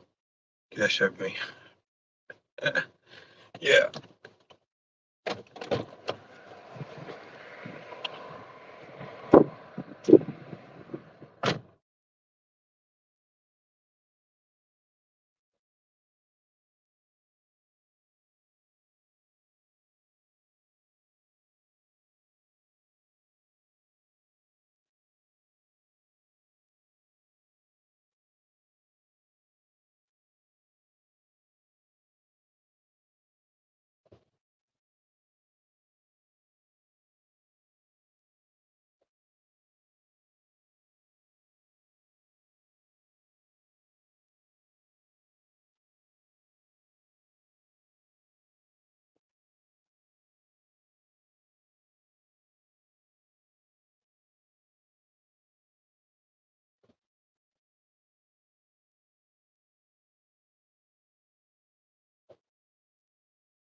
Yo. What's up, man? Yeah, You but say you want to do one more spark, huh? We got an yeah, opening what for you happened, bro? here. Look, this is an order. This is under my jacket right here. Uh, down in the floorboard. There's an order. I had to separate it with my jacket because I got another order right here. This Yeah, I can order. see shit without, lightning, bro. Oh, it's too dark in my car. I need to change Yeah. the light. And I tried to switch the camera to the back and then turn on the light, but it won't let me turn on the light. But yeah, Yeah, let me you open the cannot back. turn the light Watch, while you are on the stream. yeah, watch in the back here when I Yeah, open the back. you're Can you pretty see the back? packed with fucking everything. Yeah. Can you see the back now? Yeah. It's in there. Yeah, the whole thing is fucking full. But that is actually nothing It compared to took working me with the like postal service. an hour and a When I half work, to make that $14, dude. It was like what you 38 say? items. There's a long ass line and a lot of items. I had to replace it. And yeah, dude, fucking, I gained hella muscles though because I'm like, dude, it's a 5-minute walk into the guy's apartment from the parking lot. So I was like, man, I ain't making multiple trips. Kid, dude, that shit was hella heavy, dude. I'd say maybe like 80 pounds or some shit. It was a case of Gatorade, the fucking like 18-pack one, and then the fucking 10-pound potatoes, and then a bunch of other shit. 38 items carried it all at fucking once. I had to stop, dude. I was like, well,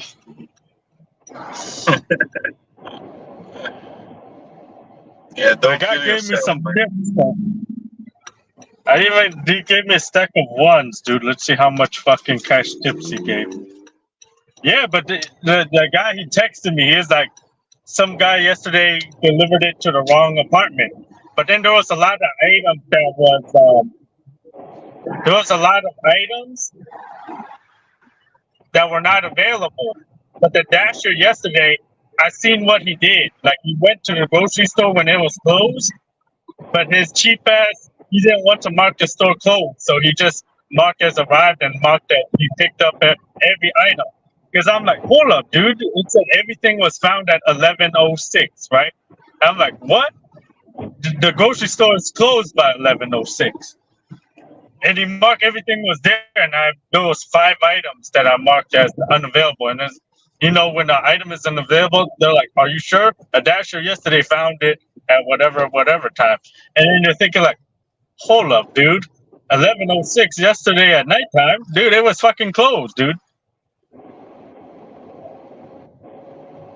Yeah, they're Yeah, how probably much cash scamming. tips you give? 1, 2, yeah, he gave me $5. So I made like $19 plus pop 22.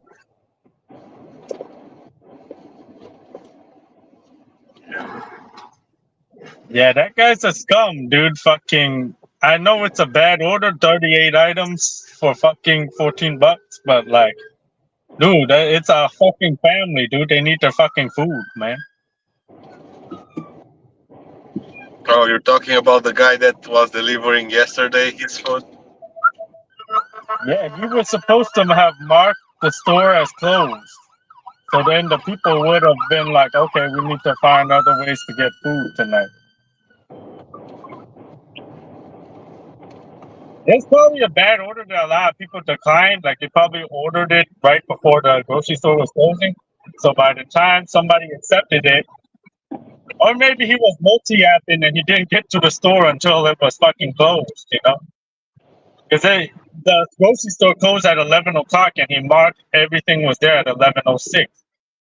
I only know that because fucking I marked a couple items missing and all of them said Dasher yesterday found it at 11:06.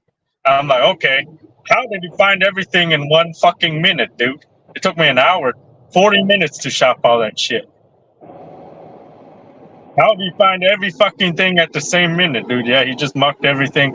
Fucking yeah, he didn't scan anything. He just took a picture of a blank wall. Maybe he dropped his wife. His wife was shopping every item. He went back, and his wife was waiting with a full cart of items, and he was scanning all of them fast. Pa, pa, pa, pa, pa, pa.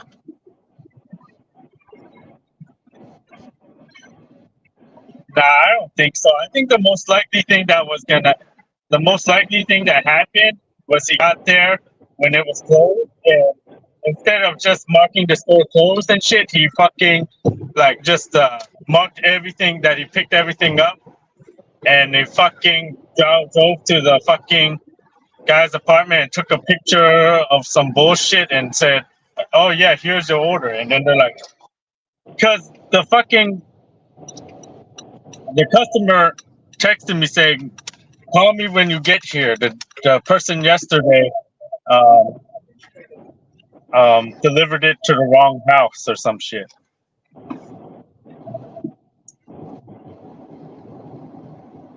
That maybe what you're saying is right too, but I don't fucking know. I'm just guessing what based on what I see.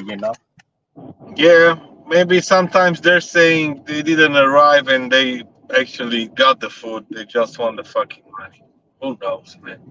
No. It was a leave it at door order. It was a leave it at door. So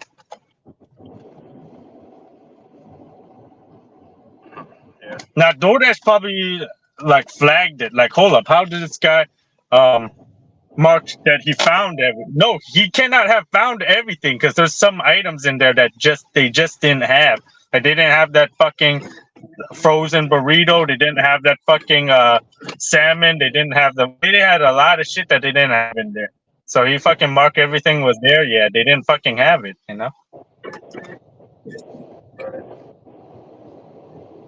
Who knows?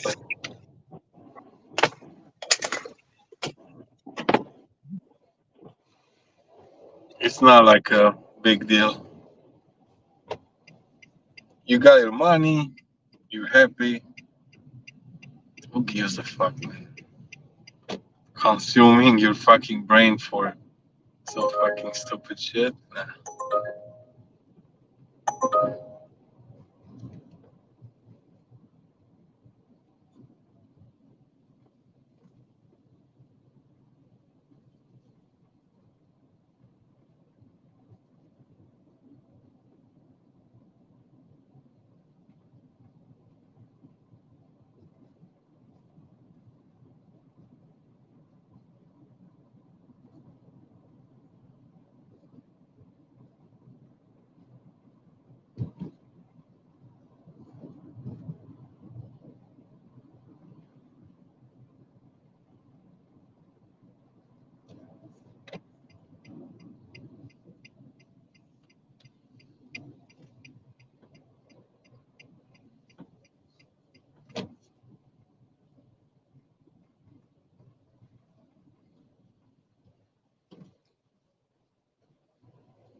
That's 24 bucks. Double, same customer. Pretty good. Pretty good.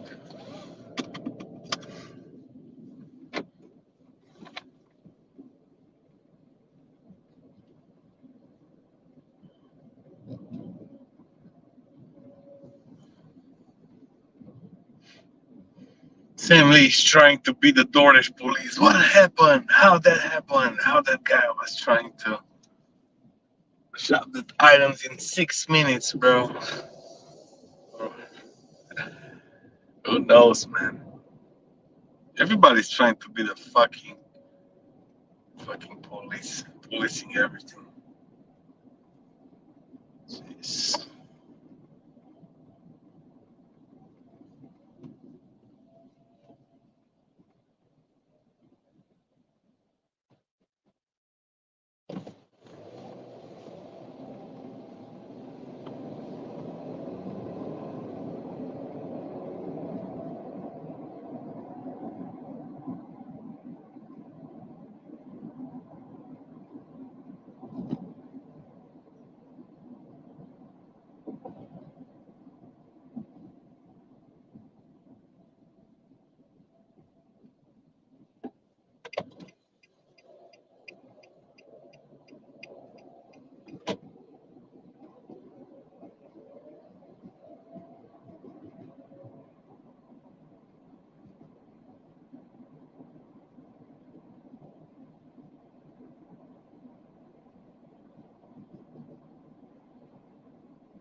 Oh. What's up, man? Bees. What's up, bro? Hey, I you know just when you? waiting Oh yeah, what are you waiting for? for better What? days.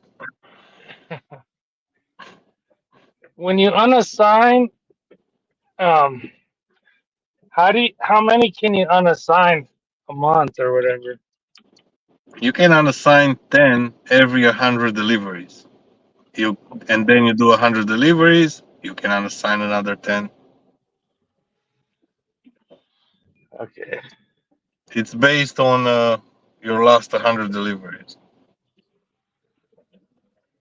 And it resets after 100, I guess. Yeah, I mean it's like you cannot go below 90%. So Oh, okay. yeah, you have the tier or no? Yeah. Yeah, that Oh, might be like 95%. Yeah, oh check your shit. fucking tier system to see what ratings you need to have.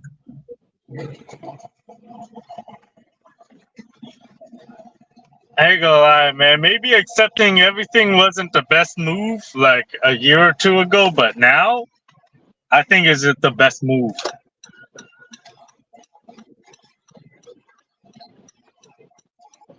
No, that's not very smart. So if you don't accept everything, they just gonna pause you. You're gonna start getting orders and shit. I'll just cherry pick. No, with the tier systems, it's like if you cherry pick, they're gonna send you worse and worse offers. I'll take my chances. It's been working out great for me. I've had the tier system for like 2 months. I cherry pick every day. Oh man, fuck this old ass white guy, man. I was looking at this sexy like Asian girl. She looked like she's like 20 years old, right? And then I see her with this fucking 50-year-old white guy. Yeah, fuck that guy. Yeah, it's always some like old ass fucker that got like $2 or $3 million that can get the like sexy girls, you know. Oh man, that sucks. Digi hydro locked his motor. That sucks.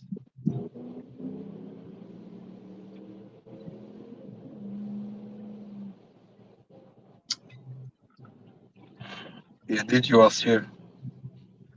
I heard him. I What's that wanted guy's to. name again? Grant Cardone, right? Something Cardone. I forgot his first name. It's Grant. Grant, and then he's got a brother. No, Are you that guy talking that's about like the? the real estate guy. Yeah, Yeah, it's Grant and Gary. He's got a brother, Gary. it's the guy from the Fifth Tank or whatever, Shark Tank. I forget He's got the a, old fucking guy who looks kind of young. He's like 70, but looks like he's 50. Yeah, Grant Cardone. Are you talking about Hannibal's fucking live stream or what? You motherfucker! Why are you No, giving? Why are you it's not that. giving the context, motherfucker? Let me search Fucking his name up. Let me shut. search his name up. Yeah. I forget what the fuck. I forget what is his name, Grant or like Jason. I don't fucking know what the fuck his name is.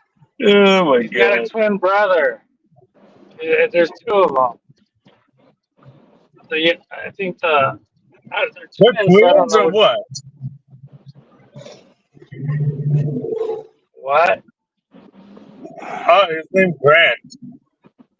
Grant Grant has a Cardone. twin Yeah. brother. Yeah. What about him? What's his twin brother's name? Gary. Gary. Oh, so he's like fucking Island Boys type of shit. Gary's pro Bitcoin. They're both like pro Bitcoin. Yeah, both of them I think were in cells and fucking. Yeah. I was watching some of his interviews today, man. It seemed like he's a fucking like he tricks people for a living, you know. Yeah, he knows how to manipulate people to sell you something, you know. If fucking Yeah, Grant Cardone wanna sell you a car, he gonna manipulate and play with your fucking mind that you gonna buy that car for 5 times that he bought it. That's smart, he you was know. saying he was saying you could if you could drop him off anywhere with $100, he'd be a millionaire at the end of the month. Yeah, it seems like all these rich people, like, they know how to, like fucking, they, like, do some fucked up shit, you know?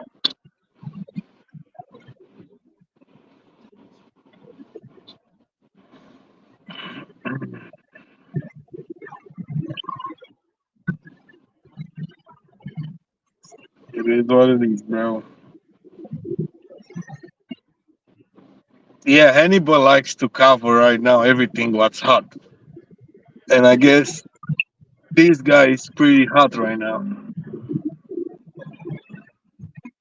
Hannibal gotta be careful, man, because, you know, when you talk shit about, like, powerful people, they can, like, send people, like, you know, people getting journalists killed, like, that shit always been a thing, you know? Yep. Especially in other countries. Like I've seen it in like Philippines and in Mexico. Dude, the fucking journalists, dude, they'll be on a live stream broadcast and they'll fucking kill them while they're doing the live stream broadcast. You know, like they gotta be careful doing shit like that. Even if they don't kill you, they'll send you threats every day. You know.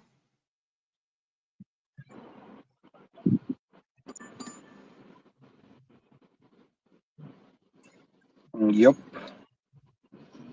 Yeah, because Especially in then, dude, country that it's like cheaper to hire a hitman, you know. it's like Robert Reese, dude, when he like talk about other people, like a lot of people like hate him, you know.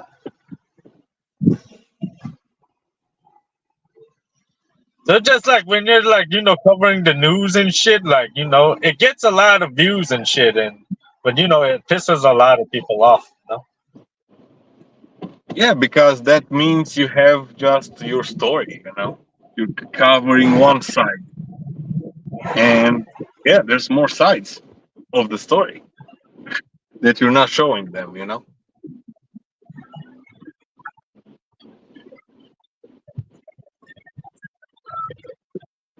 No, the story it might be true, but everybody's like, dude, shut the fuck up and just let us like be unknown, you know.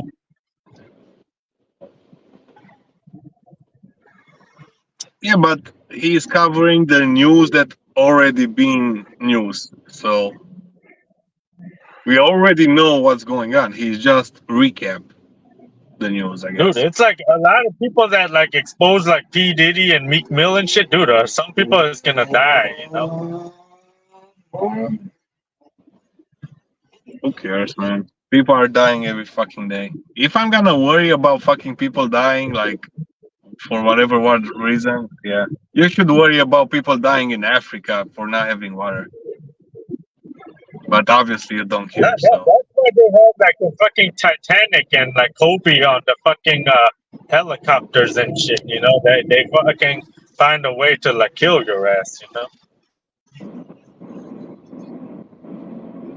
yeah, man, that's why be careful what the fuck you're saying because some people will pay money to fuck you up or fucking hire some people to beat you up. Not really kill you, just fucking beat the crap out of you.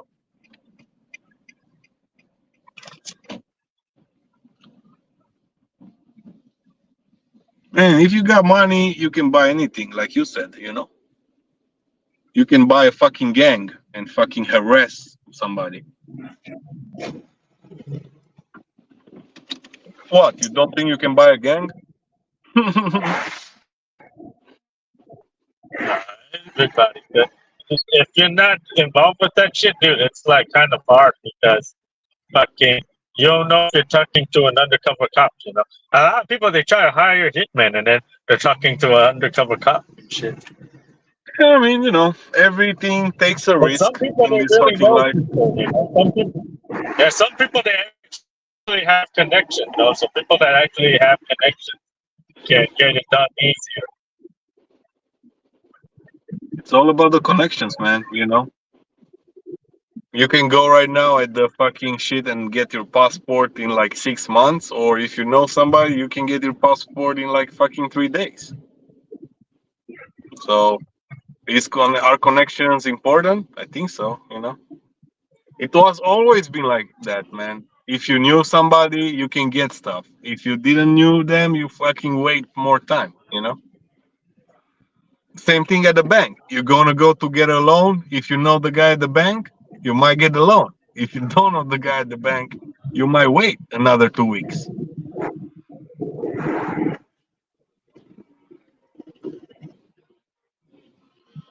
It's Yeah. important, man. You know.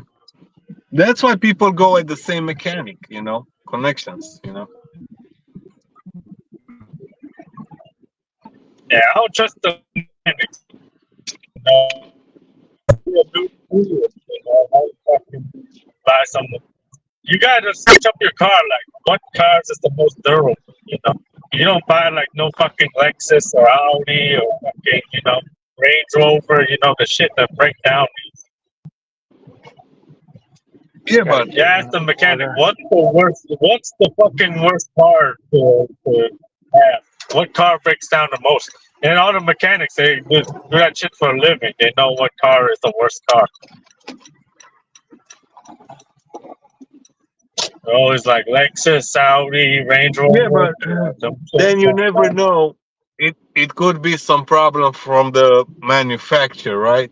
So, like 1 of 10 cars, they have a problem. So if you're lucky to not get that fucking one car out of 10, then you're lucky. You know what I mean? Yeah. You can be unlucky and get a new car and have fucking problems with the fucking engine in like 20,000 miles, whatever. Because yeah, it was bad I manufacturer, I think guess. a lot of people's cars that like they break down really fast because fucking when they get the new car they fucking turn off the engine and still leave the air conditioning on, you know? That's what happened to me one time, dude. I fucking my car ran out of battery because I was sleeping in my car with the AC on. That's why I never turn on the AC no more, man. Because I'm like, ah, fuck, man. Every time I turn on the AC, my car run out of battery. Yeah.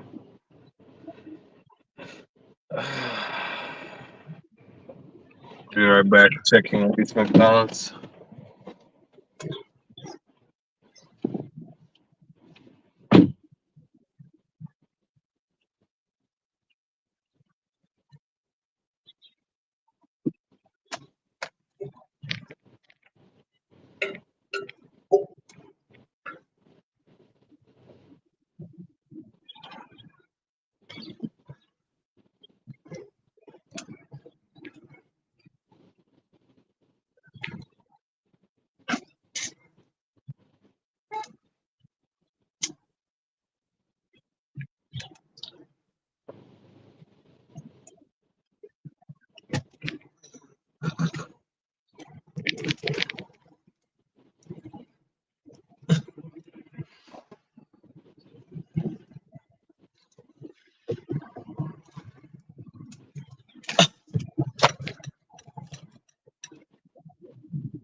Yeah, I don't think nothing's gonna happen to Hannibal. Hannibal's like hella nice to everyone, you know? Yeah, man. I think Hannibal is nice, bro.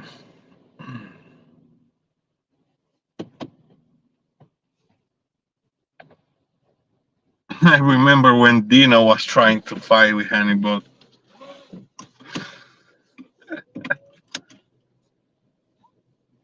calling fucking Hannibal Uncle Tom.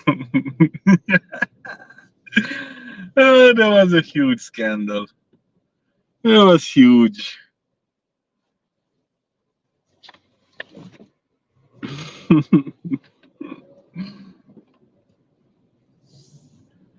That shit was funny as fuck.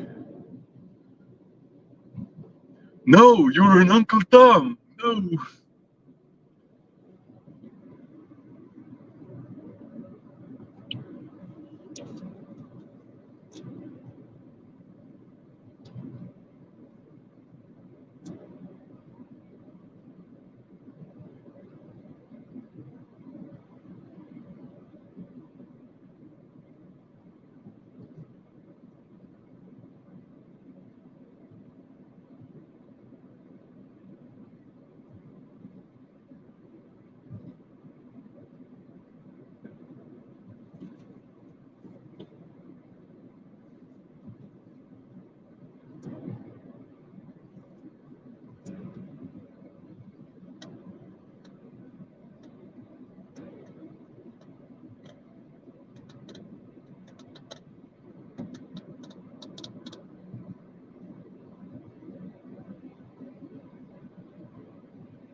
And finally, a Pizza Hut order, man.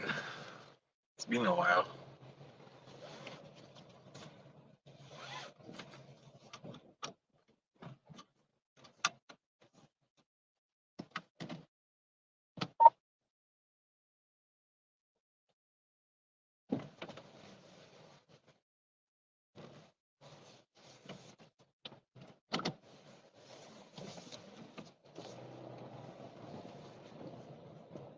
Dangerous intersection.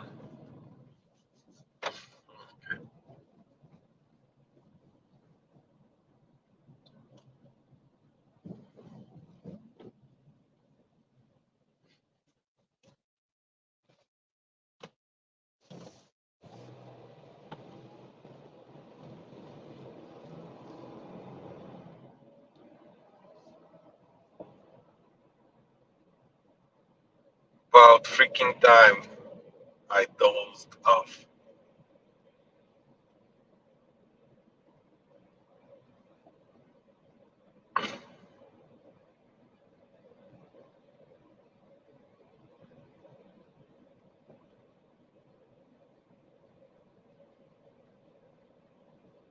That's good, Johnny. You're in the trunk drinking beer? What? Uh,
Johnny D. Cab, not good, man. Go home and drink beer, man.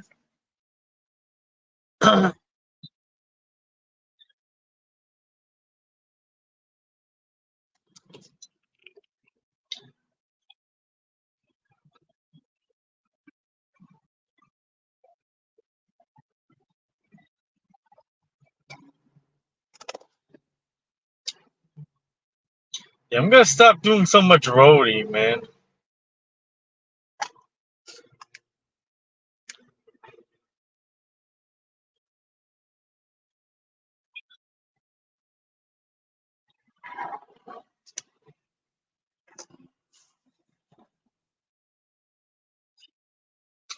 I'll wait 2 minutes. If nobody here, I'll wait 3 minutes.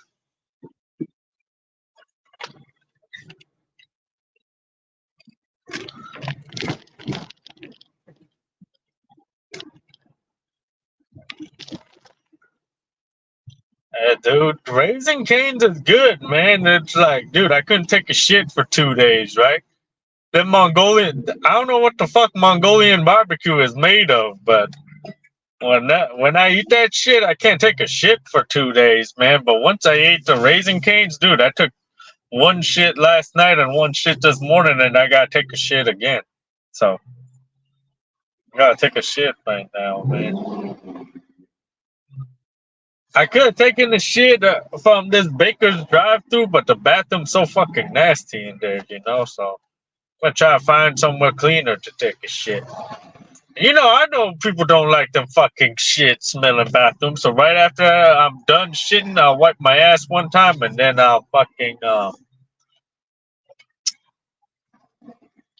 flush the toilet so it don't like smell like shit in there, you know?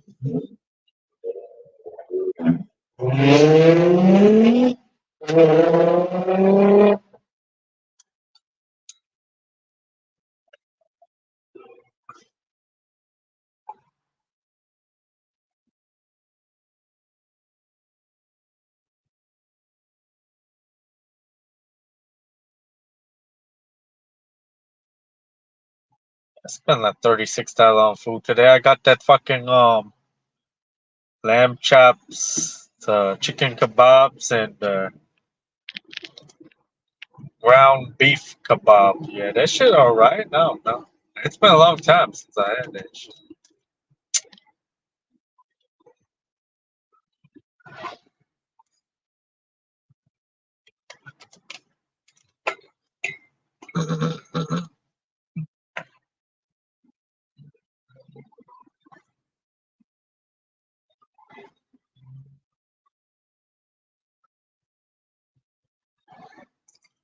Kind of boring in here, dude. Somebody come in here, dude. I don't care. There's no weird ass people, man. Yeah, there's no point in having a Subaru unless you live somewhere where it snows, you know, because it's all wheel drive. So that's why the symbol it's like of like some snowy mountains, you know, because Subaru is for the snow.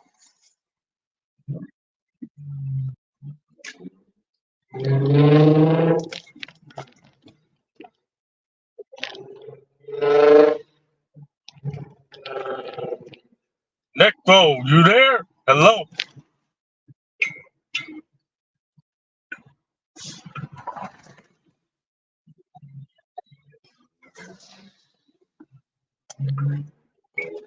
Yeah, I'm gonna try to do more DoorDash. Roadie, it's kind of the same shit every day. I'll do a tire order or some shit.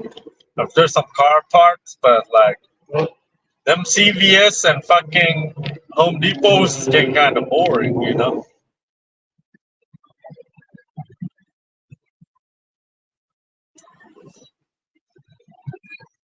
I'll do something like those fun orders, you know.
Nobody in here. I'll be back.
I'll leave for 2 minutes, then you guys come back in. What's going on, dude?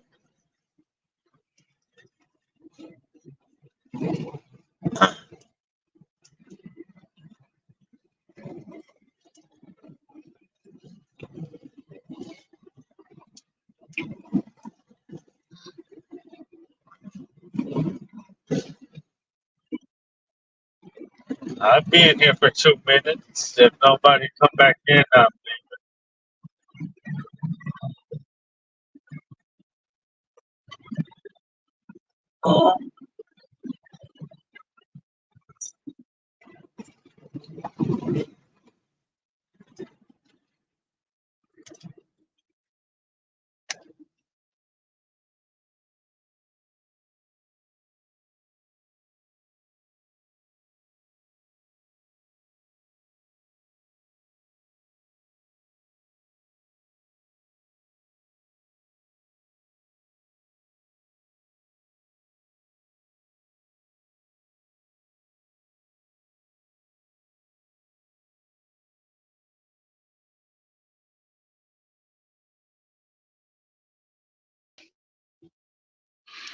Hope he don't tell his old lady that's 2 minutes. He shot out of her like it was freaking cool, didn't he?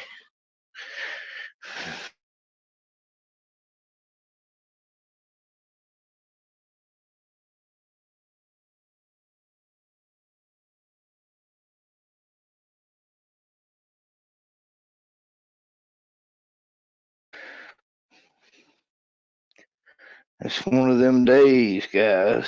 It's just one of them days.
Well,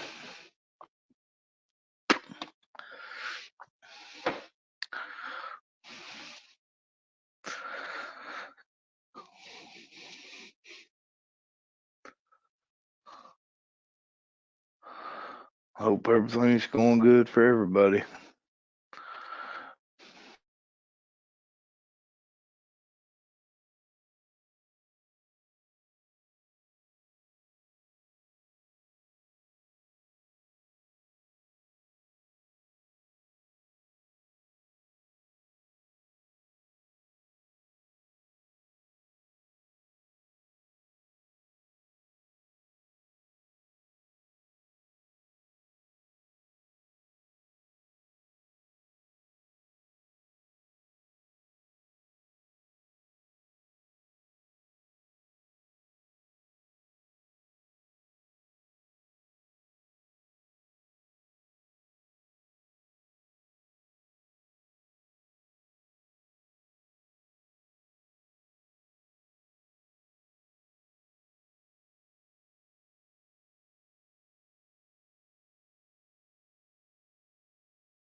Echo, you back yet? Damn, dude. All right.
I guess everybody watching Roy's, man. Yeah, he got an interesting story in there. I want to listen too.